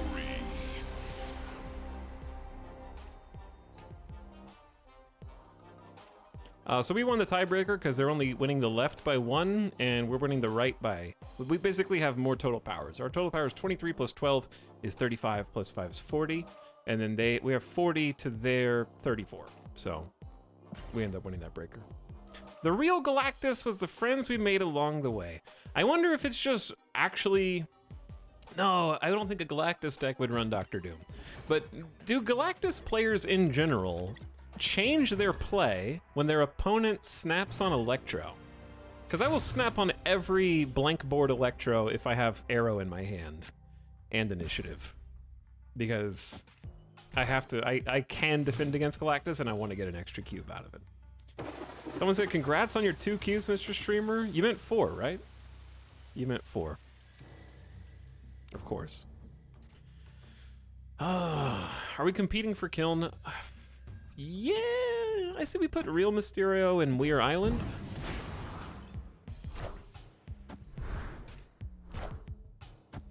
And then I can just Carnage left, Jessica Jones left, and then I still have Captain Marvel. Well, we're certainly not playing Carnage right, because Wakanda has prevented that. We are going to lose out on some value here. But we're competing for Kiln right now.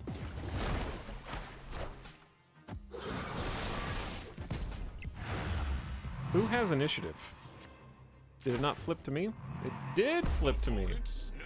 Opponent! Why are you snapping? Opponent? Is this gonna be a Galactus wave? A leader wave? Or some other wave? Questions without answers, chat. Questions without answers. If they... leader? what happens? They get +4, and then my 8, so they'll get +12. They go to 18, I go to 12. Let's snap back and have some fun. Why not?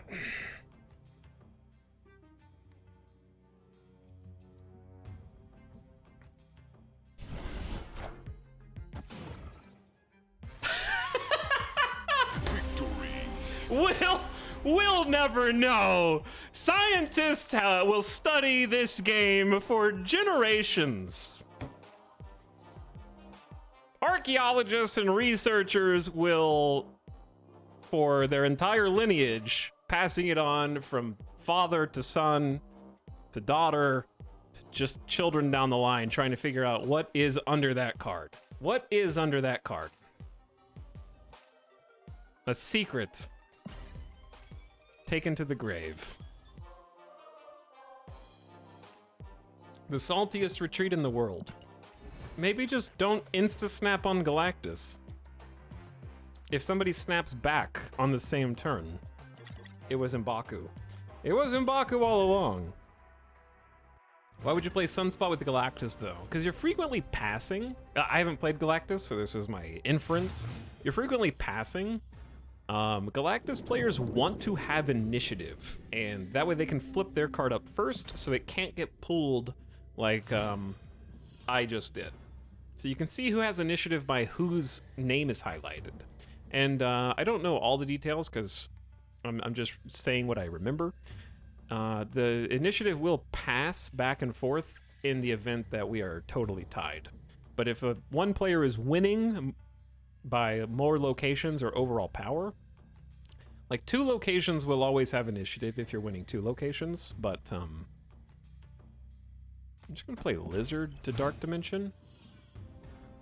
They usually run Ebony Maw, but it restricts playstyle. Yeah, they basically want to put big power into play to get initiative. I just happened to prevent them from getting initiative. That's no good. I would like Storm now, please.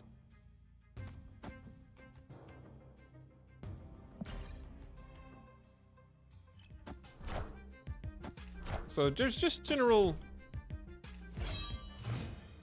That was a really greedy Galactus, even went for Wakanda to ensure you couldn't destroy the Mysterio clone.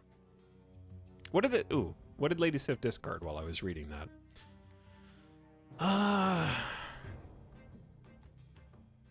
This is not a good Storm for me. So I can Storm to prevent them from getting Doctor Doom final turn. Or I can just play Killmonger Demon.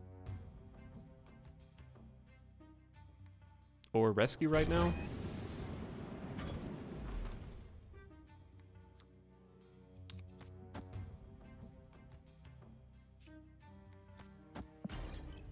Well, goodbye, Rescue.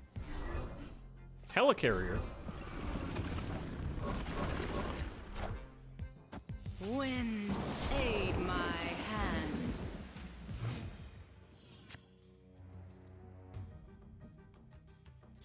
Is Captain Marvel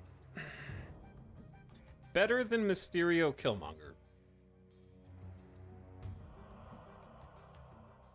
To try to win flooding.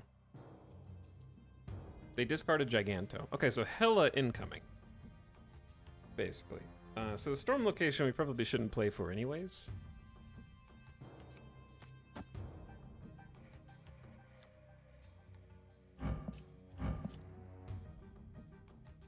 I'm not snapping on this one.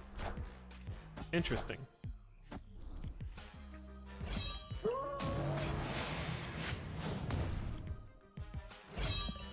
Alright, if Hela dodged all of those things, then Hela kinda deserves to beat us.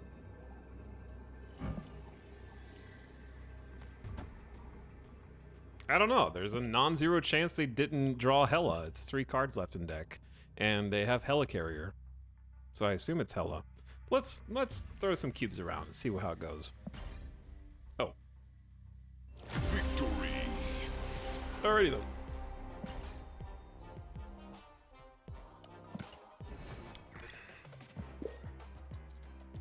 GG.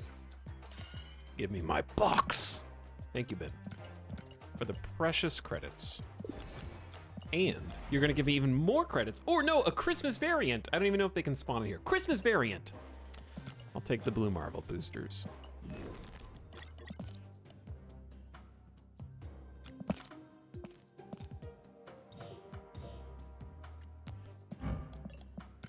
I gotta climb the collection tracker. Frame break.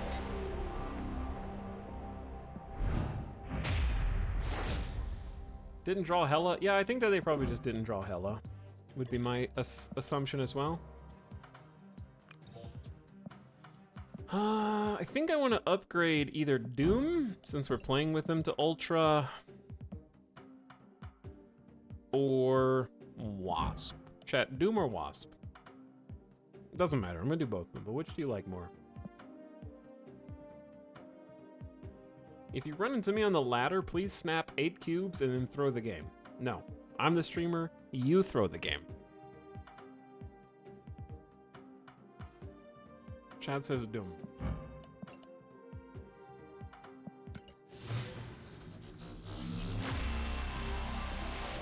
Animated frame. I do like this Doom.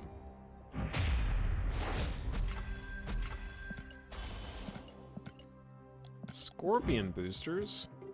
Those are useless. I need like 25. Play 6 cost cards. That's actually like my nemesis. I need 25 more for this crate. We should be due a card like anytime now. Because this was a card, then this was a new set. 1, 2, 3, 4. Yeah, this could be a card. But I don't have any more credits. I'm out. Actually, I do have 1 gray that I can upgrade.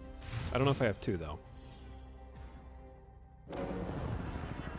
Whoever's winning this location gets +3 at the others. We'll just dodge and send Hood over here. Doom is cuter. Doom is cute confirmed.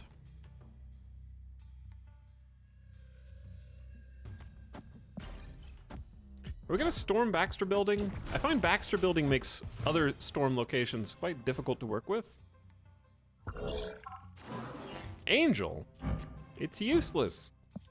Hello, Sewer Rat. Thank you for the 26-month sub, by the way. Also, Cybersade for 20 months. Sorry I missed you, Cybersade, but thank you for coming back for 1 more. Much appreciated. Chat, Moreg's not featured anymore, right? This is just random? Wind, aid my hand. A new sub for your collection. While you still can. You know what, guys? Being a sub's not so bad. Get that guy. How come I can hear the subs, but I don't see the notifications? Notifications are gone.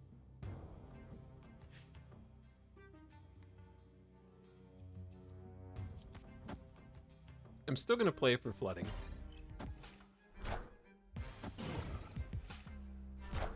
It's not that big a deal. All right, turn 5.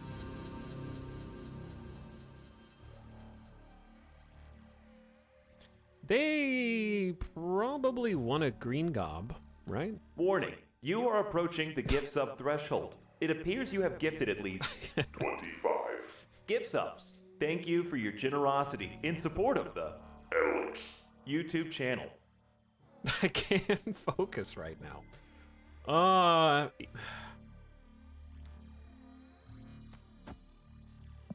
I don't even know if this is a good play.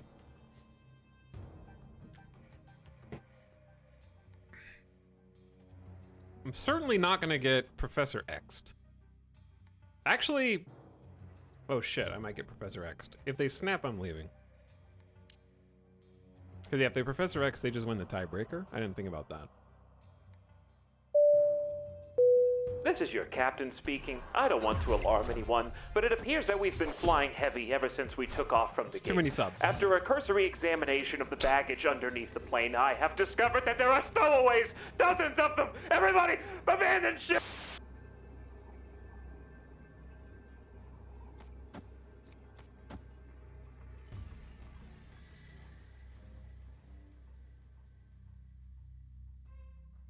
Hold on, chat. Okay, if I get leadered, I think we win.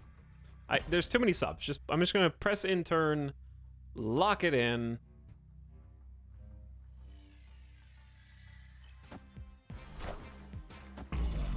This is gonna be the best Killmonger ever. And then Captain Marvel Further faster, baby. doing it for us. Excellent Killmonger.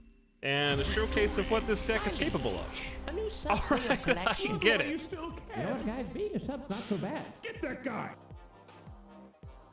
There are gift subs flying in every direction right now. Duck and cover if you can. Sewer Rat is trying to be the only person on the notifications menu on the screen right now, apparently. But somebody snuck in there. Wait, no. Sewer Rat gifted a sub to Moby. It just comes up as Moby. Get down, Mr. President.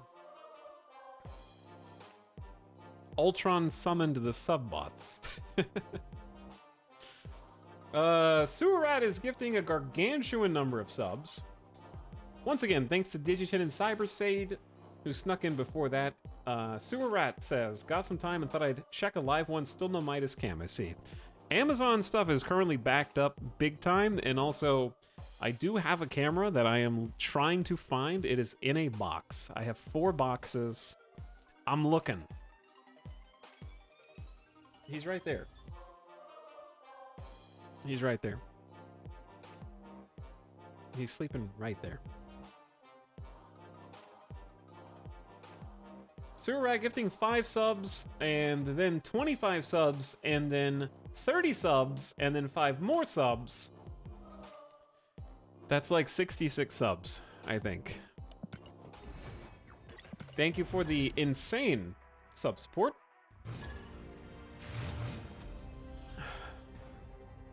That's like $300+ in subs, which I appreciate very much. Amazon Prime orders taking a week. It's taken longer than a week for me. Ooh, I like Lizard into Shuri's Lab. Thanks for supporting Italic's Wide Peepo Happy. To you as well, Kuru, for hanging out. What Lego set did you get, KJ? Am I about to get Mr. Negative? It's more likely than you think. We're gonna chuck real Mysterio on Baxter, and then Nova with the fake Mysterio.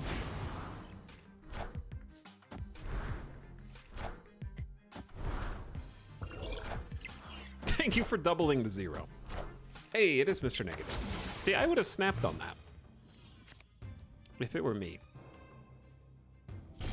Now we get to play, I don't feel like we've played Rescue yet. So Rescue is if you play a card here next turn, it gets +5 power. So it'll go from 4 to 9.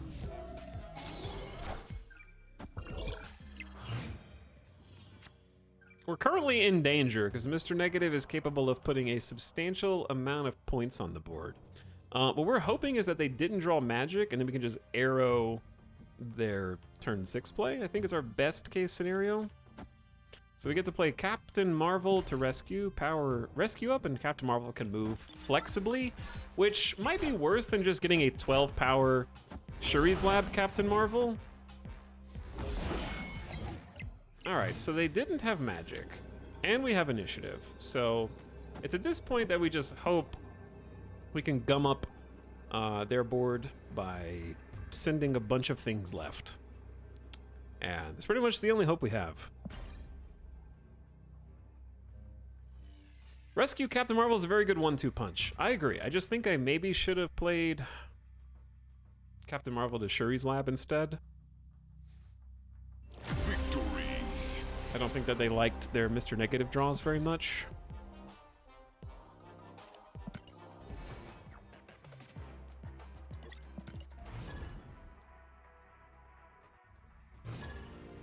It's like a better Hawkeye. I don't know why I never put 2 and 2 together that Rescue and Hawkeye were similar. But thank you once again, Sewer Rat. I hope you're having a nice week and happy holidays into the new year. Popping in for a quick hello and sub bomb drop. Have a happy new year. Hey, have a happy new year. By the way, chat, I am planning on streaming tomorrow as well. Tentatively. Put an asterisk there in case I wake up and decide that that's a terrible idea. Sometimes I like to bury Mysterio into the hidden location. Somewhat surprising. Keeps the mystery. But yeah, I'm thinking about just jamming on some RimWorld tomorrow if I feel up to it.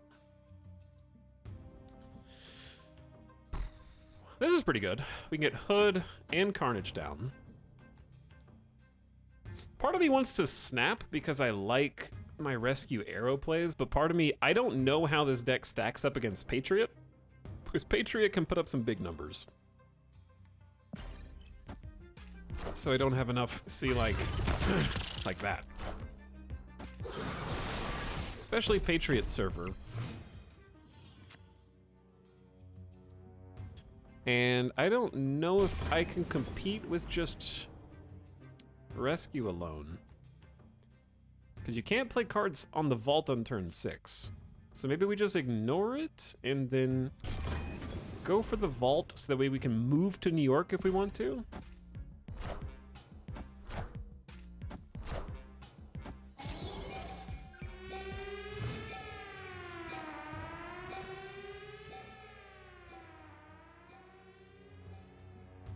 Is there a world in which we just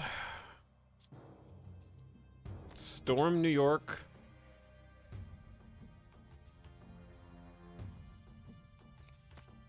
In Demon Vault? It's probably not a good play, is it? We're just assuming that this is going to become God tier power. These are all 3-drops, so we have to play around Silver Surfer and Patriot. So this right lane is basically off limits. I need to come up with a strategy to win left and mid at this stage. Another thing that we could do is possibly, since we could just ignore the rescue bonus, right? I'm winning by 5 here. And whatever they end up playing, just drag it to New York? Is that bad? Because they're probably gonna fill Vault? Oh, they didn't fill. Okay. That is a Super Scroll. I've seen this card one time before.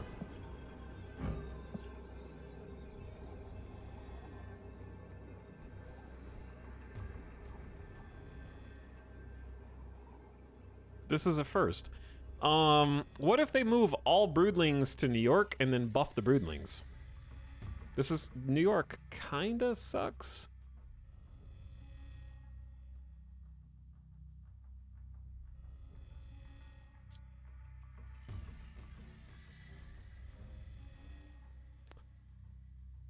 Okay,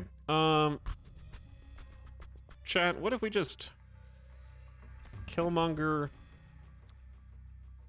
Lizard, Demon? We have 8, 14, 18, right? And we're winning mid and we're winning left? I don't know, it's only 2 cubes. I assume they'll move something over here. Yeah, that's what I was expecting.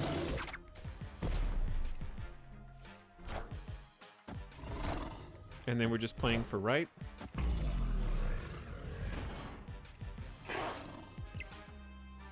Very close, but Real Mysterio, please stand up. Thank you. Ultron with no buffs! Victory! Super Scroll, but 0, no Patriot, no Silver Surfer, just naked. I had an insane Super Scroll which copied 2 Onslaughts and an Iron Man. At this juncture, I think if you're playing Snap, it's physically impossible to play around Super Scroll because this is actually the second time I've ever seen it. I've seen Valkyrie slightly more, but getting Valkyried is almost always a surprise. I'm only just now starting to pick up on the signs. Namely, seeing some weird ongoing cards that don't typically get played, like Punisher. Punisher is an indicator that Valkyrie is coming. Mojo in a deck that otherwise isn't playing anything else. That typically goes with Mojo. I've seen a lot of Shuri. Yeah, Shuri seems very powerful. I don't know if I want to compete with Onslaught Citadel. Yeah, well, we don't have a choice, do we? Killmonger is about to say hello, though.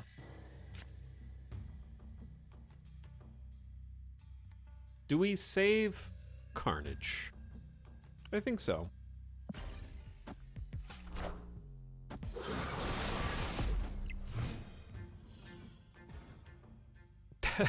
Hello, Zero Fate. What's up?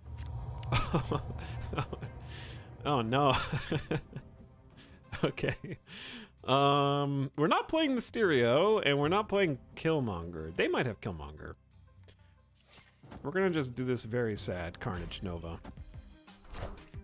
Oh. Okay. Well, now I'm more sad.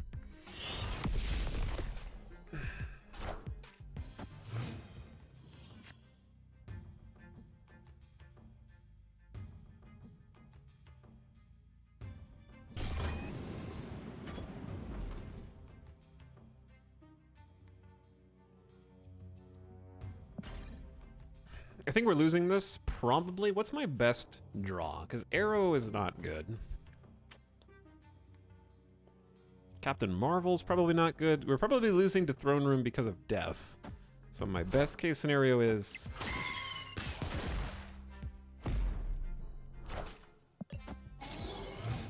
They've destroyed enough to play death this turn, though, right? So if they wanted to get cheeky, they could play death now, or they can just wave. If they wave, Arrow's wrong. If they death, Arrow is right. Bit of a toss-up.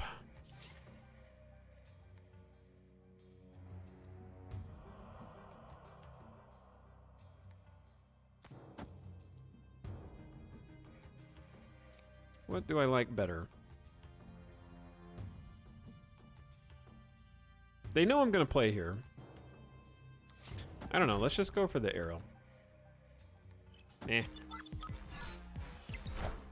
It was wave. So I should have saved Arrow.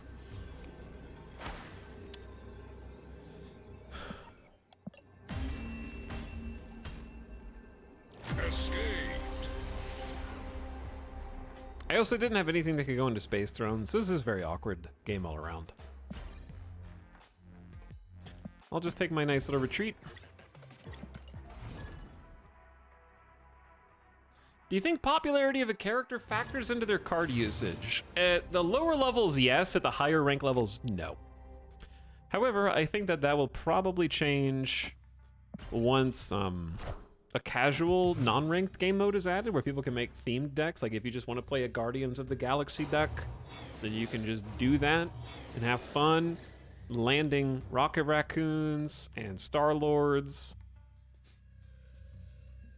and not canceling Superflow. Mysterio has been definitely causing me... It's a very good card, but it's somewhat inflexible against some of these locations. Like, excuse me. I'm allergic to inflexibility against certain locations. For example, last game it was the Space Throne, this game it's Superflow. It's sort of just been sitting in my hand anecdotally.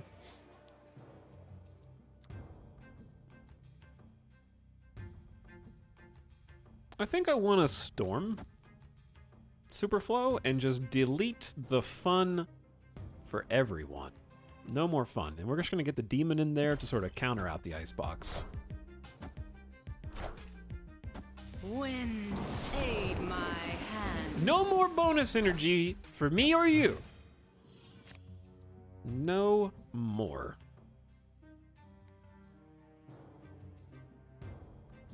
If I honestly, this not a good turn anyways. After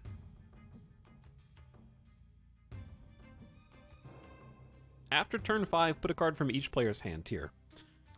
I think I'm gonna real Mysterio left.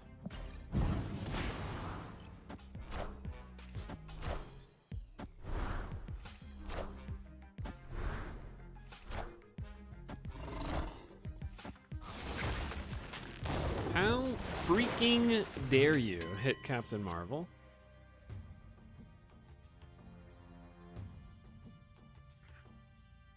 Okay, this if Grand Central pulls Carnage, it doesn't do anything. Neither does Rescue. Neither does Arrow. So, I think we actually just play Arrow. Or we could play Arrow left.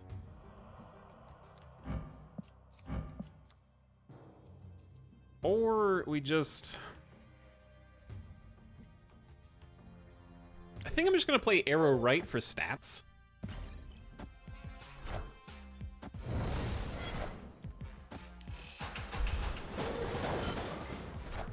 Never lucky, chat.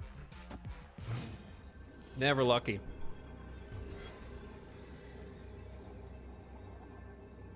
That could have been Doom. Well, actually, I didn't want it to be Doom, did I? If I Doom here, what happens? What is my opponent playing?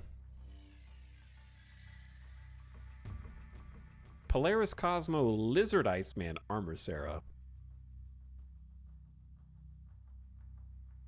I'm just gonna try Dr. Doom and see what happens. Okay, Surfer is just like a different Surfer deck. And then Real Mysterio reveals themselves and we lose by 1? Okay, lose by 1. If Grand Central had pulled anything else, like if it had pulled Rescue or Captain Marvel, we definitely win. So that's too bad.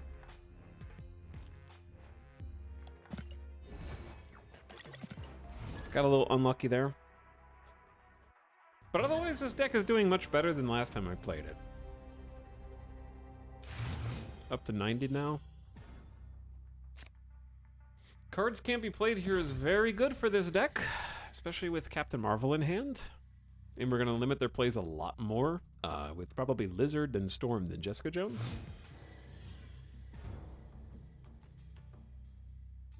Okay, that's exactly what's going to happen.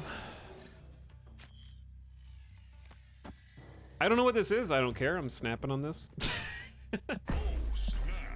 Dubious. Because I have a game plan. If it backfires in my face, then so be it.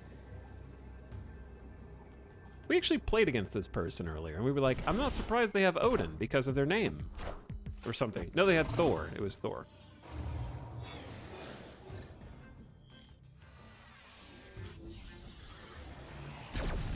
So I get the plus energy anyways.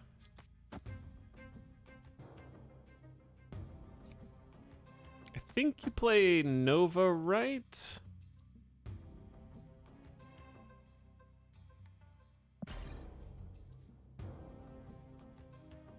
The season's been pretty atrocious. I'd settle for 90, stuck at 85, 88 currently. Yeah, I haven't gotten to play as much as the last 2 seasons this season, but I definitely think it's been harder. Wind, People are getting better at the game, and net decks are definitely becoming more common, and I'm not even making fun. I've definitely borrowed a few myself.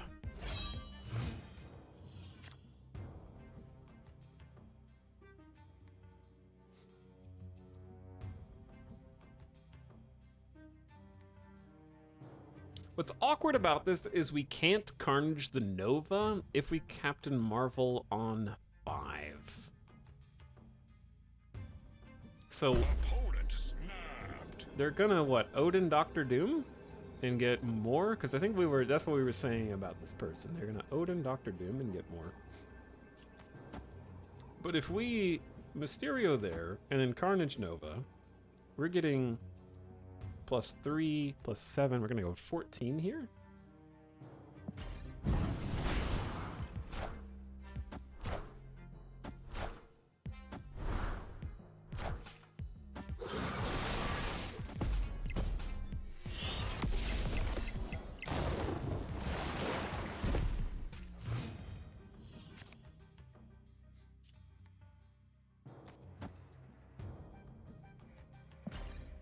And then I play Captain Marvel, and they play what?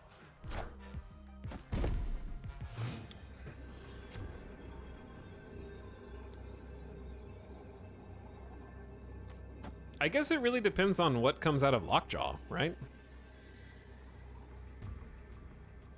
Because I think they want to Odin Dr. Doom and then get 10 here. Plus 5 there. And then it'll go back into question marks. If my opponent gets my 8 cubes, then more power to them. I kind of just want to slug this out because I want to see what the final play is for this deck. Okay, so it was Odin. I hope it comes back with Wasp.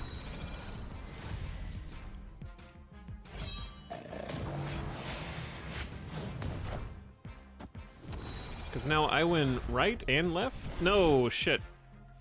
We lose by 1 again. This is the second lose by 1. It's so close each time. Because we tie mid with Doombots. So ironically here, I actually win if we played what? If I played Jessica Jones right instead of Dr. Doom, we win. I think. Because then okay, hypothetically, I would have had 4 here instead of 5, which I still win 17-14. And then Doombot isn't here, so Captain Marvel flies to Flooded and wins. Wait, no, because hang on. No, then I lose because Captain Marvel moves. Never mind. Scratch what I just said.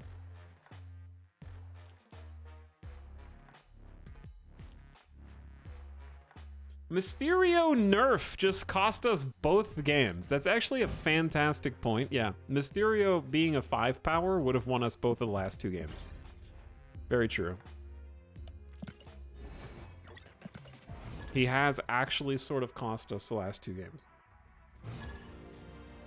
What is a tier set in relation to Snap? Never seen that term. A tier? I think that they mean like a series or pool. They probably just mean early pool. So I got a copy of Green Gobbo.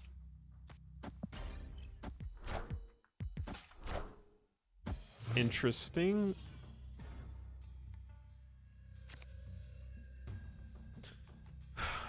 Well, this is going to be somewhat silly.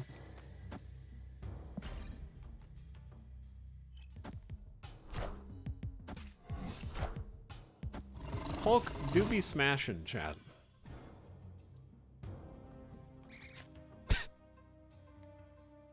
I know what they're gonna do. I'm gonna do the same thing. However, if I had a way to clear all this trash on my board, I know that they're gonna Green Goblin Sinister London. I can actually block one of them by just doing Mysterio Demon, but then my board is absolutely stacked. So we're just gonna trade Green Goblins here.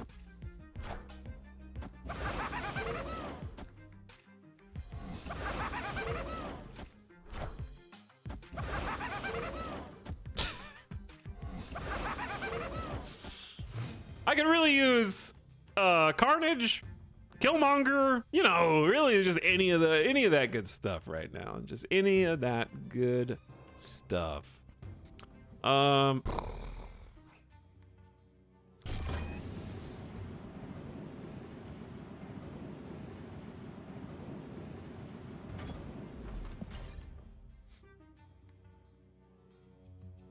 This looks like Hazmat.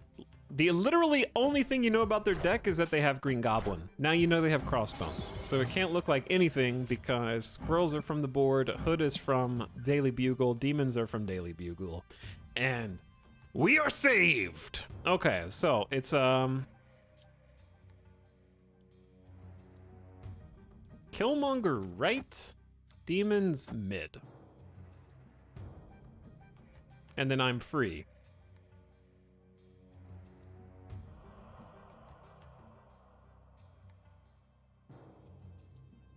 Is Demon left better? Killmonger right, Demon left.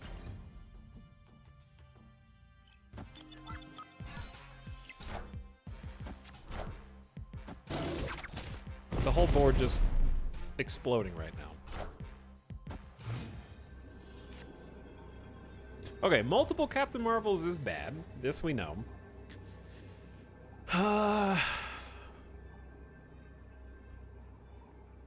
Chat, I need to win mid. Do you know how we do that?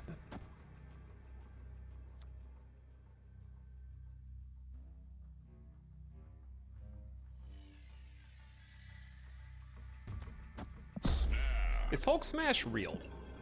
Maybe. If Hulk Smash is real, then we're gonna have a problem here in a moment.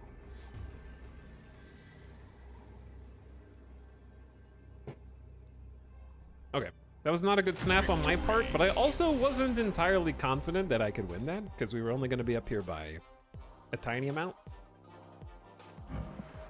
It might have just been a bot who retreats, because these are odd.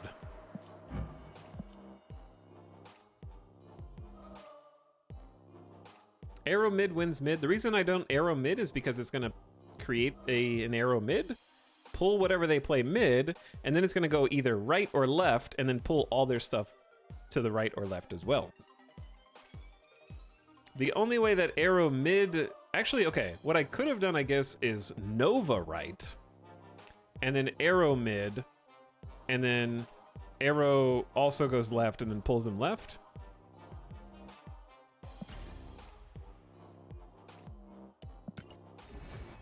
It's not a bot. Hulk Smash has appeared in other streams before, like on VoIP, because if you just saw them being played against, that doesn't implicitly mean it's not a bot.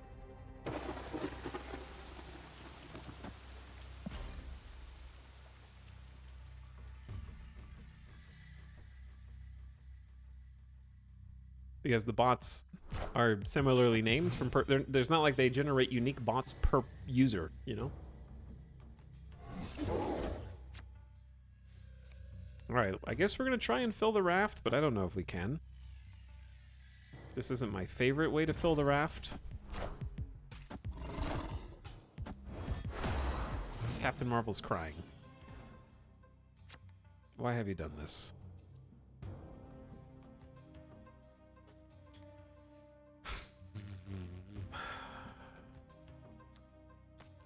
You've left me with no choice. Wind, aid my hand. I will destroy the raft before I let you have it, Brood.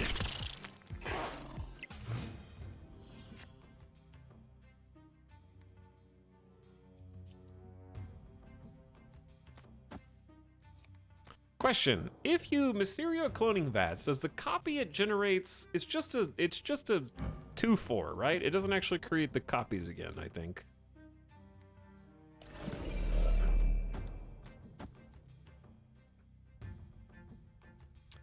This is gonna be 2, 4, 6. I'm gonna go to 7, then 8 with Nova, and then I clear space from Marvel Doom. I don't know if that's good enough.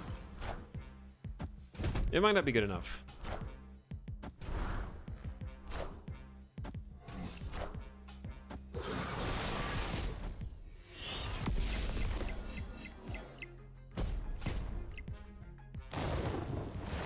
But it does free up some room for whatever that's worth. Yeah, this Captain Marvel is just super weak. And it would be oh so nice to get no, I can't get multiple demons, can I?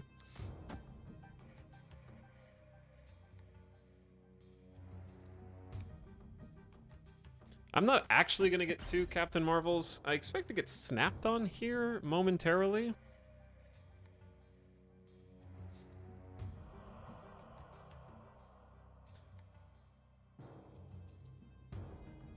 Hello, Chillin' Sicilian. What's up? How's it going?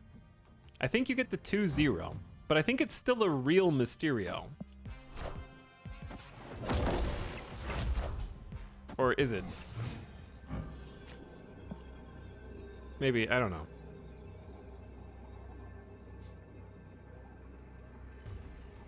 Okay, so their best play is what? Silver Surfer?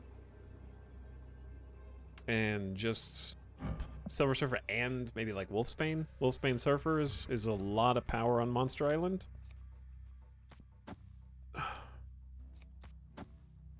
What's our...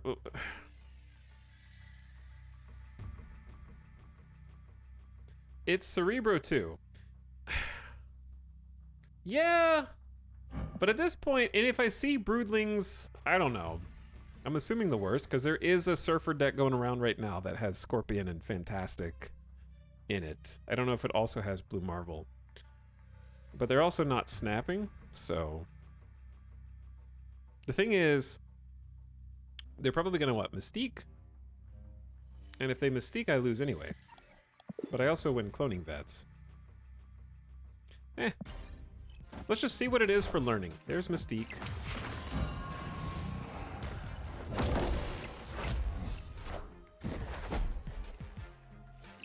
Too much power for me to beat left or mid.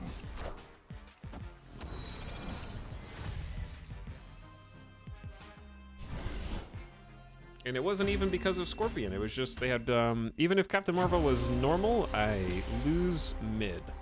But yeah, I can pump out a lot of power on the board with Blue Marvel.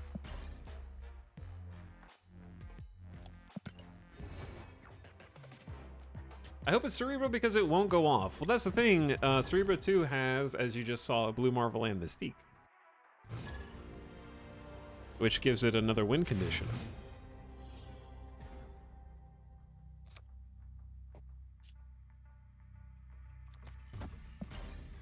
So it doesn't always need to play around Monster.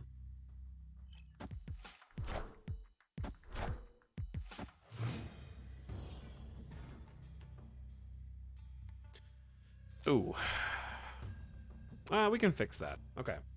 We do have a way to fix Washington, D.C. against Patriot here.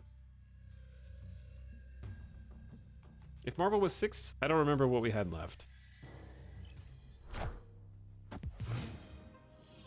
But it was only 2 cubes. No cards revealed this turn is a bit harsh for me, but that's okay. I'm hoping to draw into Jessica Jones. We really have had a sad lack of Storm changing a location to Flooded into Jessica Jones of late. So what they'll probably do is tuck Patriot into Washington, D.C., I would think.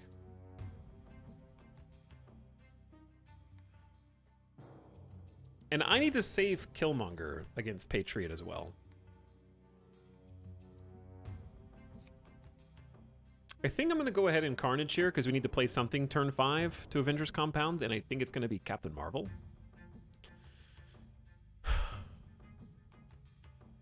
Is that better? Yeah, I think that's fine. I don't know if I'm supposed to snap against this or not. Oh, snap.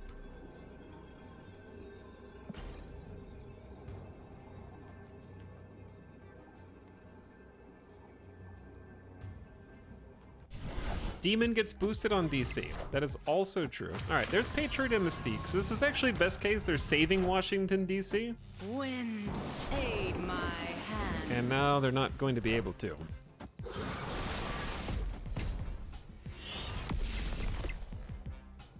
And they have to play to Avengers Compound turn 5. So that was like very well timed.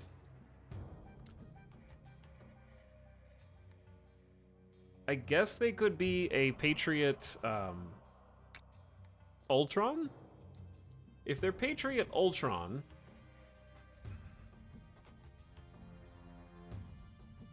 I wish I could give them priority.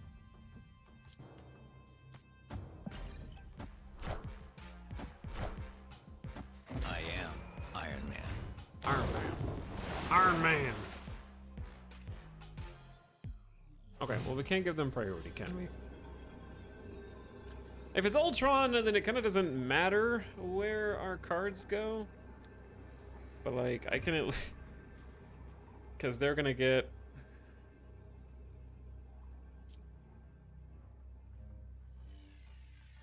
They're going to get +2, +4. They're going to be 5, 10. That's going to be 20 power left. And we're only going to have, like, not 20 power left. So if it's Ultron, we're just giving them 4 cubes. Chat, does Iron Man go in an Ultron deck?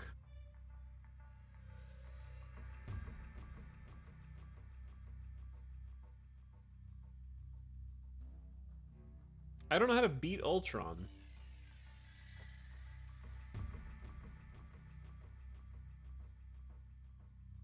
Because I have initiative.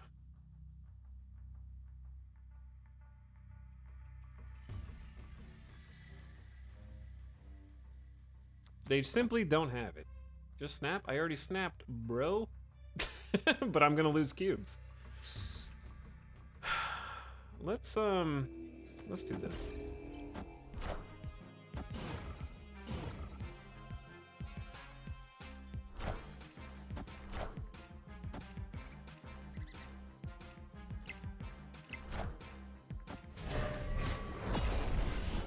Ow. My face. I was not expecting Squirrel Girl Surfer Iron Man. Is there a turn time limit? Yeah. This is why I wish I didn't have initiative, because Killmonger actually would have been sick. Could have killed Misty Knight as well. Okay, what did they play turn 5? They just played Iron Man. So even if I passed turn 5 instead of playing Captain Marvel, I still don't have initiative. This is tiny Ultron, huh?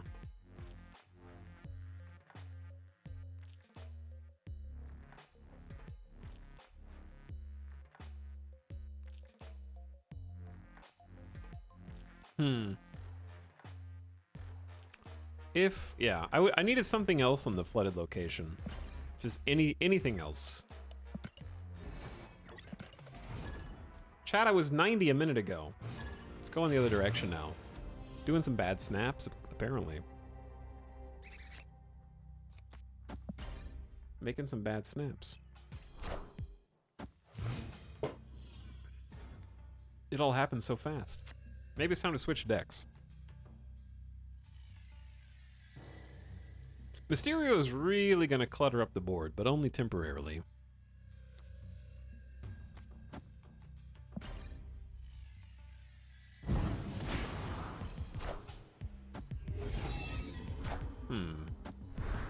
Invisible Woman shenanigans. So if I get rid of their squirrels, I'm helping them out too, which is unfortunate. I think it's my best bet to just go ahead and storm there. I feel like I'm fucking myself over with storm lately. Am I messing up my own storms? I don't want them to be able to play too much under Wind, Invisible Woman. aid my hand. Okay, now we gotta clear some space, I think.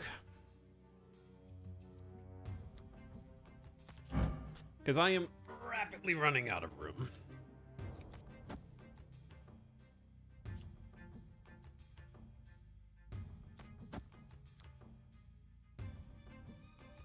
Okay, if we play here, we're gonna have 2 spaces on Kunlan, 1 space on Isle of Silence.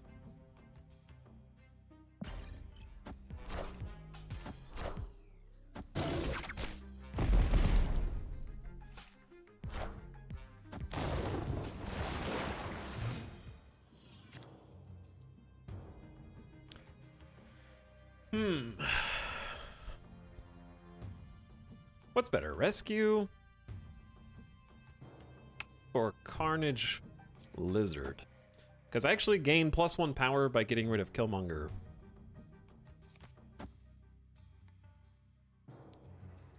And I don't fill up the entire board. Alternatively, we just play Rescue, and then we have 2 out of 5 cards are capable of going over to Flooded. They could be Jessica Jones, or not Jessica Jones, sorry. They could be Captain Marvel, or they could be Doctor Doom. And I could play either of those on Rescue for much more power. Maybe that is correct. Just play Rescue and see what happens.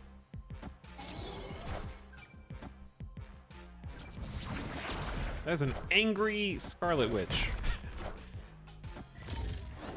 Korg, Black Widow. Is there a Darkhawk in here somewhere? Well, that was not who I wanted to see at all.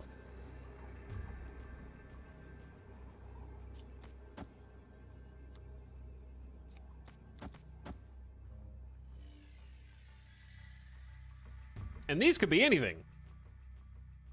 Now I need to see what this deck is. What's under Invisible Woman? Oh, we'll never know. It's a mystery.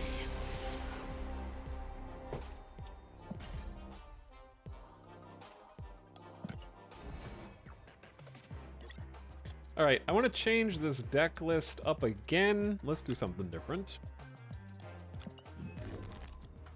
We went up to 90 and then back down a little bit.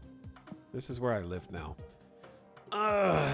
What should we play? This deck is enjoyable. Sometimes it works. What's most enjoyable about it is it lets me play Cosmo. So this is a Ronin Devil Dino deck. So the last deck I made myself. This deck I borrowed from Jeff Hoagland, whose channel I will link again in the chat.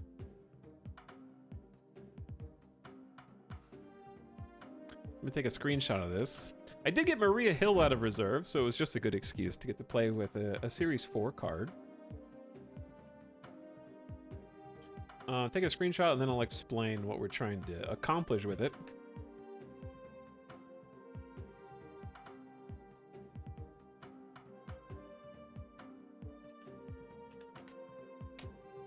Okay. What we're trying to accomplish is basically similar, like we have the hood, but we don't really have a way to get rid of the hood. What we're trying to do is power up the collector by adding cards to our hand that did not come from our deck. So Hood generates a demon, Cable steals a card from the opponent's deck, Maria Hill generates a 1-drop, Moon Girl can duplicate your hand, and all those can power up the collector. Obviously we have extra cards to play with, some of them coming from thin air, some of them from our opponent. Angela can get powered up from all these little cheap plays, and when we do draw these extra cards, Quinjet makes them cost 1 less, down to 0 if possible. So we can have a free demon or a free 1-drop from Maria Hill to get some flexibility there. And then at the top end, we have Devil Dino, of course, just a stalwart companion of most Pool 2 decks. And then Ronin also joins us, +2 power for each card in your opponent's hand.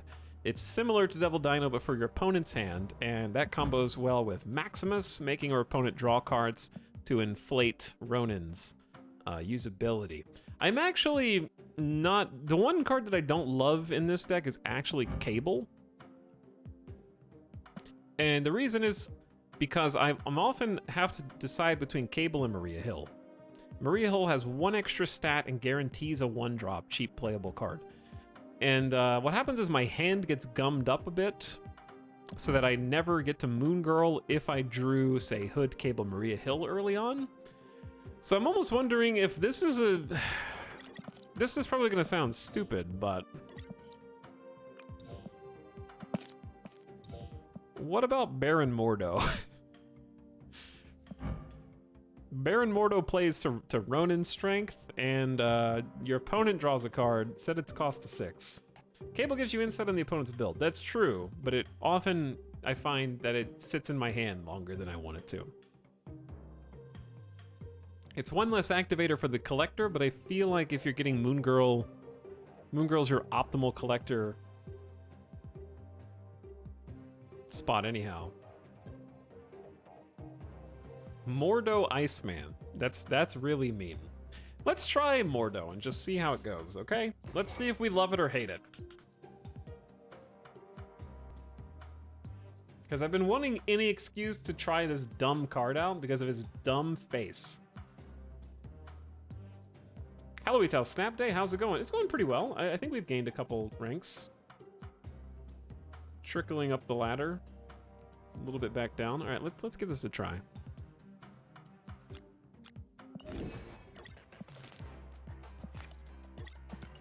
All right, I'll change the deck list.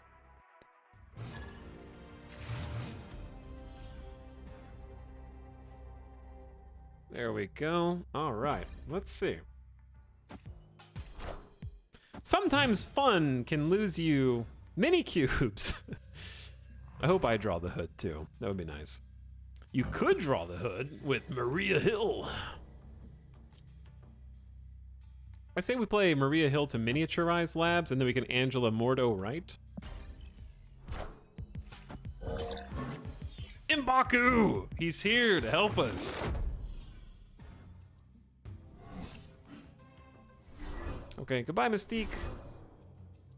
We'll miss you. Is it right to just Angela and Baku? Is it ever wrong to Angela and Baku? Is a better question. Wind, aid my Okay. hand. We're storming, chat. We are storming in here. And I got a free -2 hood.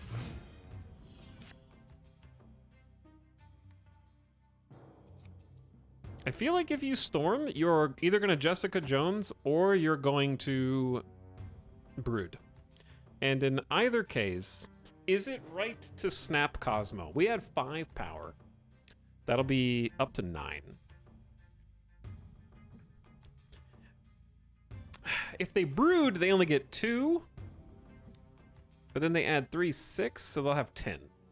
So actually, I don't want to snap this.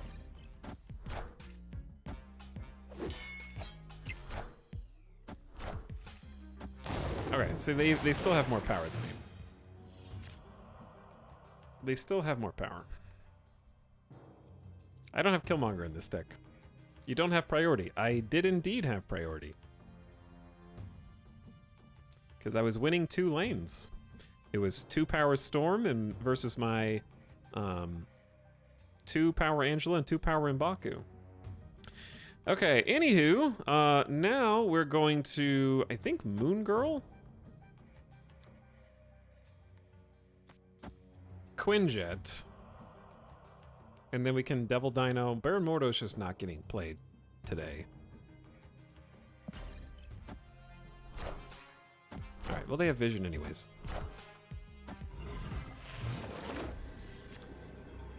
The final turn. Where were you? You're too late. Well, sadly, this is going to be a very weak dinosaur.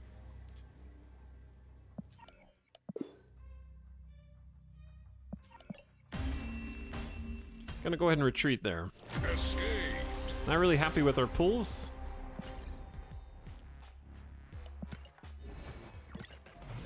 Like, even if I didn't play to the right location, I don't know if Cosmo left would have been better. My board was just a little gummed up. Turn 1 Quinjet. Definitely not going to get Killmongered. It's totally fine. What does M'Baku do? M'Baku, if he's in your deck at the end of the game, he flies out of your deck to a random location. Wherever possible.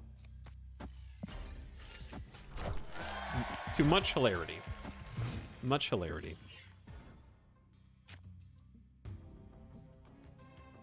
Alright, we got Max, and we got Baron Mordo. He is a true hero, yes. Okay, I definitely need to compete for Mojo World some, but let's go ahead and Maria Hill first, because all of our cards are going to slide to the right with Bifrost. And we're playing against Patriot. I'm seeing a ton of Patriot.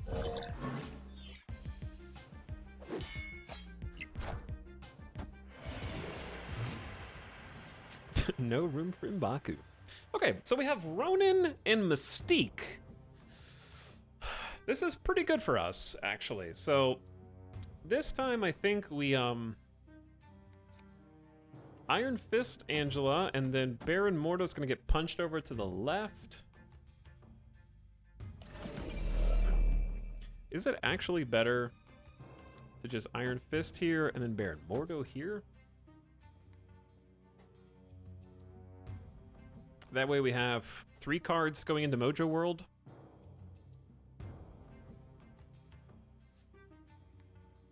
What if we just don't play to Mojo World? Because I feel like they're going to have more power than us in Mojo World. What if we just skip it?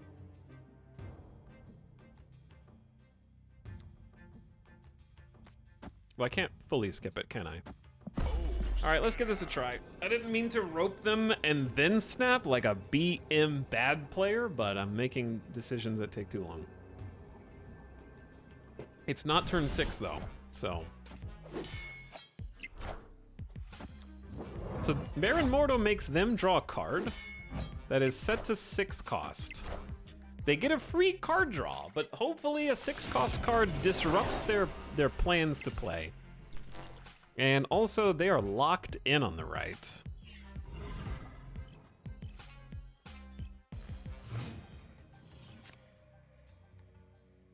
Cosmo could be a very good boy and make my opponent miss their mystique on reveal. However, I think I just want a Ronin left. I don't know if I want to compete for Mojo World yet.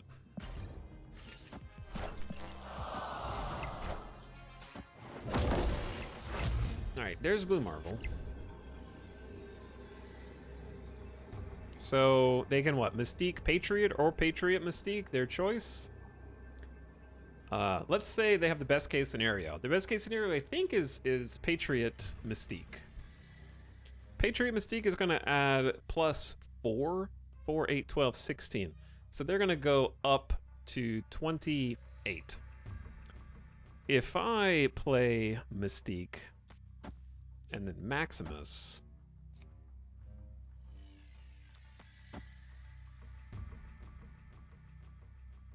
I don't know how many, it depends on how many cards they play. If they play 2 cards, they're gonna have 3, 4, 5. They're gonna have 5 cards, which is gonna bring us to 13, and then 10. So we're gonna go 10 here. Should get the plus 3 for Monster Metropolis. Is that enough to win? What did I say, 10? We're only gonna have 24 there.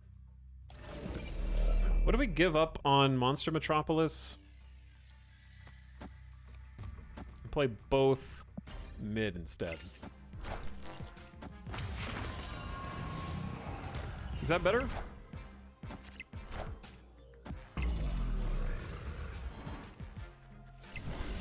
It is better. GG. Hello, Felicity. Thank you for the raid. Felicity Raiders coming in. Thanks for the hearts and the love. We've been ambushed, chat. That was an Ultron, yes. That was an Ultron. Coming into a win. Perfect timing. Thanks so much for the raid. Hope you guys had an awesome stream. How are the games going? Pretty good, I would say. I haven't gotten to play as much this month as I have the last couple months. I just started playing Snap at global release, and I got Infinite the first 2 months, and we're climbing. We went from 87 to 90 back to 89. So in general, I'd say pretty good.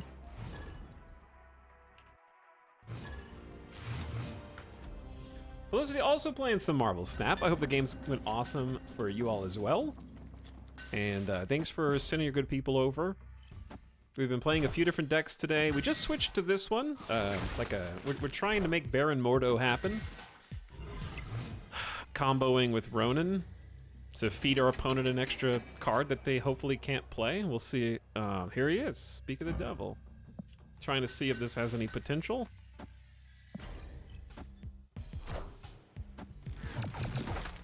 Okay, you have a Widow's Bite for me, and I have a 6-cost card for you.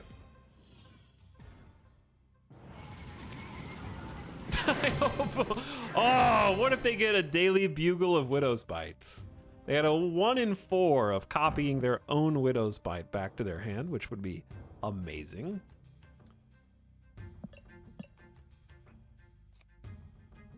I think I'm gonna go ahead and play the Widow's Bite to Nidavellir and then leave a spot open.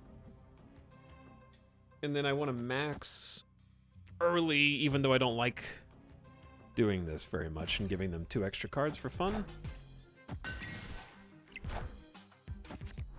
Debris. Well, I won't be playing the Nidavellir, I guess, will I?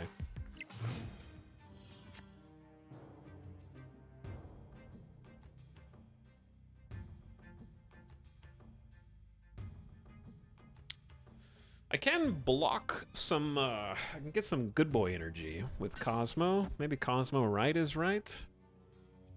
If I Cosmo right, I'm blocking a lot of things that I may want to play, though. So perhaps it's proper to magic away the Grand Central first, but what if they, like, double down on Debris somehow? I don't know if that's something they'll do.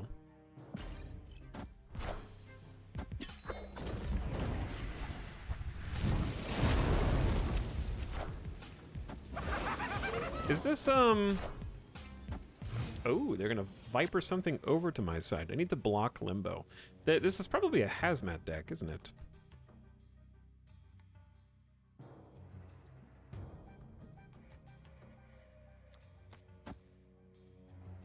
So maybe just fill mid and then pray.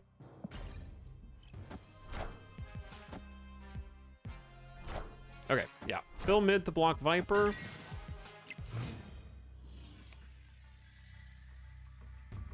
Is it good boy time? And then we might actually stop them from playing Hazmat at all. And then we just play Opponent snap. Ronin and cheap Mystique. Yeah, the climb's been pretty tough. I think the climb has been pretty tough. Are you closer to 100 or 0 mentally? Mentally, yesterday was really rough off stream. Okay, I can't Mystique because Cosmo. Sorry.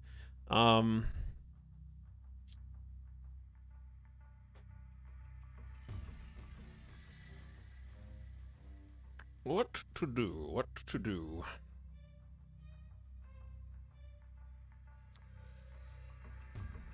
What if we could just get really cheap Angela, and then Cosmo, and then final turn Ronin?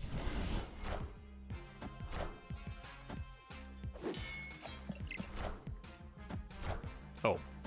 Okay, so I'm losing anyways, just not in the way that I expected. I was not expecting Dr. Octopus to be in this deck. I was thinking this was more of like a Hazmat deck.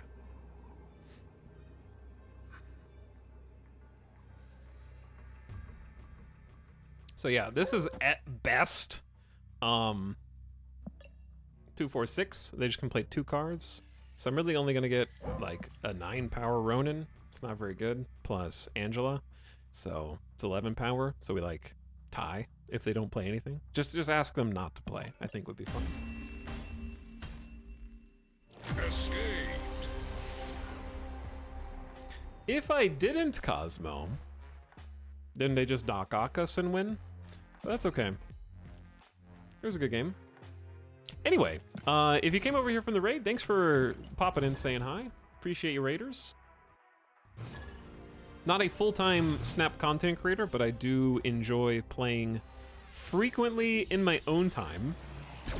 Just felt like streaming it today. It seemed like the time was right. But typically play a lot of strategy and simulation games. Playing a lot of RimWorld, Dwarf Fortress. I've played a significant amount of single player and multiplayer card games. Slay the Spire, single player, thousands of hours probably of Hearthstone and Magic. But I'm just smitten by Snap, and I haven't stopped playing it since global release. This is a decent Maria Hill drop. Are we gonna Baron Mordo Sunspot? Hell yeah, we are. Draw that 6 cost card, okay? It's also not wrong maybe to just Cosmo one of these lanes and then Maximus under the Cosmo, but I'd rather leverage Maximus to feed my opponent cards for powering Ronin up. My least favorite Dwarf Fortress feature is it takes away from Marvel's Snap Time. Classic. Favorite variant so far. The reason I have the collector avatar is because I have been buying too many variants. Picking a favorite would be hard, but my most recent favorite is the Kingpin with little martini glass on the beach. That's been my favorite one recently. But I'm glad you guys are having so much fun with the game too. All right, I am just going to chat. We're gonna go off right now, all right? Let's just snap on this. Snap. I just predict Galactus. Show me Galactus. I love Cosmo. He's a very good boy. Oh, it wasn't Galactus. Wave into Patriot. Okay. I apologize for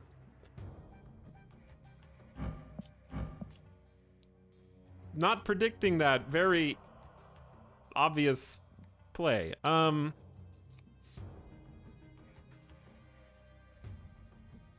I wonder if it's correct to just Ronin mid, or do we just ignore the Raptors since they're being buffed by Patriot? I wonder if we just Ronin right. Is that the play? And then we can like Angela Maximus left for 9 power?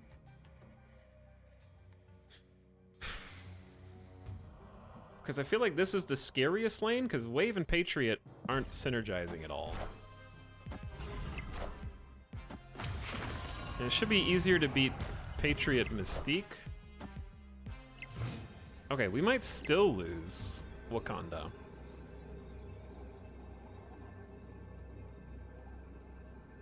I would have loved to have drawn Mystique here. We might still lose Wakanda. So we play Hood to power up the Collector and just kind of chuck Savage Land away. And then Angela Max is certainly enough to win there, but I doubt it's enough to win. Because they're going to go 7, 14, 21, 28. Like, that's... all they have to do is play 3 cards to Wakanda, and they win Wakanda. And then... whatever they play is going to empty their hand. Chat, do you think that there's a world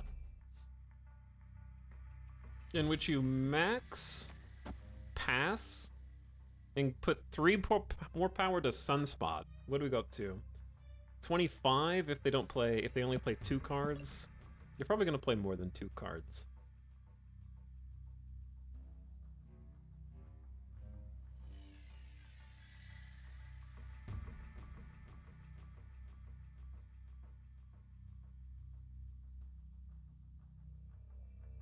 If they Ultron left, you only tie with Max.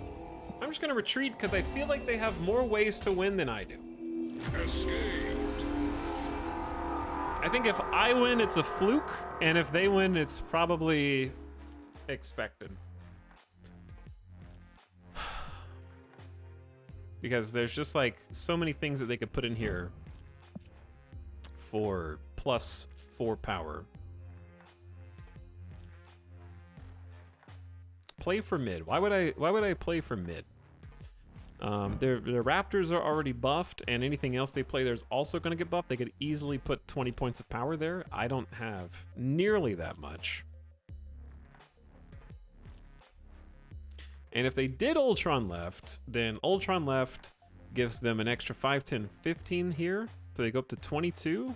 I don't know. It's possible, but they had 6 cards in hand. So I have to assume they have more plays than just Ultron.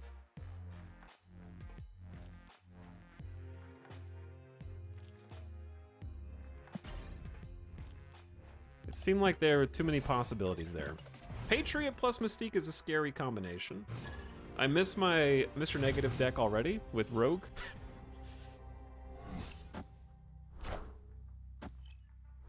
Baron Mordo strikes again. He's unstoppable. Did he wave because Patriot was Baron Mordo? The better question is, why do they have wave though? In general, like why would they have wave in general? Was it right to save Hood until after Collector is down?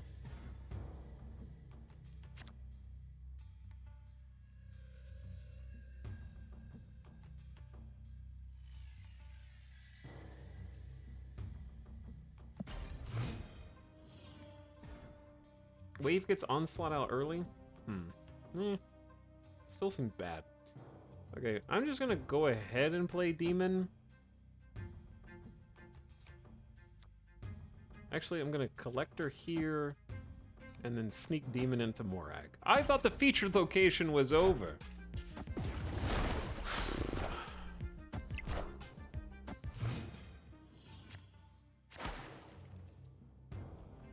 It's coming, chat. It's coming.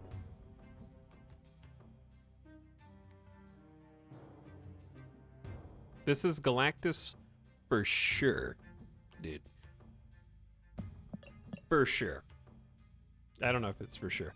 It's for sure, dude.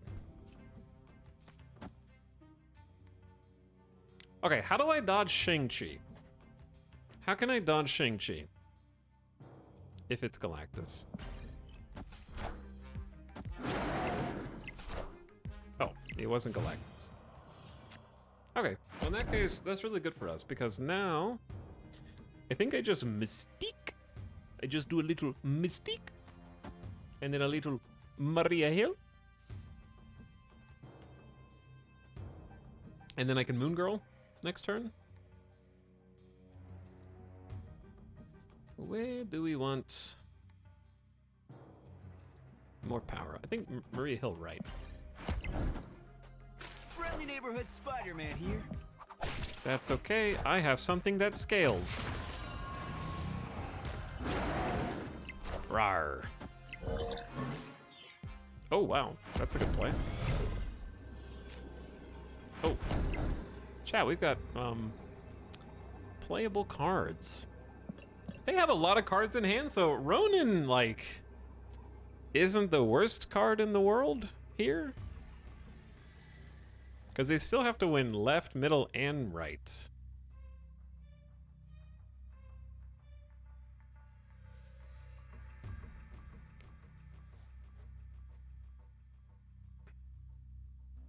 We don't dodge Shang-Chi, though. We definitely don't dodge Shang-Chi, but they can only Shang-Chi one lane. I think I'm just going to power up the things that I already have. They've already deathed. They Spider-Man last turn, so they have 1 extra energy, so I don't know. I don't understand what's coming here.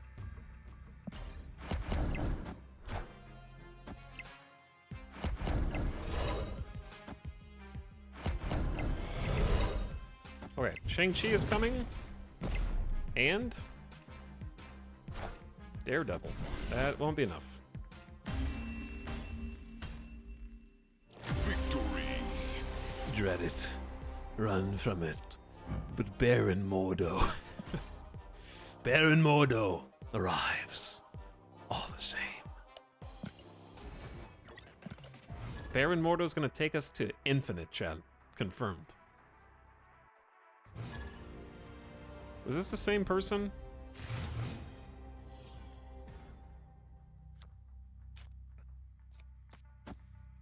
Cards are about to be so cheap. We just need a way to generate them. Moon Girl's a fantastic draw for us here. We could play Moon Girl. I'm actually gonna pass. Because I want to play Cosmo reactively.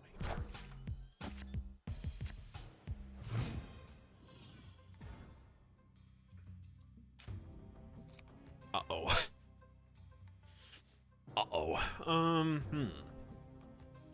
M'Baku to infinite. Okay, so actually it's a fun thing we can do. So if I Baron Mordo, they get a 6-cost card that they can't play, and then it comes to me on Mindscape, so I'm gonna have an unplayable 6-cost card. So that's gonna be fun. Let's get Angela down. But we do want to use Maximus to make them draw stinky cards. And then maybe we chuck the Hood off to the right. Baron Mordo mid.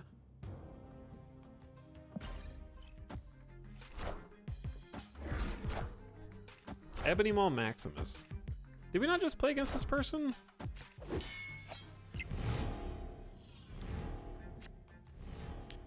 Moon Girl, you're not helping things right now. On turn 5, cards cost 1 more as well, which is somewhat obnoxious. So they can't play Galactus yet.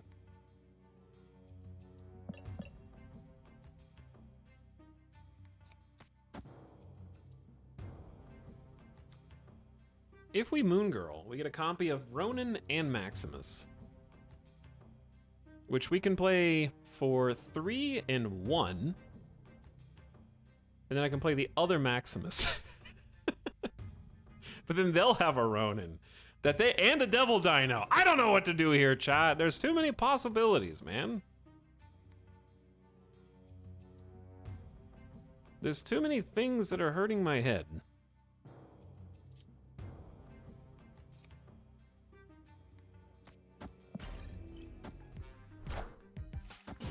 Okay.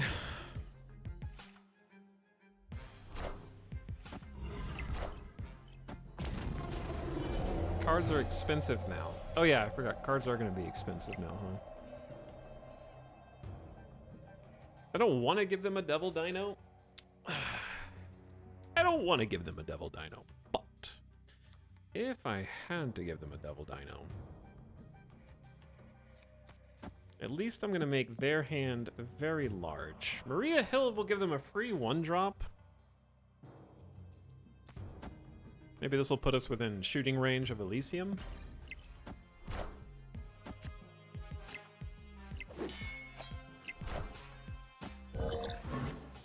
Misty Knight. Sunspot and Pass? Is there a She-Hulk in my future? No, there can't be, because I would be getting it. Oh my god, look at... Yeah. Yeah. This is a deck.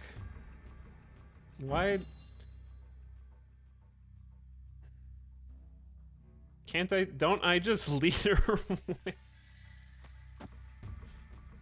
No, I'm not trying to be funny, but don't I... Isn't this the thing? Leader loses if they just pass Sunspot, I think.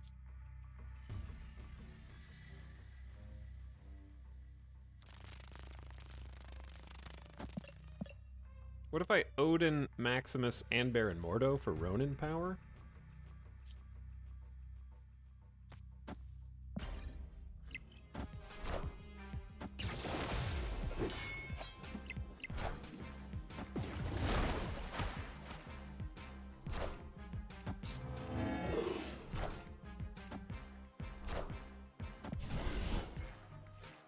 Chat, what happened?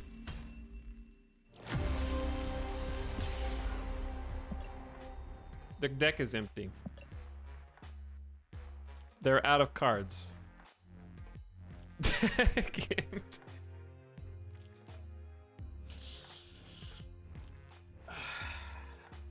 Luckily, that was only 2 cubes.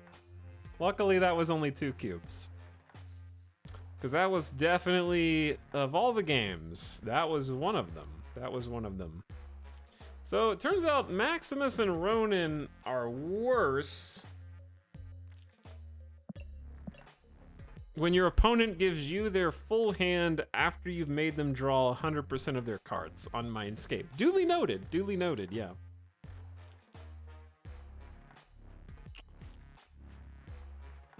Chat, fun fact, if I just leadered left, I win. Right? No, I don't win. Wait, if I just played like any combination of cards, like Magneto left wins.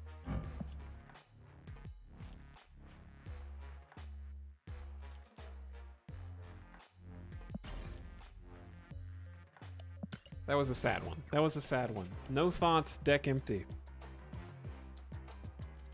All right, chat, I'm gonna take a quick Dicykins. Thank you for the 9 months. Snapperino Cappuccino. Appreciate you, Dicykins. Let's change decks again.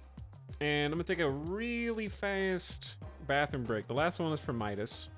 The dog. This one's for me. Give me 70 seconds while you listen to this.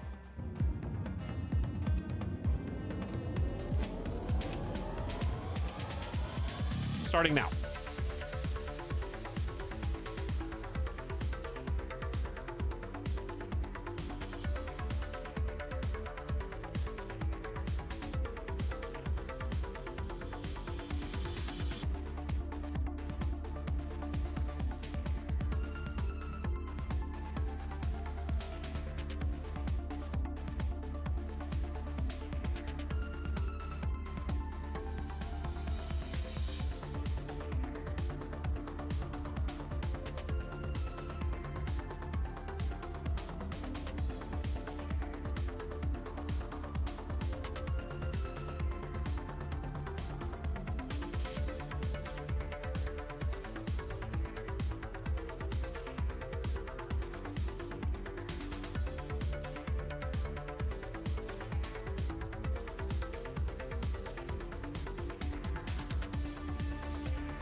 And back.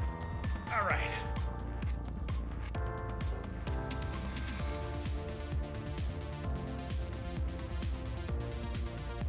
Frazzle.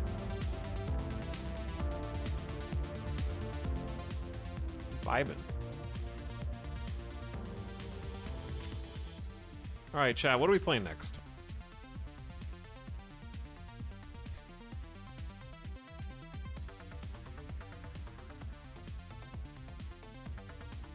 One minute, 22 seconds? You mean 82 seconds? Is that what you're trying to say? So you're saying I was 12 seconds off, KJ? Because I washed my hands?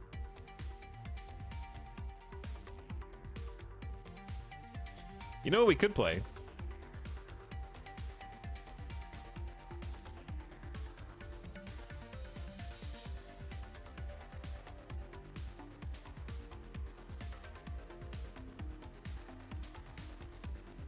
Is it time? I haven't made the deck yet.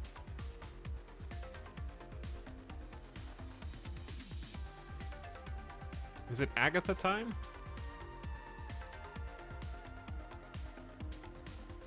Any good Shuri list? I don't have Shuri, so no.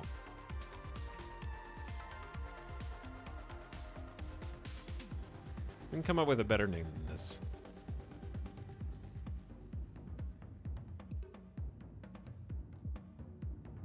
What, can we do a different name than it was Agatha all along? It was me. That's not a good name either. Okay, forget about it. What's the deck back gonna be? That's the most important question, obviously. I'm picking the retro one because I haven't used this one yet. And it reminds me of WandaVision. Oh, I remember I called it Hark! Hark! That's what I called it.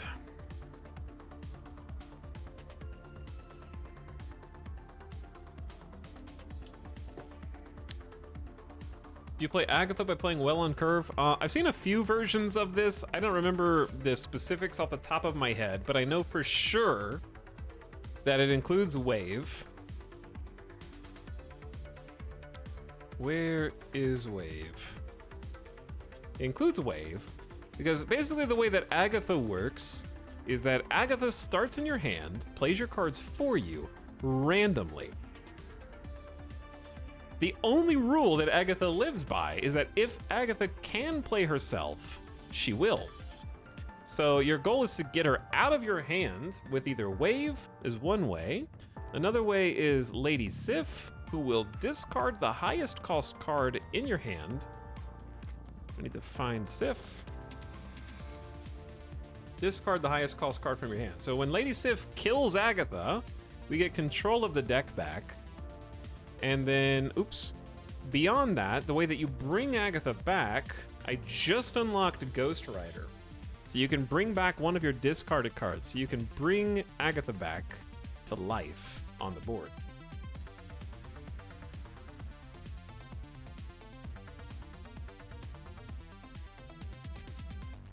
Okay, and those are the only discards in the whole deck, I think. Because the other thing we want is to what? Taskmaster? Set this card's power equal to the power of the last card you played. So if you wave, turn 3, Agatha, turn 4, Taskmaster, turn 5.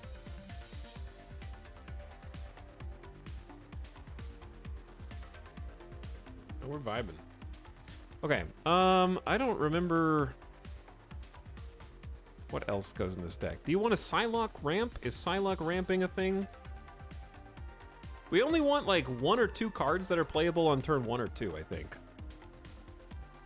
We don't want Ghost Rider, or we don't want Hela, chat, because we want Lady Sif to guarantee discard Agatha. If you have Hela, you have 2 6-cost cards. It's a 50-50. Yeah, I think Crossbones is probably okay, because Crossbones can only be played on a winning location and can't be screwed up in the same way that Jessica Jones or Rescue can. Plus, I get to use my Crossbones variant.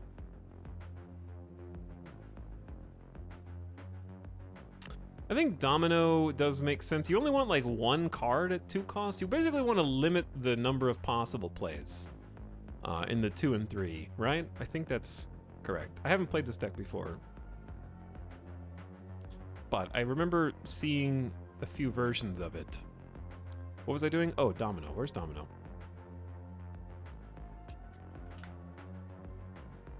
When am I gonna get you Infinity Split? Not anytime soon. Okay, Domino Wave, Sif.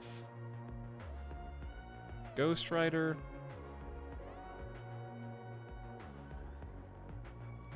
And then we want some more expensive cards, I think. Let me take a look. What's down here? What do we have in the 5 cost range? We have Arrow, we have Vision, Captain Marvel, Sarah, Devil Dino.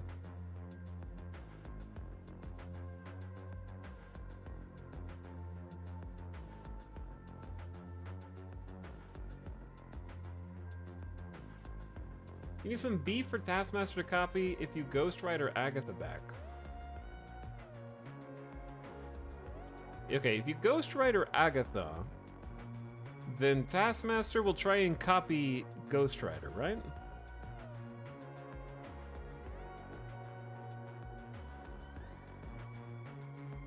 Instead of copying Agatha. It's a weird interaction because you didn't play Agatha, you like brought her back. Bring back. It's on the keyword. Red Skull for Taskmaster synergy. Red Skull's probably fine because it's a 5 cost and doesn't interfere. Then you can Taskmaster that as well. Chavez, yep, Chavez is a key piece. Chat's putting this deck together. Every time you say a card, I'm like, oh yeah. So what Chavez does is stays in the deck, unless of course Yondu has something to say about it, or Lockjaw if we had Lockjaw, and sort of makes the other 11 cards in the deck more likely to be drawn. So it will never interfere with Lady Sif there.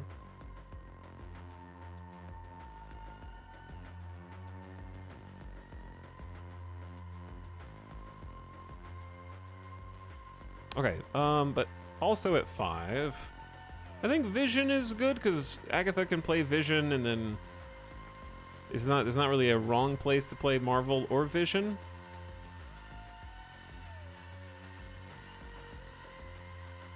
We just want like a bunch of things at 5 probably, and maybe like 1 or 2 more at 4.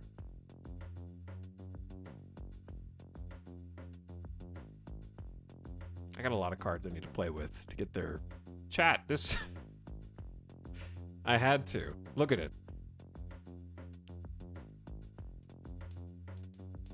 I had to. Are you looking at it?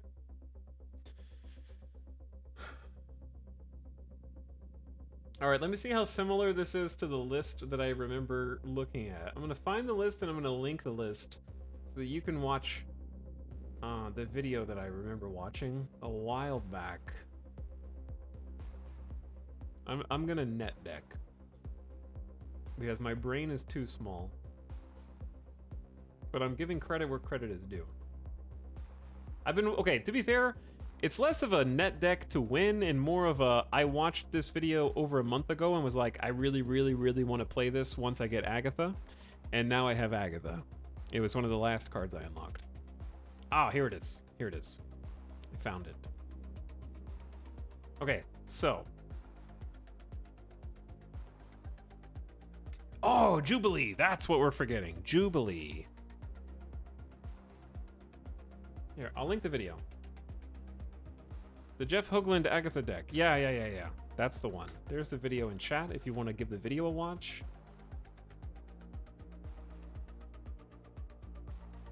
It was Jubilee, not Crossbones. Jubilee, Ghost Rider, Shang-Chi, which I still need a better Shang-Chi skin. Enchantress has got some I think Enchantress is really strong right now anyways. There are so many Patriot decks. And then Jessica Jones instead of Taskmaster. Taskmaster not flexible enough, I guess, because you might not be winning any location with Agatha, and it might just become unplayable. So maybe just 4 power is better than 0 power?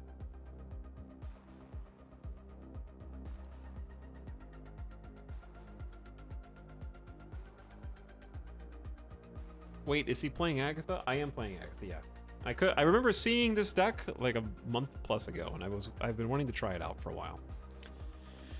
Okay, let's give this a try. But yeah, courtesy of Jeff Hoagland. Let's give it a shot. Oh, I need to take a screenshot. Ah, didn't connect. Perfect. And turn the volume back on. But yeah, Jeff's an awesome content creator who I've enjoyed watching since getting started in Marvel Snap at global launch. Love getting to try some of his lists for inspiration, and it's been a good time playing with cards I don't normally play with, like Red Skull, Agatha, Taskmaster. Ghost Rider is new to me. Getting to play some Domino, so it's nice to branch out. And gives me sort of a starting point, and then once I learn some of the card synergies, and once I get a complete Series 3 collection, that's when I want to start my own brews. But I feel like I'm still missing some key pieces for some of the weird brews that I want to try. All right, let's try this out. Chat, it's Agatha time. Let's increase the gamba. Let's do a channel point prediction. Since we're betting on Agatha, who's effectively playing the deck for us, I'm gonna give you guys 5 minutes for the question, will Agatha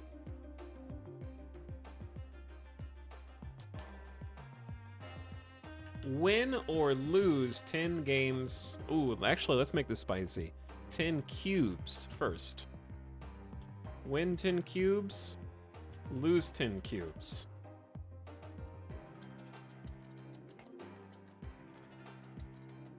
How many cards are you missing from pool 3? I'm only missing like 6, but I feel like I want to have a complete collection before diving in, because I'm still missing like Viper for some things that I really want. I literally just got Destroyer. The fun fact, chat, if you're playing Snap, oh my god. That's not good. If you're playing Snap, if someone's playing Agatha, they have one fewer card in their deck than you. So you can actually see if someone's playing Agatha before they play Agatha. Right on Because time. Agatha starts in your hand as an additional card. And I can't play Domino on turn 2, so this is already hilarious.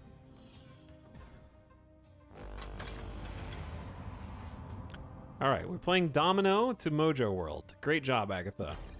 You're doing wonderful.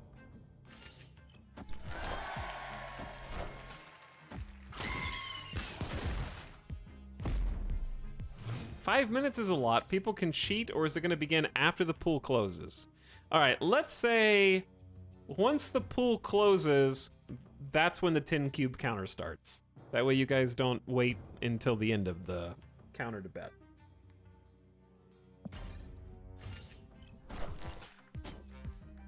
Agatha's not an extra card in the deck. Agatha's an extra card in your opening hand. Also, Red Skull coming down to Mojo World.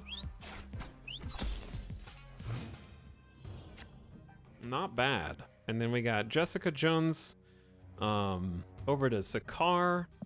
I don't know where this is going, Agatha. Only you can steer in the right direction.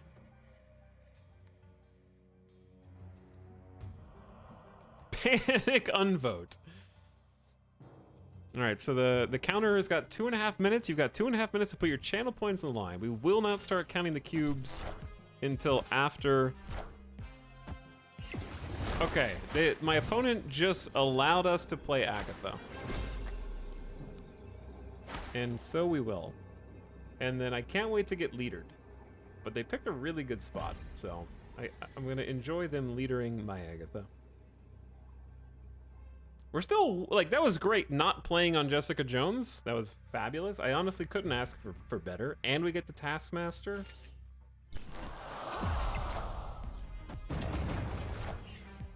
Okay, we lose mid for sure. And we win left and we lose Mojo World. Tiebreaker. Oh, that is too bad. We would have lost anyways, but getting to Death Arrow is better than just an Agatha, it turns out. I take boosters from the undeserving. It's kind of my thing. I guess taking boosters is something I do now. Chat, let's open this cache.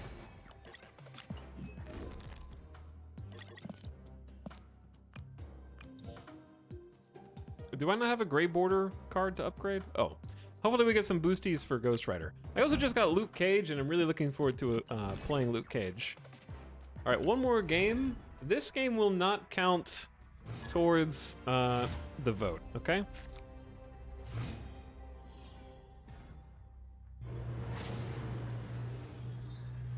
So you can put your channel points on the line. You only get Agatha boosters. Always lucky. Yes, that is correct.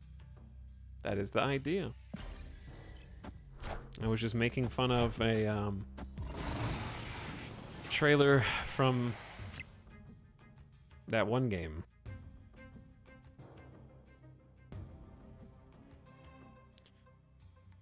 This is so sad that we're not going to get to Ghost Rider this because Adelon is going to shuffle our cards back in our deck. Face the might of So we may not Asgard. get Ghost Rider.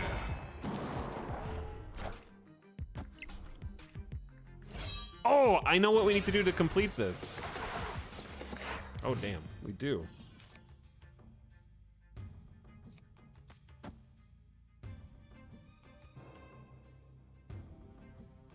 I mean, you probably snap this? Are we snapping Agatha? I'm snapping Agatha. I don't know, it seems like a good play.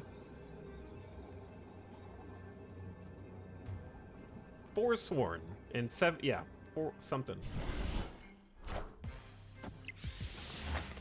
They are gonna get a Red Skull, but I'm gonna get an Agatha brought back from the dead.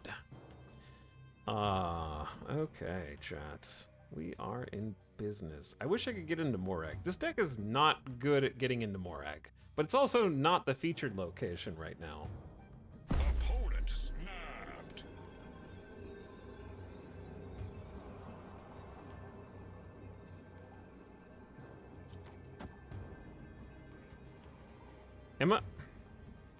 My opponent is snapping after I Ghost Rider Agatha, and they see that I have a Red Skull.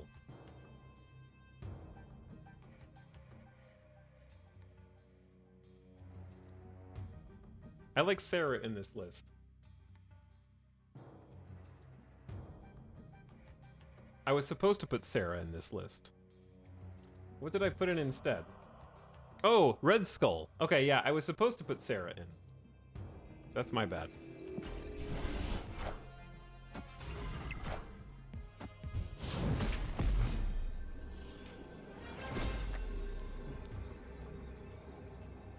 Unfortunately, this Taskmaster comes out a little on the weak side.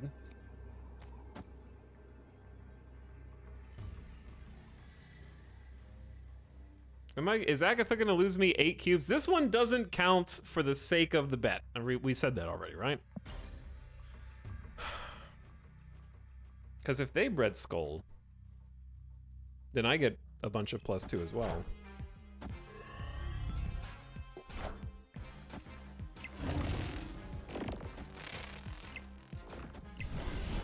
That's a tie.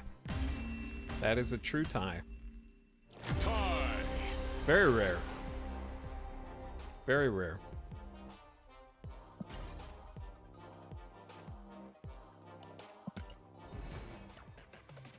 Okay, let's update. Yeah, I just, my brain forgot to sub Red Skull.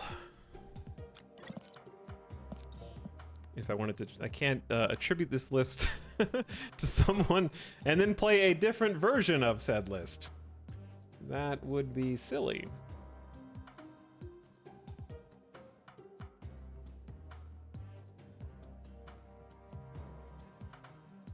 I knew I was missing something. Okay, again. And screenshot taken. I will will change it right now. There we go. Okay, now they count. Now they count. So buckle up. How many channel points are on the line?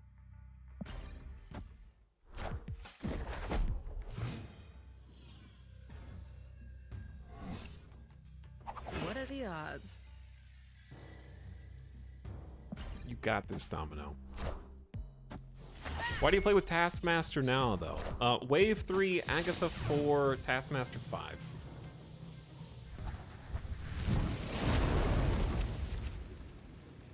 You know what? I appreciate this. Because we have Shang-Chi to deal with these guys.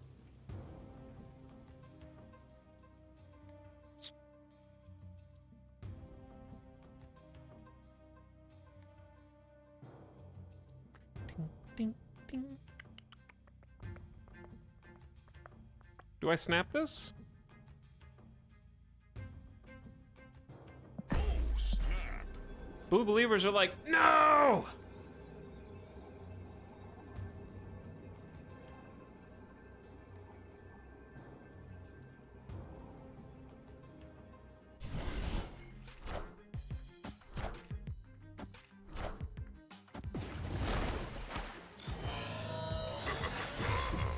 All right, Agatha, come on out.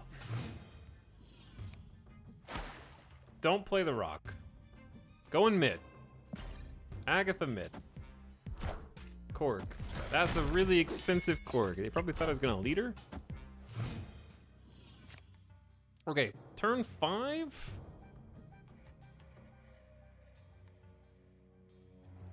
Taskmaster right, in my opinion. If you Taskmaster left, it seems really obvious that I'm playing for left.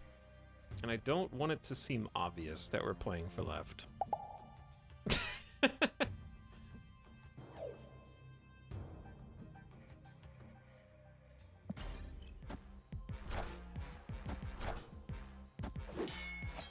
Rocks! There's the Taskmaster, chat. There is the Taskmaster. All right, it's turn 6. This is tough because the best America Chavez play is left. And if it lets them know what's coming, then so be it. Like, because I just can't put too much under, like, Shang-Chi is gonna go ham. And if I America Chavez left, then I can Shang-Chi also left. With more confidence. Blue believers they're thinking real hard. Ooh, you're gonna regret that one. That is an interesting play right there.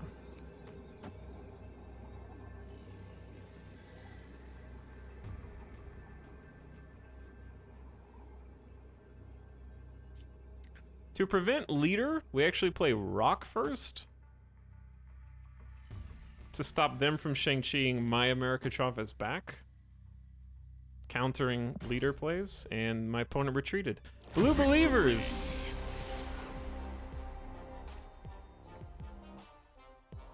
Why not armor Hulks with it? I don't know. I don't know. That's a +2. 2-0. We need to... Is there somewhere I can keep track of this on the screen?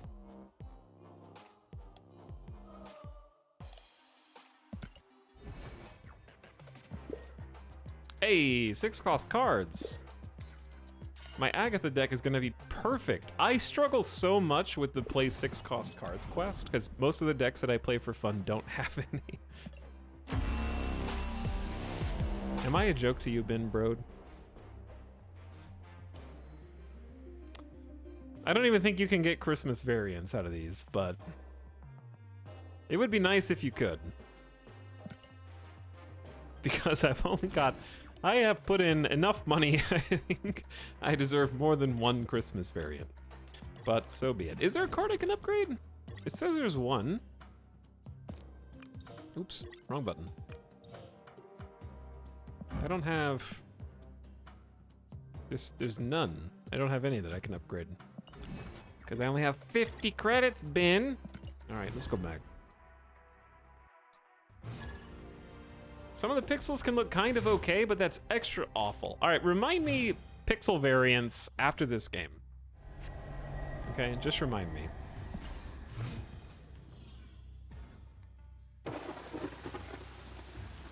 Always lucky. Domino is a necessary sacrifice in Devormir. You keep your domino. I'm throwing my domino in the trash by comparison. Oh, chat, remind me also after the game, I need to make a profile change. That's very important. Opponent snapped. If we don't get Ghost Rider,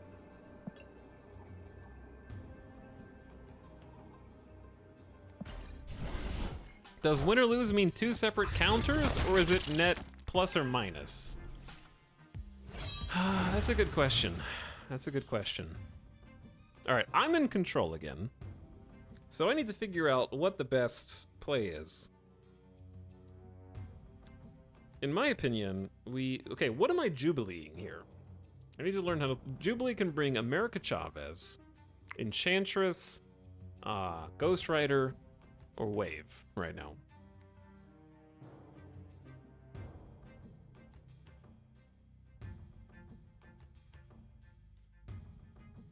I think I want Jessica Jones left with the hope that they buff the stuff in the mid so high that I can Shang-Chi it. I don't think it will get buffed that high, but it could. Do Ego and Agatha have different AIs for what cards to play? I don't actually know, but I think they're both totally random. Agatha will just play herself if at all possible. Okay, so we have the Ghost Rider. It's pretty sweet. We're gonna play Sarah right.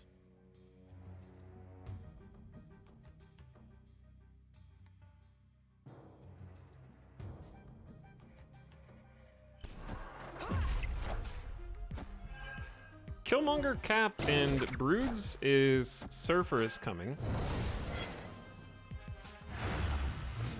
Surfer's coming, chat.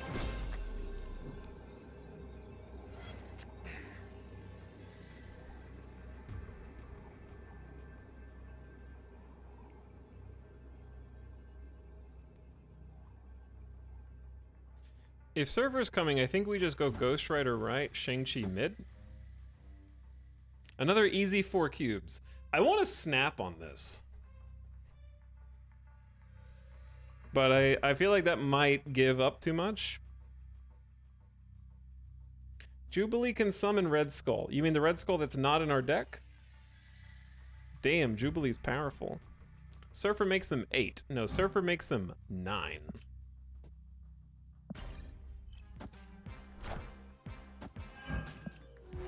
Okay.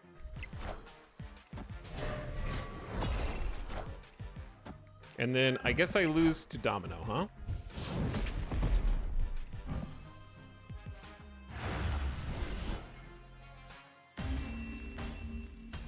Domino wins. I'm glad I didn't snap back. So we definitely win that if we don't get Bad Boy. Cosmo's a very bad boy, as you can see. We do what I should have done was, obviously now in hindsight, I should have Ghost Ridered Muir Island, knowing that they were gonna Surfer. There was a non-zero chance that of the 3 cards left in their deck that Surfer was one of them, and they just didn't have it. But obviously they did, and we assumed that they did, so we were right. So in hindsight, if I had just played Ghost Rider mid, we win, because I was anticipating Shang-Chi. I was already all in on Shang-Chi, so that was just a misplay on my part. So you guys, are we gonna do, are we doing like net cubes for this bet, or are we doing 2 separate counters? What was the technical wording of the prediction? Will Agatha win or lose 10 cubes first? I think it's open to interpretation.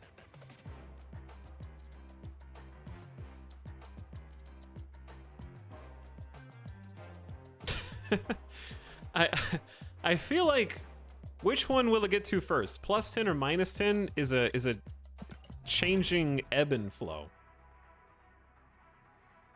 Like, I think it shouldn't be separate counters because that's, like, the tournaments that they're gonna run for Marvel Snap are going to be a pool of 10 cubes that you increase or decrease.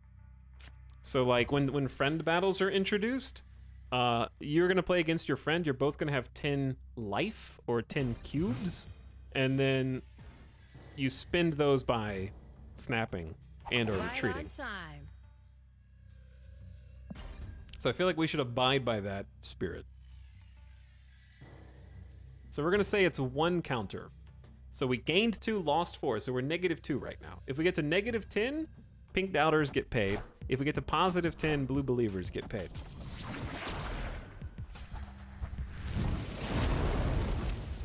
But yes, I have some learning to do with this deck. Well. Ghost Rider is a bit early.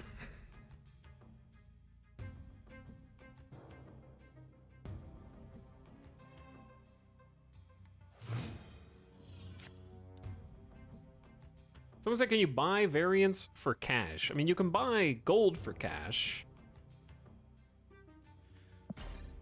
And then, you can use the gold to buy variants. So the shop refreshes with 6 variants a day. Oh, profile change. Chat, you guys are supposed to remind me before the game started.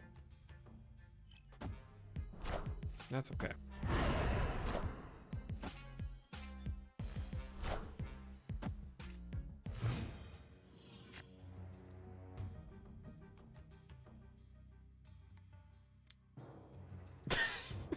Oh, okay. Just because you can doesn't mean you should, Agatha. Where are we going here? Okay. Just yoinking everything over to Washington, D.C. It's a move deck. It's a version of a move deck, anyways. Now they're going to go back. At least Taskmaster is 8, so that could be worse.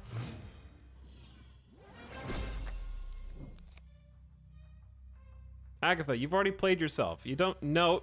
Agatha, no. Stop it, Agatha. What are you doing? Okay, we're going all in mid. I mean, we're going all in right. On the move deck. Just doom stacking it. Oh. We're going back the way we came. Well, that's fine, I guess. Surprise. Final turn?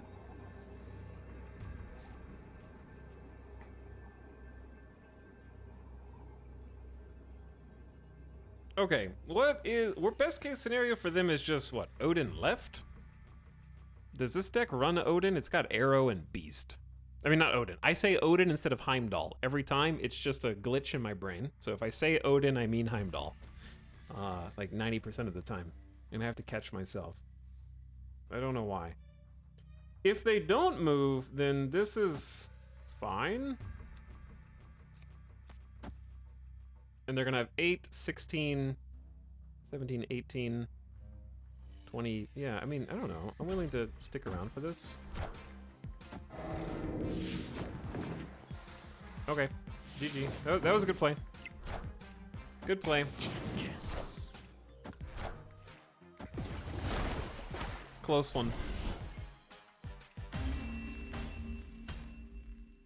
Actually, Odin left would probably win for them. Chat, you guys are down another 2. Okay, you guys are -4 right now. That being said, 4 of the cubes are my fault exclusively, but that's the price you pay for believing. All right, I need to do this real quick.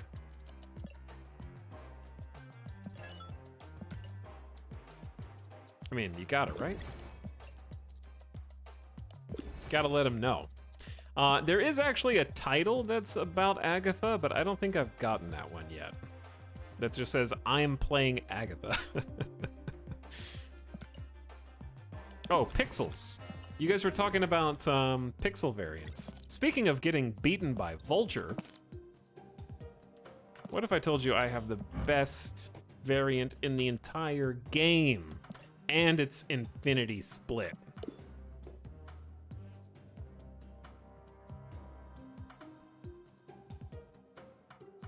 I need it. It's beautiful. For some reason, I thought I Went on the Internet was a custom title. No, it was, Binbrode handpicked it for us. It was a gift. Well, this deck is very fun so far, I gotta say. We've definitely had the potential to win some close games. I don't think I could have predicted the Doctor Strange final move. Unless I had priority first. What are the odds? This is a bold choice, Agatha.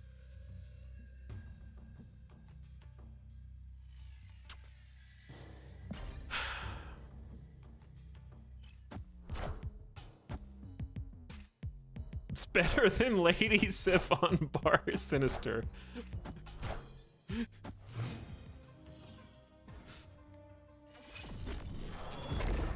Oh my god, this Agatha is gonna be incredibly strong. 12 power, very good play. It's okay, we've got 5 cards left and 3 draws. We have a 60% chance of drawing Ghost Rider. I respect what Agatha's doing here. Agatha's just protecting us against a turn 3 green god.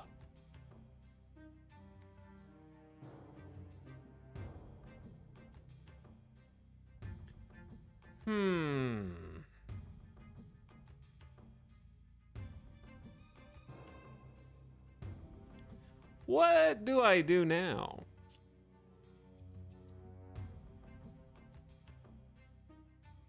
Is this my best, like, power? I think this is the most power I have that I can duplicate. They'll never see it coming, chat.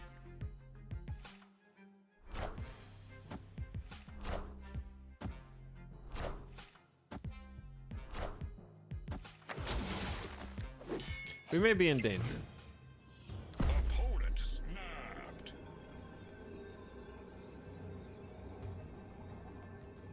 Shang-Chi's not real, and he can't hurt you.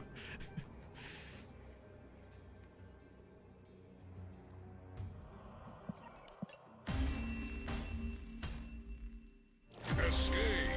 Sarah in bar would have been good. Yeah, if the other bar wasn't occupied by Domino.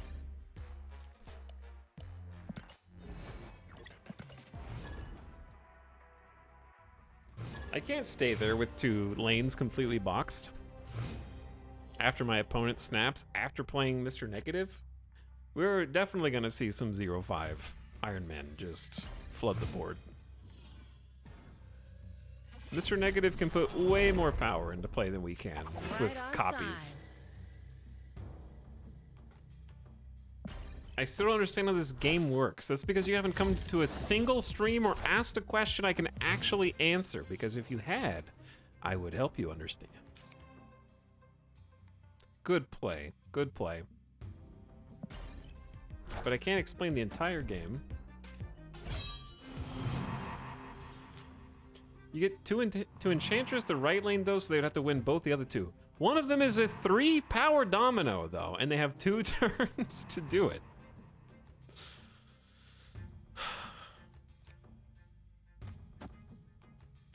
How does this game work? Oh, okay. Okay, indeed. So, is this a snap Ghost Rider and bring Agatha back?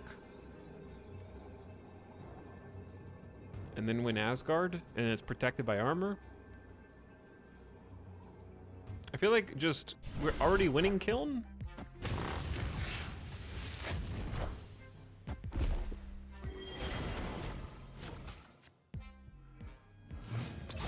And we're still winning Kiln? My hand is very full and my cards are very tiny. Well, that's all we needed. Victory. Back on the board! What are we at now, chat? -3?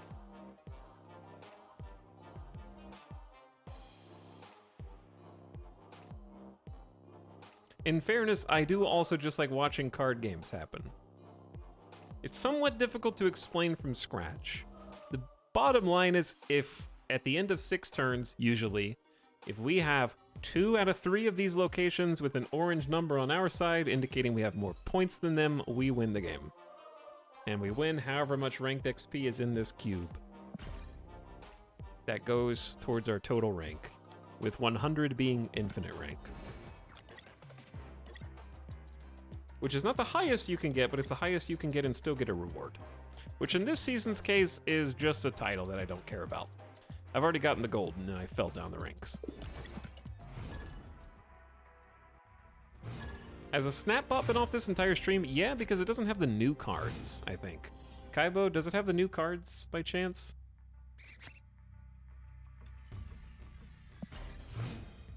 Because we turned it off because it didn't have any of the recent additions. Always lucky. So right now, Agatha is a card that's just playing our hand for us. So I don't have to do anything. She's making all the decisions, and chat has bet on whether she's going to win or lose games. Though if she has a chance to play herself, she will. And if we draw ladies... Okay, in this case, she'll play Wave, because it's the only card she can play, and we just drew it, because we only have 3 energy this turn. Wave is going to make all cards in both players' hands 4 next turn, making her 4. So because she can play herself next turn, she will.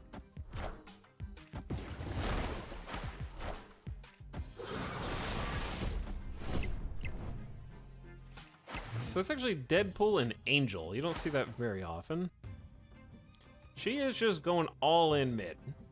I have to respect it. My best draw would be Taskmaster. I have a 1 in 4 of getting Taskmaster next turn. If not, then probably Sarah. I want to snap, but if she played in a different... We can move cards to this location on turn 6. I don't know if that's good or not. Oh no, chat. Leader just copied my Agatha. But can Leader copy this?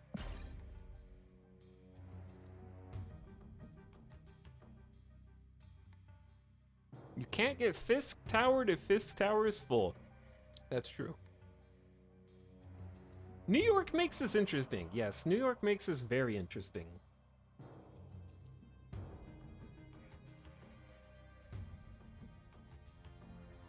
Why does Agatha delete herself sometimes? Yeah, because Lady Sif discards the highest cost card in her hand, which is always going to be Agatha in this deck, and then Ghost Rider can bring back one of your discarded cards, which in this case is always going to be Agatha.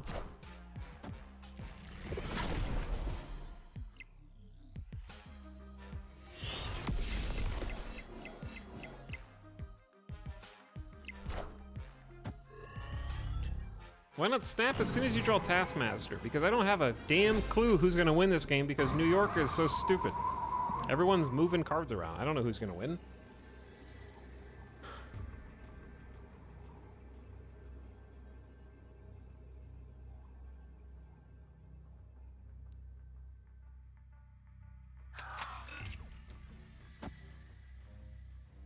We don't even have Shang-Chi.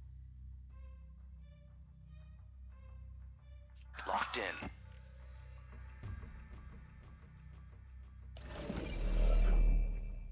Target locked. So this is all just a huge crapshoot, and they have a really cheap Deadpool that's like 6 power now or something. Who else is in my deck? Nobody good. Oh, it is Shang-Chi. Shang-Chi and like somebody else. Chat, what if we just go here and then Jubilee Shang-Chi for the win?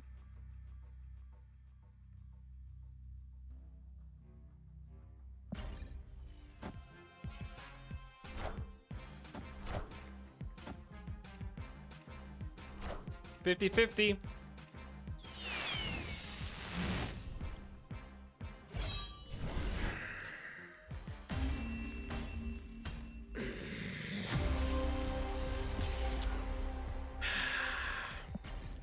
-2. total back to -5. It would have worked. We would have won that. I'm so sad. You should be. Even though you didn't put any money, I mean, channel points on the line. That was a bona fide stream moment that Ben Brode personally stopped from happening. What are the odds?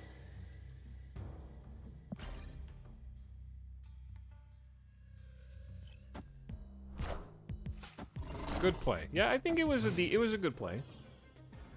Just avoiding them altogether. All right. Are we just gonna? I hate snapping before X-Mansion.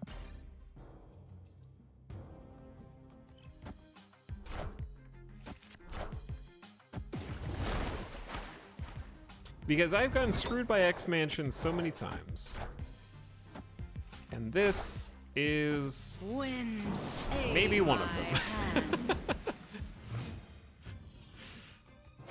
Yep, this is one of them. All right, Agatha, you're doing great, Agatha. Just go, yep, Doomstack with the monster, just in case they have Shang-Chi, they can take both of you out at the same time, and we're gonna get leadered again. No, but this time I actually have a play. So this time I have a play. I haven't played this deck enough to know if it's better to Task here or Sarah here.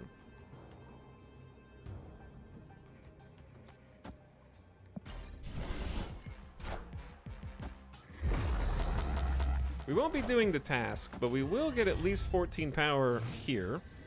Got leeched in reverse.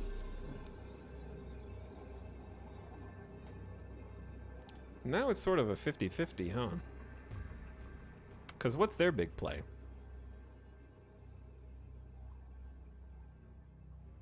All the leader decks crawled out from under the fridge. I've only gotten leadered like twice today, and then we switched to Agatha, and significantly more. Yeah, they might just arrow left. Probably arrow left. Escaped. I think that's reasonable.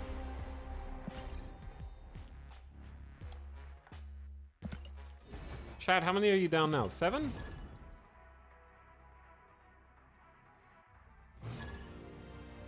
Or 9? -7? Oof. Yeah, this is the second time poor Agatha has been leadered.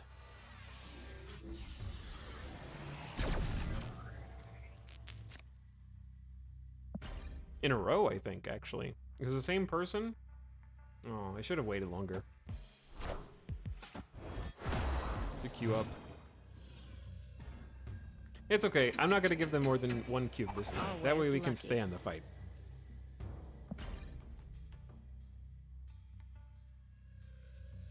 All thanks to Shang-Chi, who didn't want to help Jubilee. Do you find Ego's AI to be less chaotic? I think it's the same, to be honest. I want to say it's probably the same.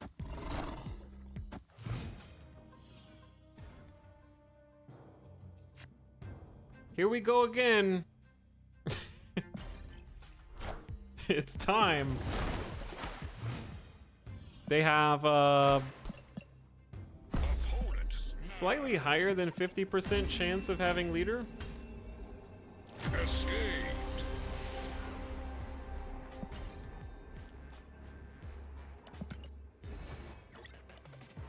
-8. This could be the last game for you, chat. 1-4 -12 total -8.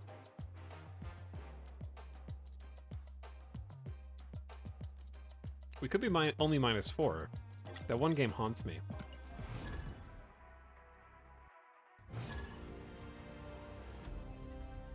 Agatha comeback begins now. See, what we really needed was Lady Sif instead of Wave. Now it's a 50-50. Because Lady Sif, instead of Wave there, could have possibly won, because then we can, like, I can bring Agatha out with, Ghost Rider, and they don't get anything. Chat, when the opponent either plays Scorpion or Jack Frost, sorry, Iceman, just act surprised, okay? Act surprised.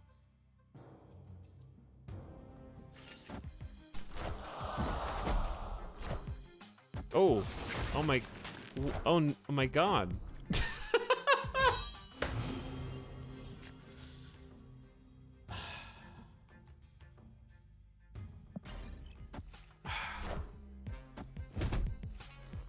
This is a surfer deck? What is this?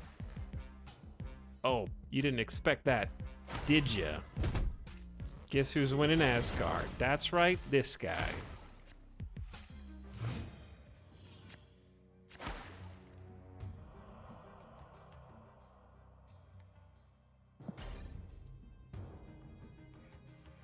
Cerebro, yeah, it's Cerebro 2.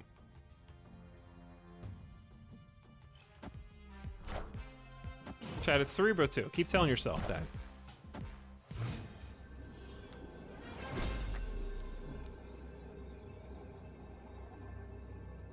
This is a classic Cerebro 2 edition. So what, they're gonna move Nightcrawler and replace it with something else?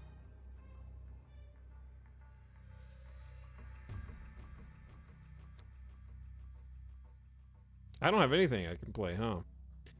The number of times we've gotten to play Sarah has been very small. Because if I Taskmaster, I also have to win Asgard. So they're, like, for sure winning this, right?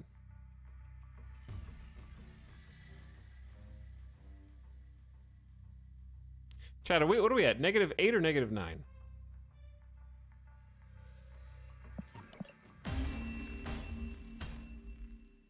Escaped. Alright, we're at -9 now. I think the cube loss is Iceman's fault. Yeah, I mean, Iceman is pretty strong. He's stalling. I'm not giving up, Blue Believers!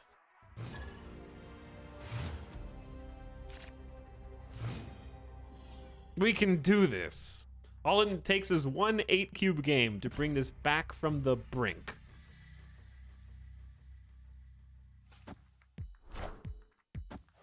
The comeback starts now. I think long game is actually good for us, maybe? What are the odds?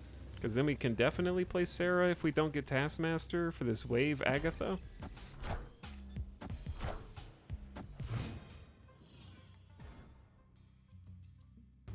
Not again, New York. Yep, go ahead and just load it up. Load it up. Clinging desperately to the hope of victory. I am clinging.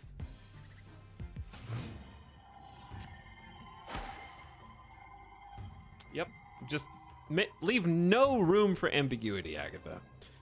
Just let them know that they can move to New York if they want, but we already live here.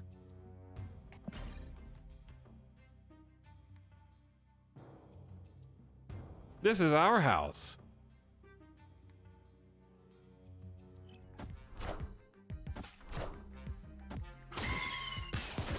Chad, if we want to earn the cubes back, I'm gonna have to snap at some point. What am I snapping on now? Taskmaster? We did not draw Taskmaster. Okay, that is definitely a Sarah then. I'm gonna take this slow, because snapping now is probably a terrible idea. Maybe I'm supposed to play Sarah to Hala, so we're winning? Oh, we're not winning anymore.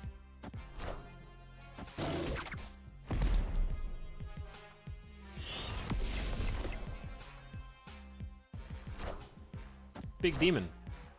It's a lot. It's a lot of points. Whew. That is a lot of points. All right, chat. What do you say?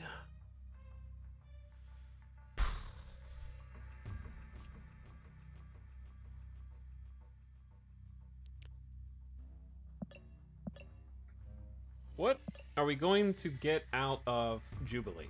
Jubilee pulls Taskmaster That's bad. And Lady Sif. Which is also probably bad.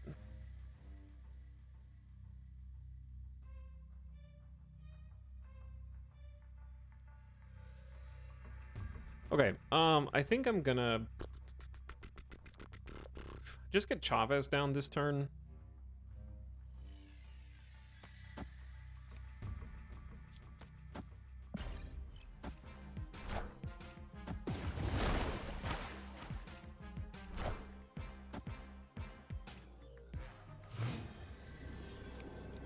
Oh, I just took initiative. Because I'm very good at this game. I just took initiative. I think I was supposed to not take initiative. I should have played Chavez to Hala. Then we have a chance of Shang-Chiing something. As it stands, we now have to win against Death and She-Hulk and God knows what else, because they had 4 extra energy. No, they had 3 extra energy. So She-Hulk is 1? She-Hulk is 1, Death is free. And they can play 5 energy of whatever the hell else they want. So, like, my best case is Sif, Ghost Rider. It's pretty bad.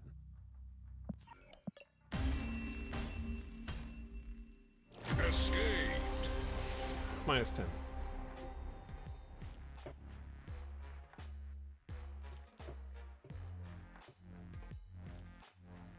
GG chat. I don't know how much changes if I give them initiative with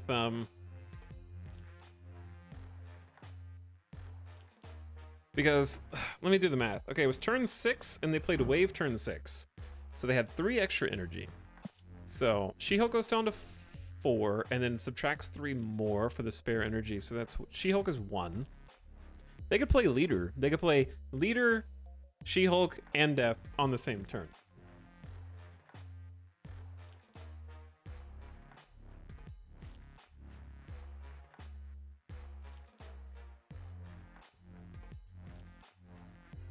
I think your only chance was Jubilee to try to get Lady Sif to discard Chavez. What, like on the previous round? Instead of playing Chavez out?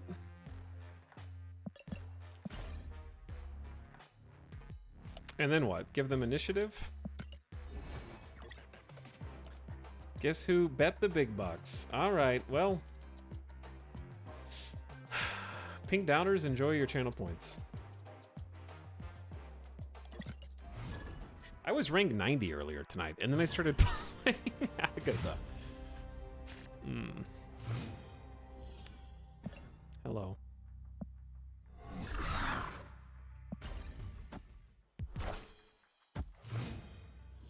I've also seen Death, She-Hulk, Zola Afterwave. Right on time. Chat. It's time to earn those cubes back. I don't know how long I give this, though.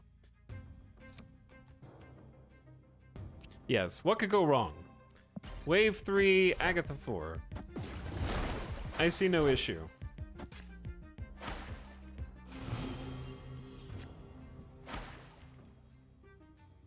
Draw cards? I don't need them. I got Maximus.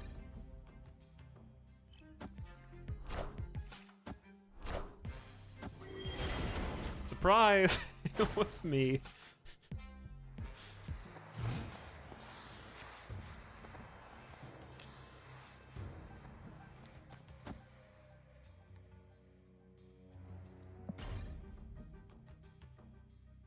So it's probably gonna fill Savage Land with Strange Academy moving our cards around, scooching them left.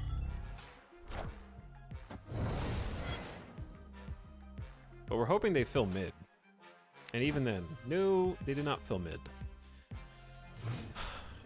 But that does make it much harder for them to win left.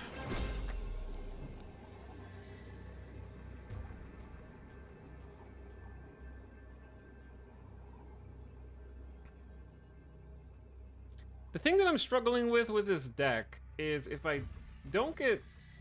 Okay. Is it not always right to Taskmaster Agatha? That's where we get the most power. But then I can only play one card on the final turn. I guess that's what Chavez is for.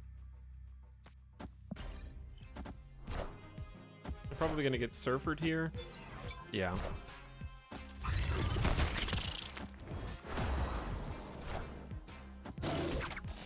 No, actually. But they do win mid and right.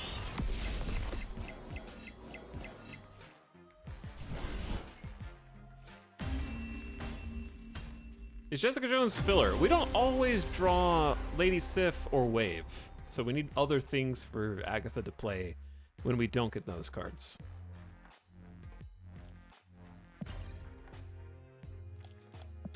Chat, we're climbing our way back down. All right, we gave Agatha a good chance. Okay, we can only shoot ourselves in the foot so many times. Let's pick up with something else now. Losing cubes for content. Where is he going?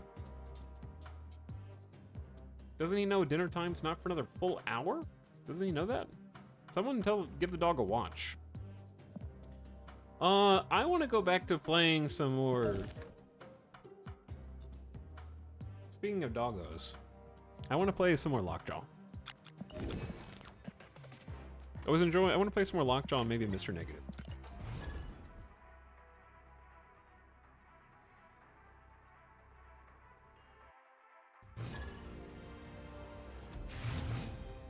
Agatha would be great if Leader didn't exist. We probably win a couple of those games if we don't get Leader. For them to copy our Agatha. Agatha should be uncopyable. I said it.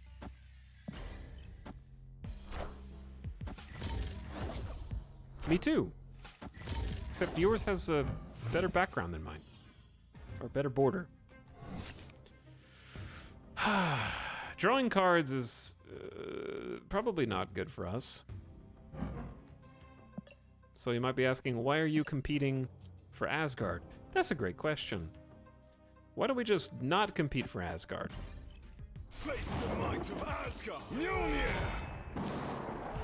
That way Lockjaw still has things that it can go get.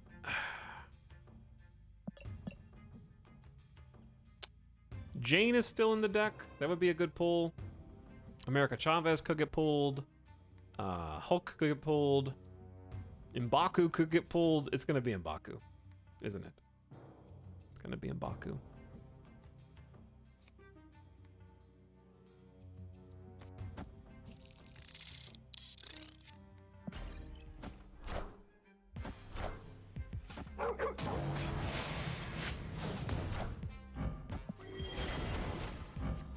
That is not Wasp, that's M'Baku. Oh wait, Jane Thor's in my hand. Is Jane Thor... Yeah, Jane Thor's fine. They're gonna play something huge. 100% of the time, every time.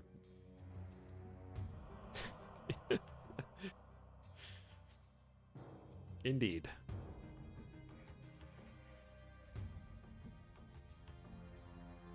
And Hulk's in our hand now, too. So really the best thing we can get is Chavez. Which we're going to draw. So we're not going to have anything left.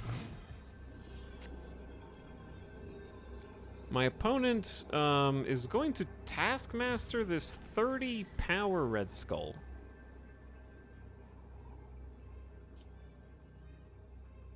Chat, what happens... What is the last card in our deck? Oh, it is Chavez. Okay, so Chavez is going to bring us plus 15, right?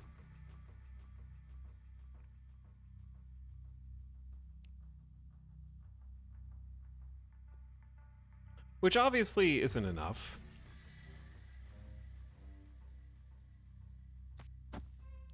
And then we only have 27 mid. What happens if we do this? We take 5 power off. We lose all the lands. You can pull Hammer with Jubilee for what it's worth. That's an extra plus 6? So we send, hang on, we send Mjolnir back.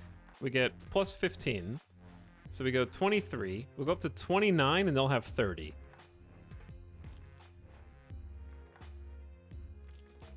If I matched it correct. Because Red Skull's buffing things here.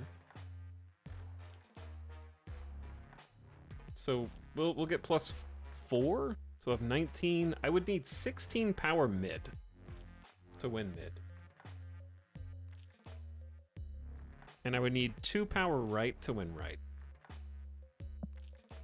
Do you have Yellow Jacket? Not in this deck list.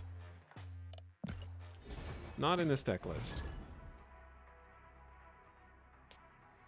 Wasp and Mjolnir is enough.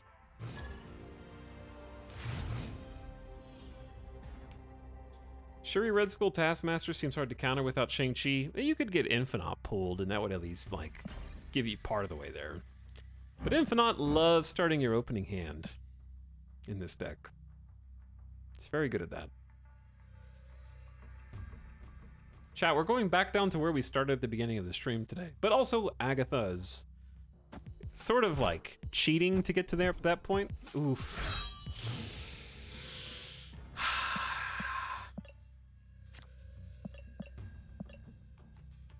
I mean, I'm gonna snap on Hela getting discarded turn 1. I'm really sorry, but like I gotta. It's your win condition. Victory. Had to do it. Nothing personal.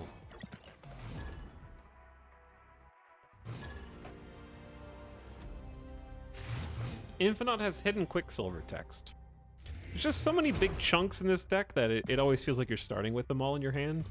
Even though it's just, what, like 50% for any given card to be 5 or higher cost. Electro? Why would you play something as silly as Electro?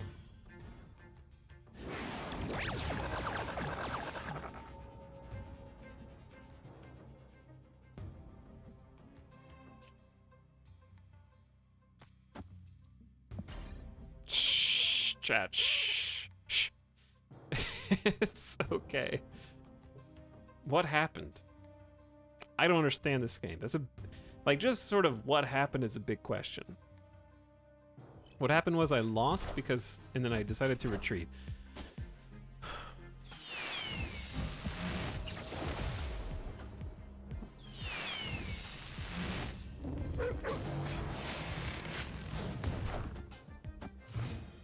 I have decided not to play left.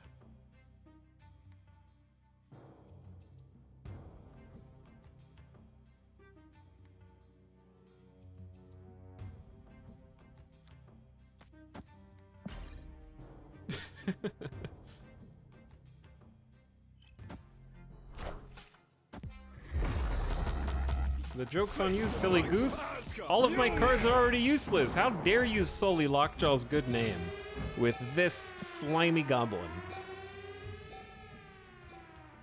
1 for you. 2 for you. 3 for you.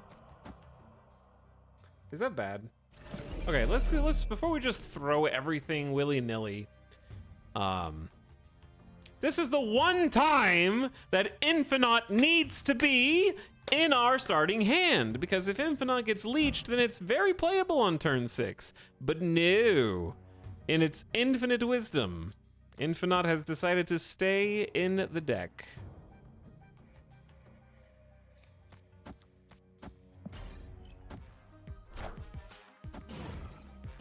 Why would you not snap on that? Here's a cube. Escaped. This is the strangest, like... We each got peeked? And none of their cards, except for Lockjaw... Okay, how many cards did we each have in hand when we got peeked? Like 5. They have 5 cards in hand, 2 cards in deck. I haven't seen any of their peeked... Oh, this one got peeked. Leech got peeked.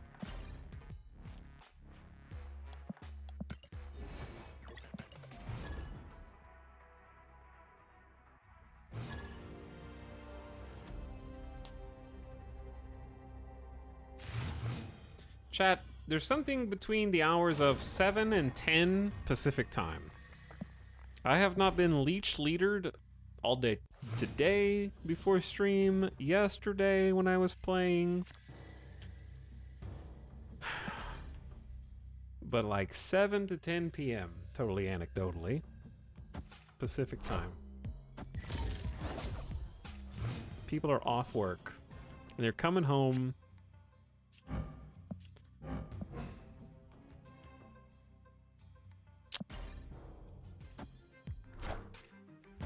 Wind, aid my hand. Icebox just hit Lockjaw and increased its cost by 1, preventing me.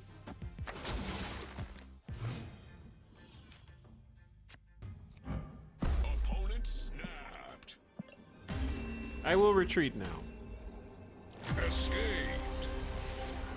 Getting bullied right now. Yep, this has been my experience off stream usually. This bad luck is unreal. No, it's very real. This is how things were going for me yesterday off stream. We're technically up a level because I gave up a level with Hella. Sorry, Agatha.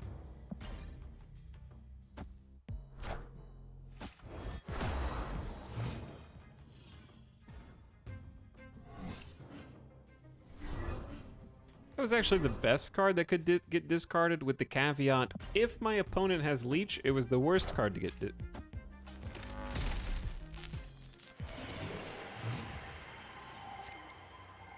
Chad, it may be too late for us.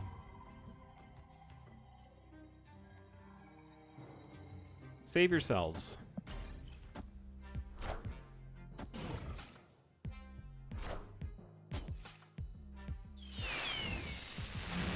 Oh no, I lost Wasp.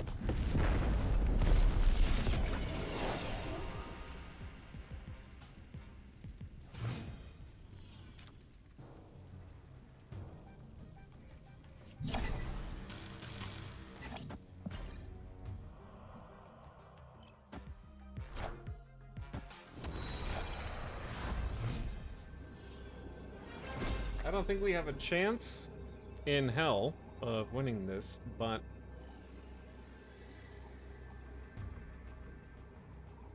this deck probably is just what are they just gonna Odin Doom, or because they have Electro, so they're not gonna play anything like, they're either gonna leader or they're gonna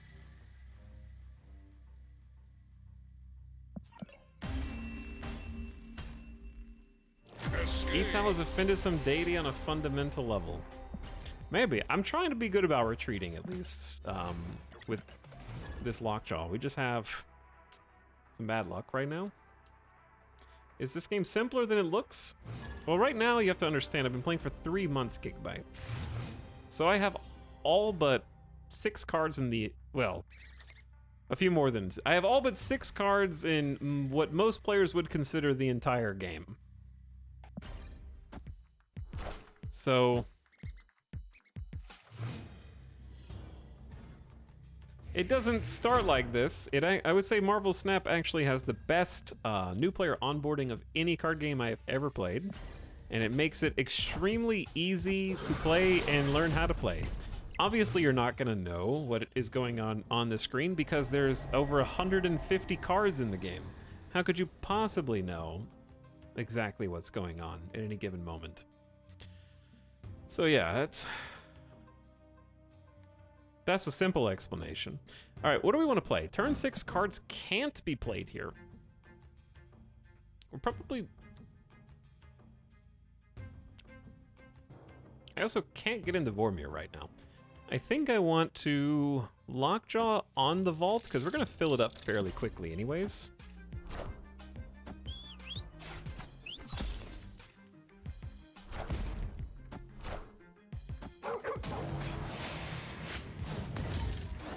That is the worst lane to armor, but you're trying armor. You're trying. And for that, we probably just Jubilee Vormir right now. I think Jubilee Vormir is very good, but is getting Thor down and shuffling Mjolnir into deck better? What? We're gonna end up, we can get M'Baku. Jubilee's gonna pick a card from our deck and play it at this location. Jubilee's gonna get sacrificed to Vormir. So yeah, we can get, basically Hulk, Jane Thor. I think I'm gonna like Thor left, actually, first. Face the might of Asgard. Mjolnir. Feels like learning magic all over again. This is way easier than magic. Way easier than magic. Okay, I'm gonna send Wasp back into Lockjaw. And then I also like the idea of just playing Vision so that we have some flexibility for the final turn.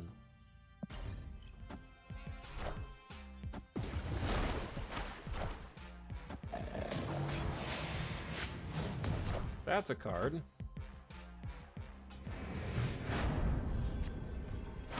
That is a useful card.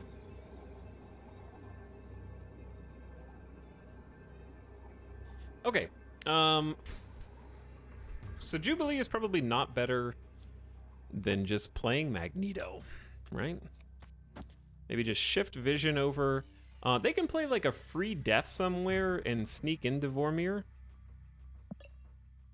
Is death free? I don't know if enough cards have been destroyed. This number lies. It says 3, but sometimes it's more than 3. M'Baku wins here. M'Baku is gonna win for us. Okay, Magneto's not moving anything. Ah! Did they forget about Vision? Maybe they forgot Vision can move. Victory. Arrow tried to yoink our cards over, and M'Baku's like, save a space for me.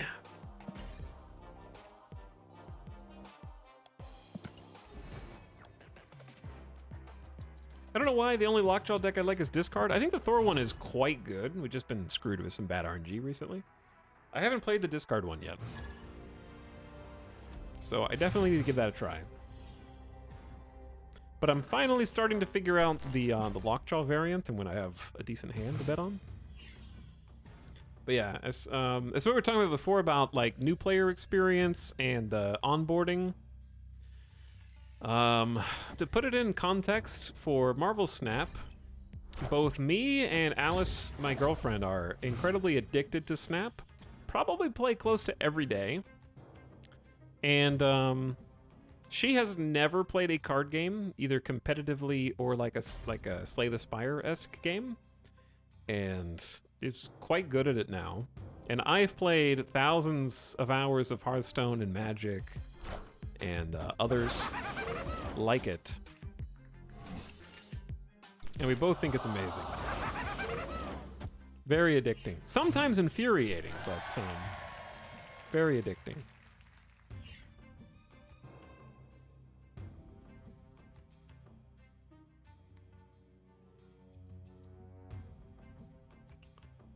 I'm not sure how I feel about any of this, because Jubilee can still summon Lockjaw, which is really bad for us.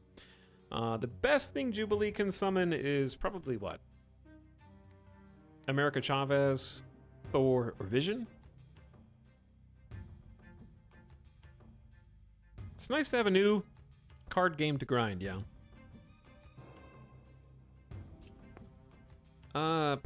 Maybe we leave Sinister London alone. Jubilee left for Mojo.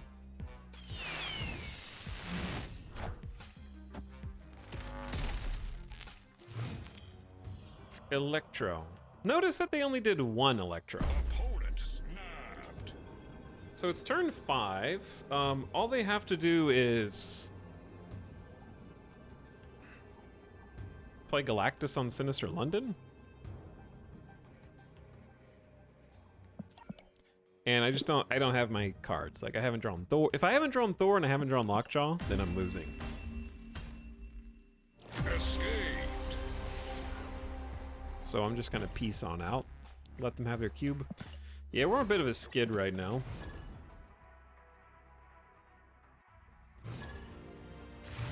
But we need at least Thor or Lockjaw in this deck.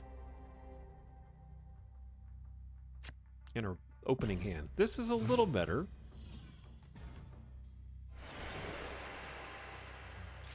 All right, let's assume Bifrost is going to not change to a different location. And that we're gonna scooch off of Strange Academy before turn 5. Drawing M'Baku with Hell's Kitchen's very nice, very nice. Okay, so I typically like saving the armor for Thor, but we don't have Thor. I'm still gonna go ahead and Lockjaw here and just drag Wasp in. I don't know if this is correct or not, the way that I'm doing it.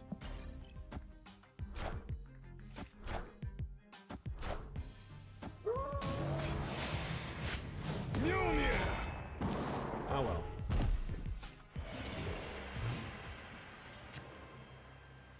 Wasn't my first choice, but that's okay. So I wouldn't mind getting a Jubilee down, and I think our best draw is Magneto, Hulk, Chavez. Magneto, Hulk, Chavez. Worst draws are Wasp and Mjolnir. Okay, so we have a 60% to get a decent card, and a 40% to get a less than decent card.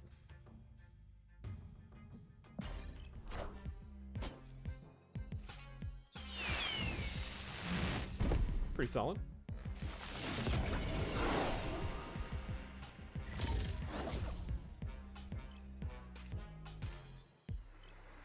I'm at collection level 700, and I can remember how much more fun it was prior to collection level 200. See, unlike you, I can't remember what collection level 200 was like, Taylor Ham. The play patterns in Pool 3 are obviously going to be troublesome because you haven't seen any of the Pool 3 cards before. So there's definitely a learning curve because you're playing against cards you've never seen before. And you're used to playing against a very small selection of cards where there's maybe 3 total decks that you can play. And it's either this one, or that one. Now, there's dozens of them. So if you really don't like deck building, you're going to have a problem. Because right now, deck building is where it's at. Like, there is a lot of deck building. I don't know. I think we have to play Jane here. And then snap. Okay. Victory!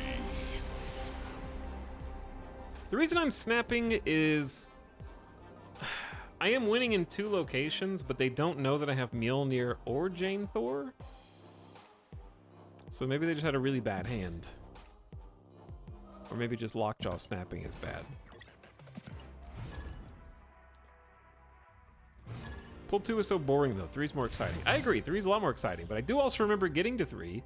I'm still getting my teeth kicked in sometimes, and every game is a learning experience in that sense. You have to be okay with figuring out how different deck comps work and the ebb and flow. Like a content creator will post a deck, and then within 24 hours you start seeing that deck played against you, and you have to start adapting to it. Like it's not easy, and that's just like a game that's already been out for 3 months, and these are deck lists that are ebbing and flowing. Basically, like, I'm trying to think of, do we want to Armor Nexus? But yeah, just week to week even. So it's a constant learning experience. And if you don't like that, then you're gonna have a hard time just playing. Also, the locations, and coming to terms with maybe not getting your ideal. Chat, what happens if you Lockjaw into an empty deck? I don't know. I don't know. Face the might of Asgard! Mjolnir! It's kind of crazy how much the meta fluctuates in Snap. So weird. Coming from other card games. It does, yeah.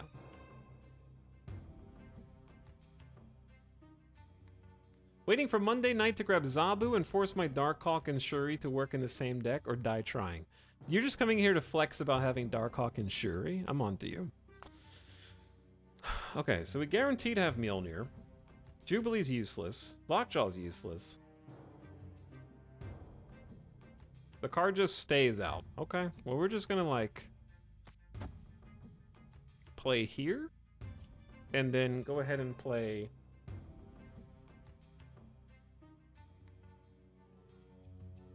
M'Baku left.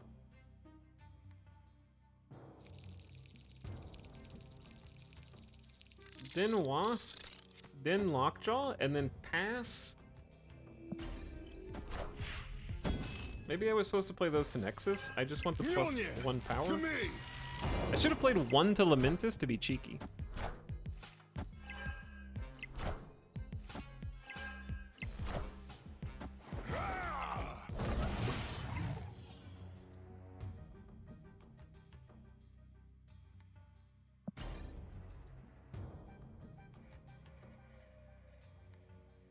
Infinite has us here. Yeah, I guess I should have put some.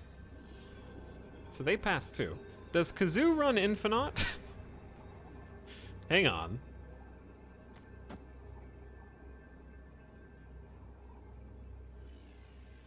Is that better? We remove Bishop and Kazar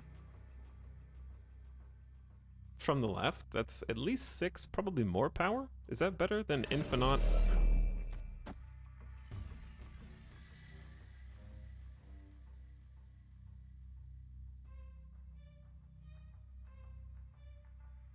How many cards they have? 5? Let's just say this represents at least 5. I don't know. This is probably wrong. Or is it? It was wrong because they have now 12 power Sunspot. And I lose mid.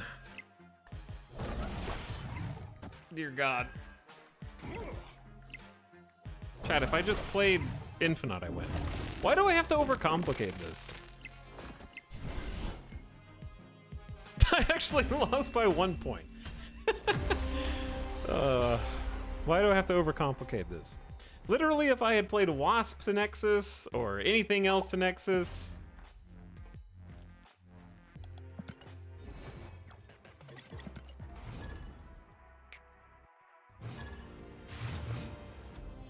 A lot of mileage out of that Kazar, yeah, basically. I find that playing Lamentis just throws me totally off. Most times. Luckily, that was only 2 cubes. Alright. Infinite left, 2 small brain. 5D chess is more fun.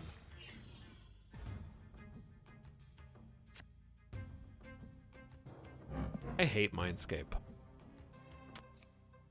I do be hating Mindscape. Face the might of Asgard. Mjolnir.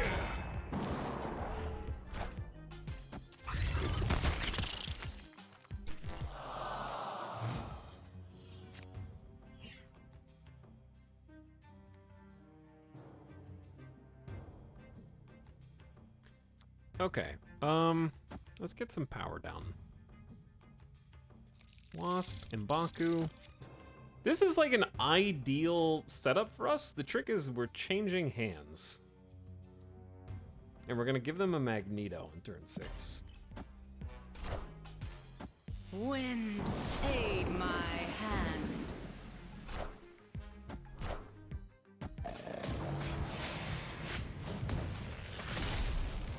That is a pleasant pickup.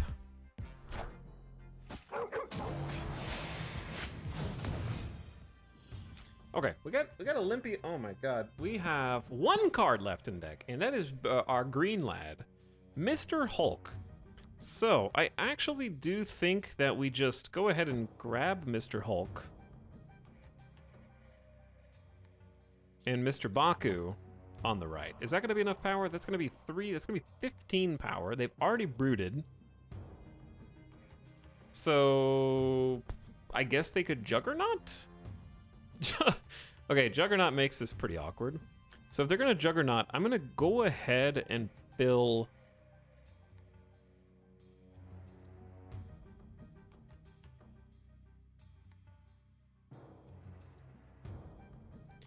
Put Mjolnir over there too. I don't know. It was Abomination. What?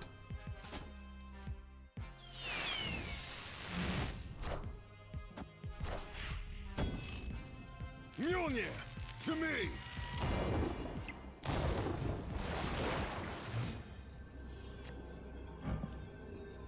Secret Patriot Surfer, I guess.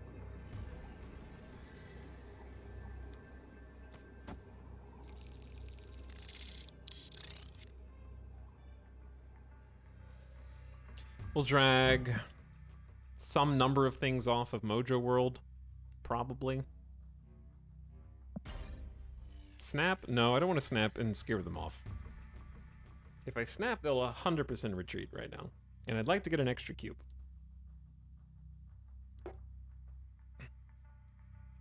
Turn 6 snapping when you're already ahead is how you lose cubes. Unless your opponent snaps and you're very confident you're going to beat them and then you snap back. That's pretty much the only time. Or if I suspect that they've got leader, then they're usually cocky enough to stay in.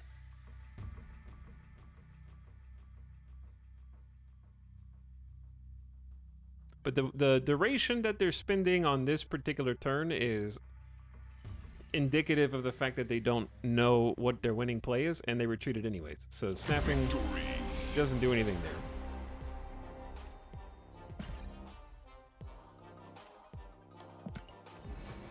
Point in case.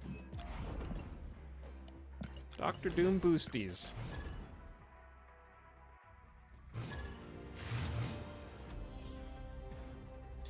Yeah, like, oftentimes I've found that when playing Mr. Negative decks, I'll snap on turn 2 before I Psylocke and they'll still retreat frequently. You just kind of have to catch them at a good time, you know? You gotta call their house, you gotta check up on them, see how they're doing, talk with their parents, you know, all that good stuff. Really just, like, care for your opponent. That's the only way to get them to stay in.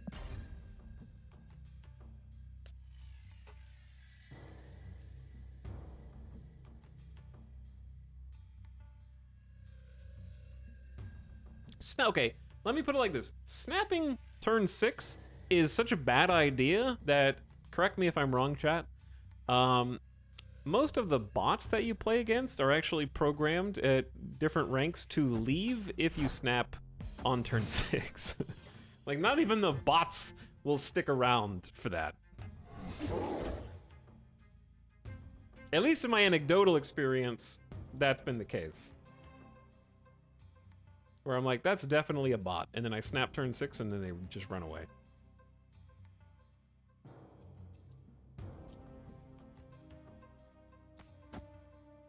I think there's a lot of good chunks in the deck. And I think we've already got Wasp and Baku. So I don't think that there's necessarily a bad draw for us here.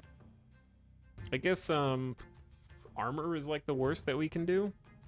I'm gonna say let's go for it. If armor's the worst we can do, we're doing pretty good.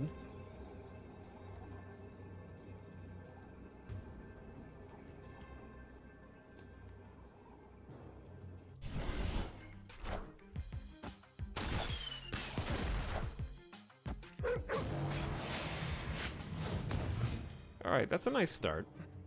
And we got Wasp back. Damn. All right, are we just gonna overload Nexus? But here's the problem with overloading Nexus is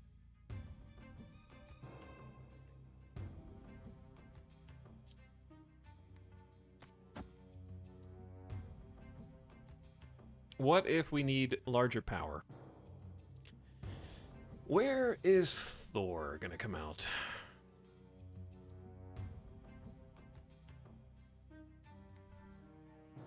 Is it better to Jubilee right? I don't know. Maybe? Okay, I kind of guessed we were gonna get Thor.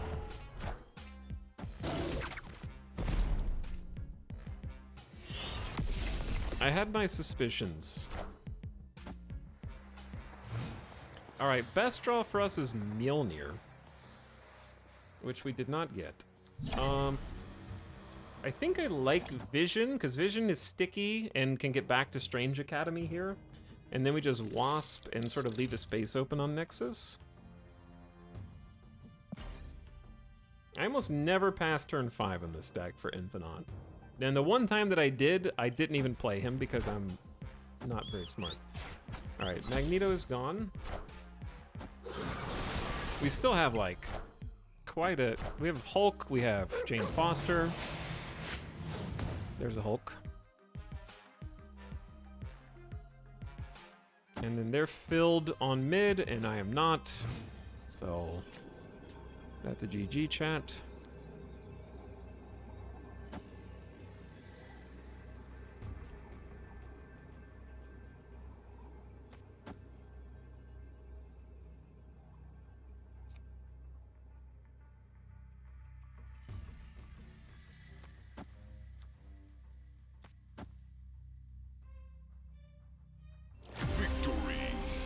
What's my rank now?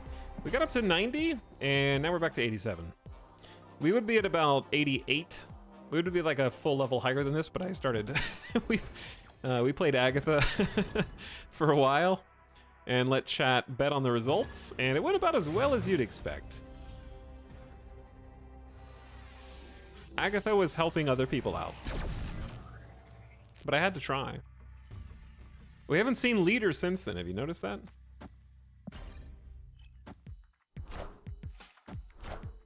Well, this is a very good armor for us.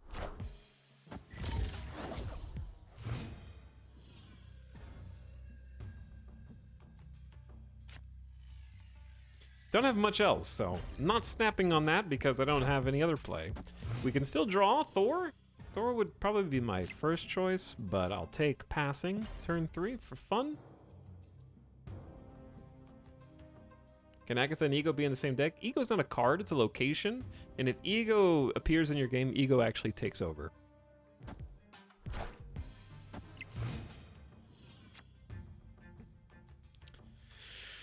Woof.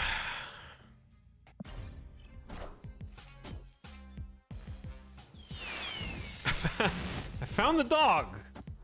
I found the dog. Ooh, Venom. Is this, and did they eat the demon? Are we about to get Venom taskmastered? Maybe.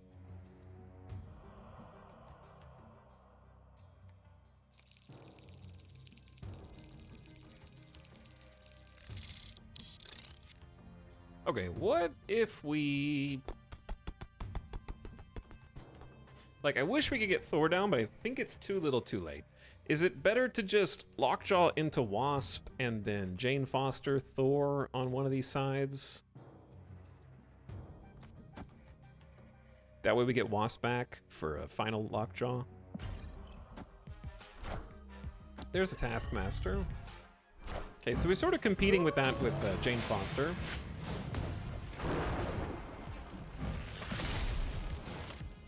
All systems go. He's here! The good news is I can guarantee who's gonna come up with Lockjaw. He's a big, big lad. The downside is we may or may not just get arrowed.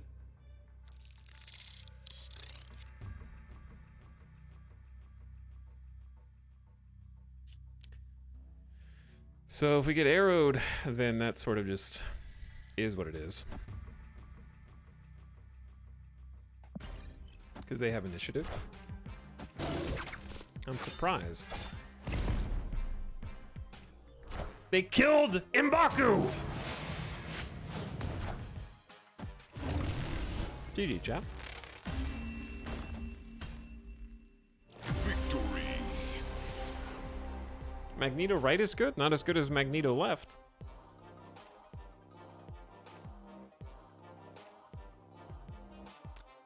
Magneto right pulls Venom and Killmonger. And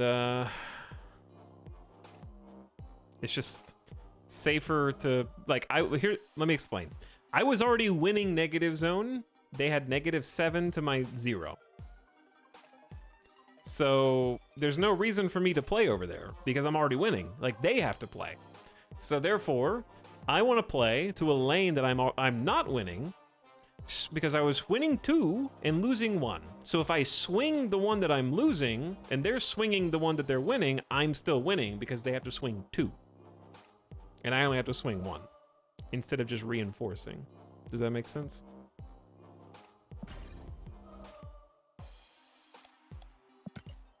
Like, they're playing whack-a-mole. If you're going into turn 6 and you're down by 2 lanes, you need to have like a really concrete plan. Or, you know, just play leader. It's easy.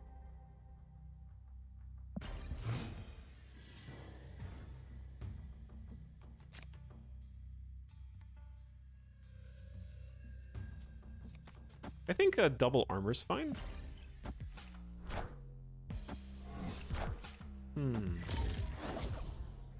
They're gonna need to get very lucky there, and we've already boxed in Bucky.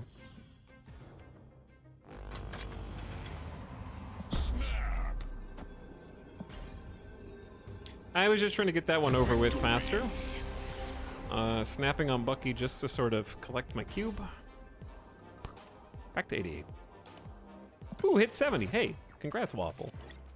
Nicely done.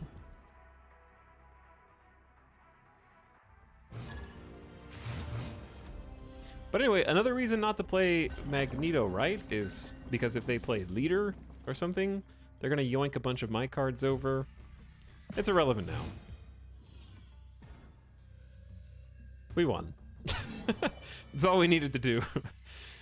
Okay, this is a really great setup. I think I'm gonna armor Nidavellir.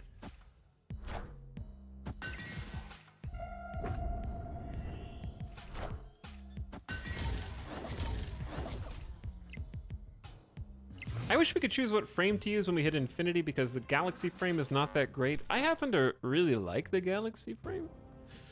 These, okay, chat, Nidavellir, Mojo World, they're the same picture. Rarely does the person with fewer cards win Nidavellir. I'm just gonna ignore Mojo.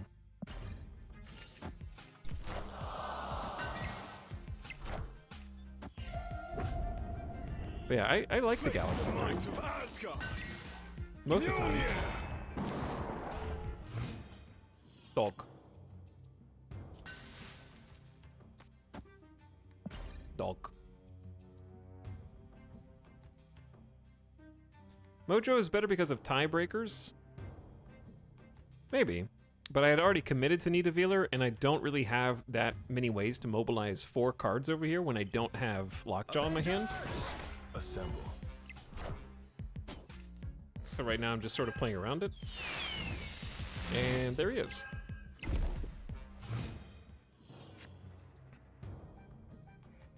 I'm gonna get Vision down and then just Wasp. Save M'Baku maybe.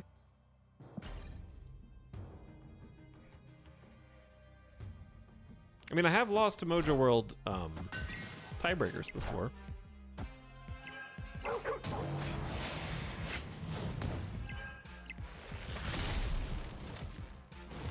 That's a good one.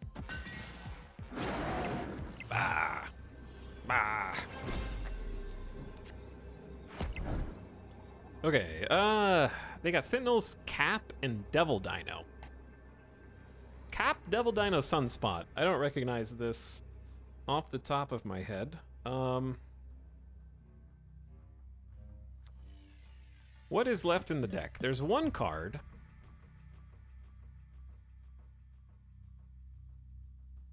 And it is whatever I just... What is left in the deck? Magneto? I thought, did Magneto get discarded? Maybe it was Magneto. Okay, Magneto's gonna pull their 3s and 4s. There's only 1 3 in its Cap.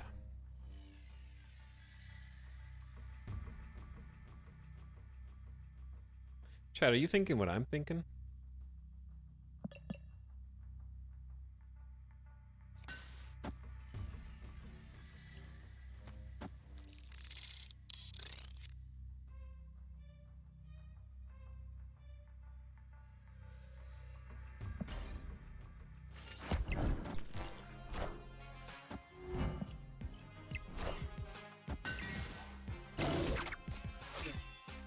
I thought of it too late to snap.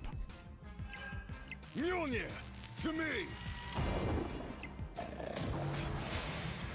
Come to me, my pretties.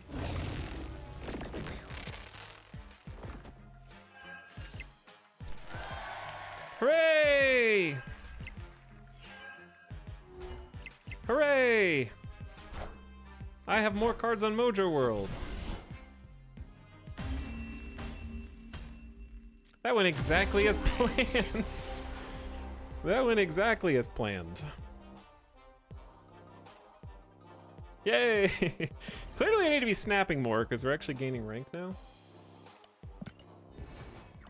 Man, I really like the Lockjaw deck. I've been looking forward to Lockjaw for so long, and now that I'm actually playing Lockjaw, I'm having such a blast playing this deck.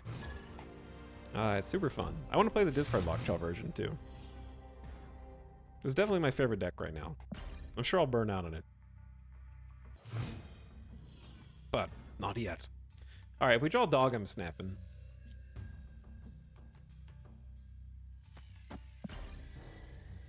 Got him today too. Enjoy. You do need some other cards to really make it work. Like Wasp is definitely like a very key card with Lockjaw. Sorry I don't have the card bot. Our card bot is broken actually, because we had a card bot and it doesn't have the new cards and I have no idea how any of it works, so don't ask me. Alright, Nidavellir is good with Lockjaw, probably. Face the might of Asgard! Mjolnir! But Lockjaw is a good boy who substitutes any card that you play on Lockjaw for another card that is in your deck still. So Jubilee is similarly going to pull a card from the deck. So Lockjaw is like a Jubilee that you activate by playing a card in the same lane that Lockjaw exists. So free cards like Wasp go in and then come out as big, scary cards.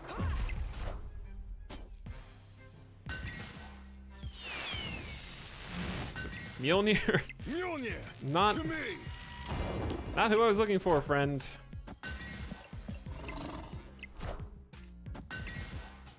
Definitely not looking for Widow's Bite. That is too bad. And now Jane doesn't have anything to target. So, that's a bit rough. It is a bit rough. I think this is a Jane Nidavellir angle. And then Magneto Dark Dimension to pull Jessica Jones off, and then we just win Nidavellir with a Wasp, hopefully, in Power Down Lizard. This is a sketchy snap, I think. Sketchy snap. Oh. See, I thought I was losing. I thought that I was kind of losing, and I just had a cool gambit that I was gonna try. But apparently I was winning. Apparently that was not a good snap. My other favorite is a She-Hulk Moongirl deck. I have to try that again, because I got She-Hulk with tokens, and I need a good excuse to use She-Hulk. Hello, Triskelion. Okay, we're in a bit of an awkward pickle. Not only do we have 2 Magnetos, but I cannot physically draw a card unless I create space. We have capped hand size at 7, and I would like to draw my cards. Squirrels. All right, I have decided not to play any cards. Thank you, Triskelion.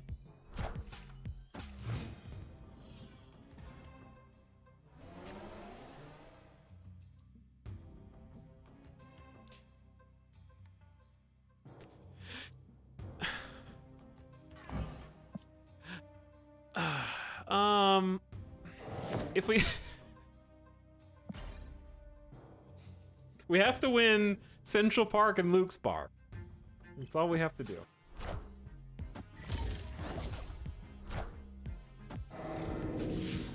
Is Thor a key card? This is specifically the Thor Lockjaw version, so Thor is for sure a key card in this deck. M'Baku is very replaceable. M'Baku is just here because I pulled him from a reserve. Oh, you absolute buffoon. You have no idea that I am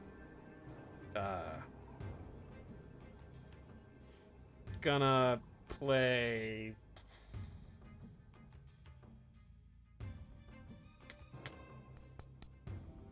Chat, what am I gonna play, dude? Wait, they're just gonna Professor X Luke's bar, and then I'm gonna be screwed. I'm out of here. Escaped. I see your Daredevil. I know where this is going.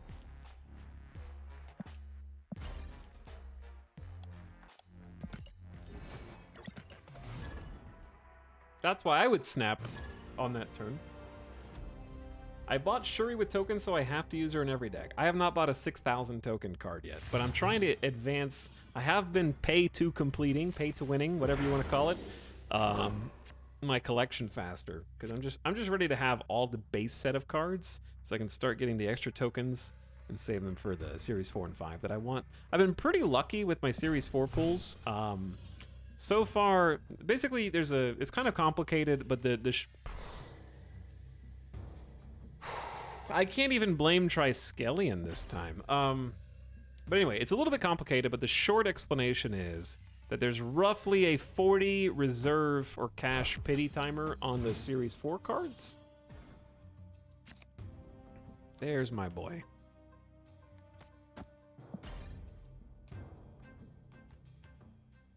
If it was a Triskelion Daredevil, it wouldn't have the border, I think. It would be gray. Vision auto wins Luke's, yeah. But I would have to not get Professor X'd, or I would have to put Vision there, assuming they Professor X'd, and then go from there. All right, I'm gonna stay in for this one because I can at least Jubilee next turn, even though it's not good. But yeah, I did not buy a Series 5 because there was just too many. I wanted to complete. It's technically faster to complete your Series. Your Series 3 collection, so you get more tokens at a faster rate. So the faster you complete Series 3, the better. I did get She-Hulk though. Kind of regret it. Could have gotten 2 other Series 3 cards and gotten that much closer. I only have 6 cards left in Series 3. So if we Jubilee, what are we pulling? We're gonna pull probably Wasp. It can be Wasp, it can be Armor, it can be Thor, it could be Chavez. So it's not a good Jubilee. But is that gonna let me stop? Do you know the ones you're missing? You do. I do, yeah. I can show you after this game. I was hoping for Thor. Look who's back. Back again.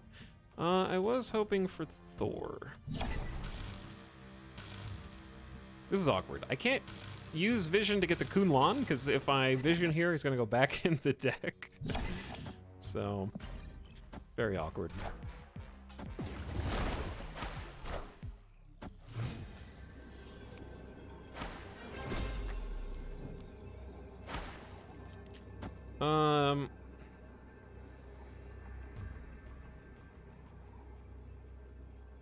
So yeah, we're losing for sure. There is no Magneto trick play here either. That wins us the game by surprise. And there's no Chungus left in the deck to summon. That was just a series of unfortunate draws. Escaped. I want a limited draft mode in this game. I think that would be very difficult in Snap compared to other games. Because other games have hundreds of cards, sometimes in an expansion. Snap has like 12 card decks.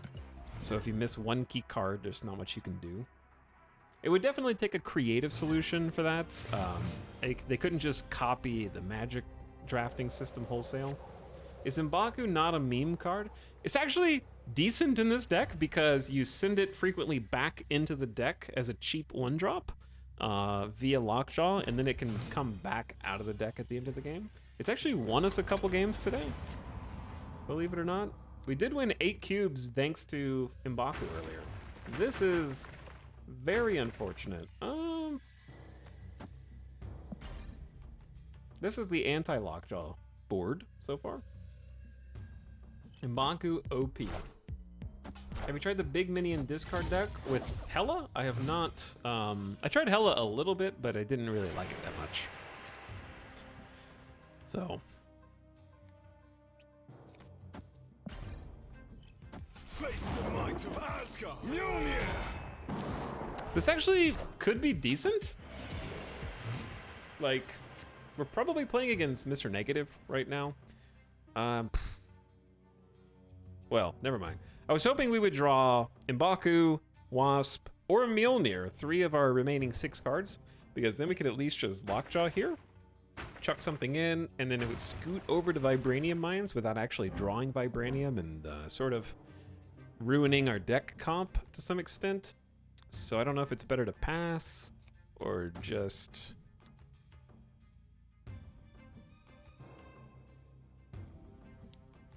I don't know. Seems like it's all bad. Yeah, this is definitely negative.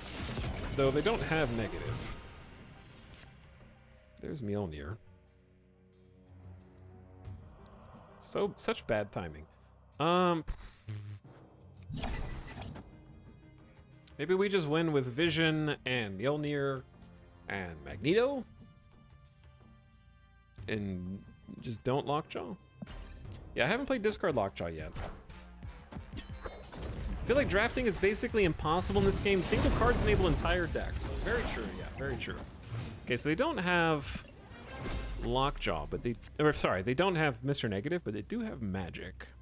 So Magic is extending the length of the game for us.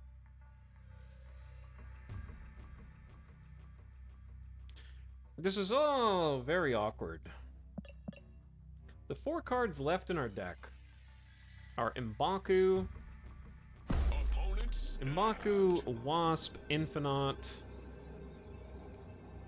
and Jubilee. So it's really not that good.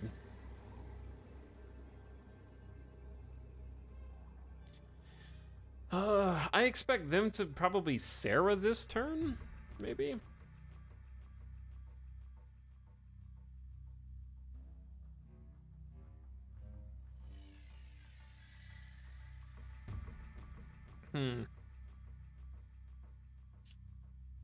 What if we just Hulk?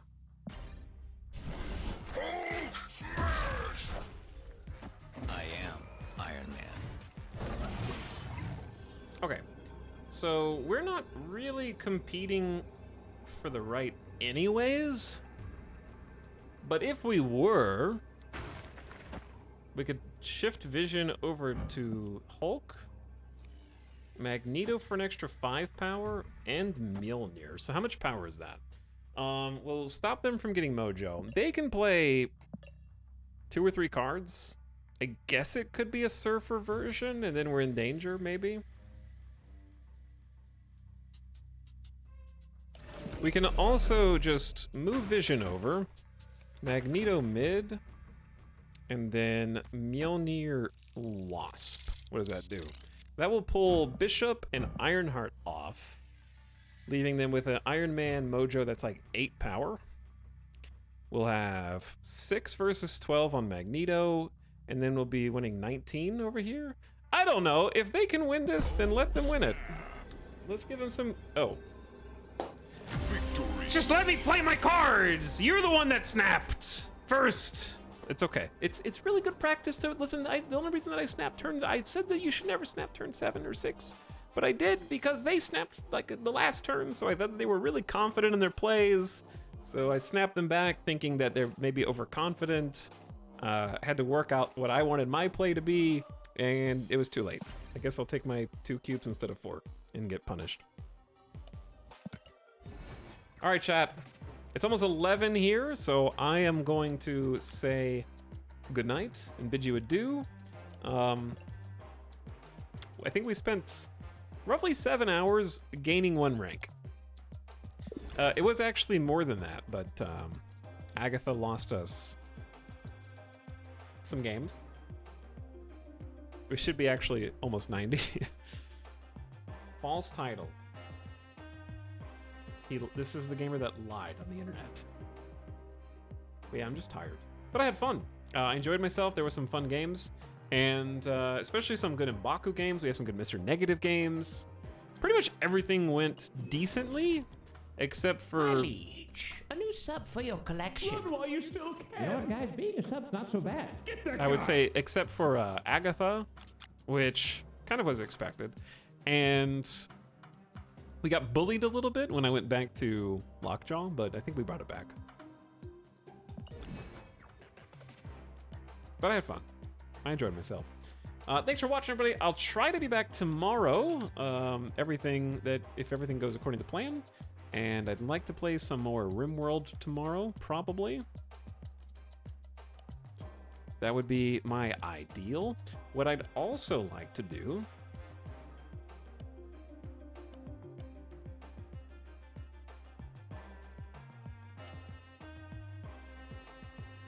is thank Chillin' Sicilian for the 5 gift subs. Thanks Chillin' Sicilian and Waffleopolis for the brand new sub. Appreciate you, Waffle. And Chad, Keldarin, Frexter, Millennium, enjoy your sub and more besides. All right, chat. I am gonna send you guys off on an end of stream raid. Let's go check out a new broadcaster in the Marvel Snap directory and see what's up. Maybe see some new decks, or maybe meet somebody, content creator that you can get acquainted with and familiarized with. So I'm gonna send you guys. Let's go say hi to Loopy Fist, who's streaming some Snap right now. I got a warning that this channel is intended for mature audiences. Cover your ears, children. Okay. This frickin' stream is too crass. So watch your mouth. Watch your fucking mouth. All right, I'll be back tomorrow, and I'll see you guys again at like, I don't know, 3 p.m. Pacific? Give or take? Ish, maybe 3 to 4. And I'll catch you for the next one, all right? Go be nice, go give a nice strong raid, and toss them a follow if you enjoy the content. Good night, chat. Thanks for watching. Thanks for chilling. I had a lot of fun today. Good night. See you over there.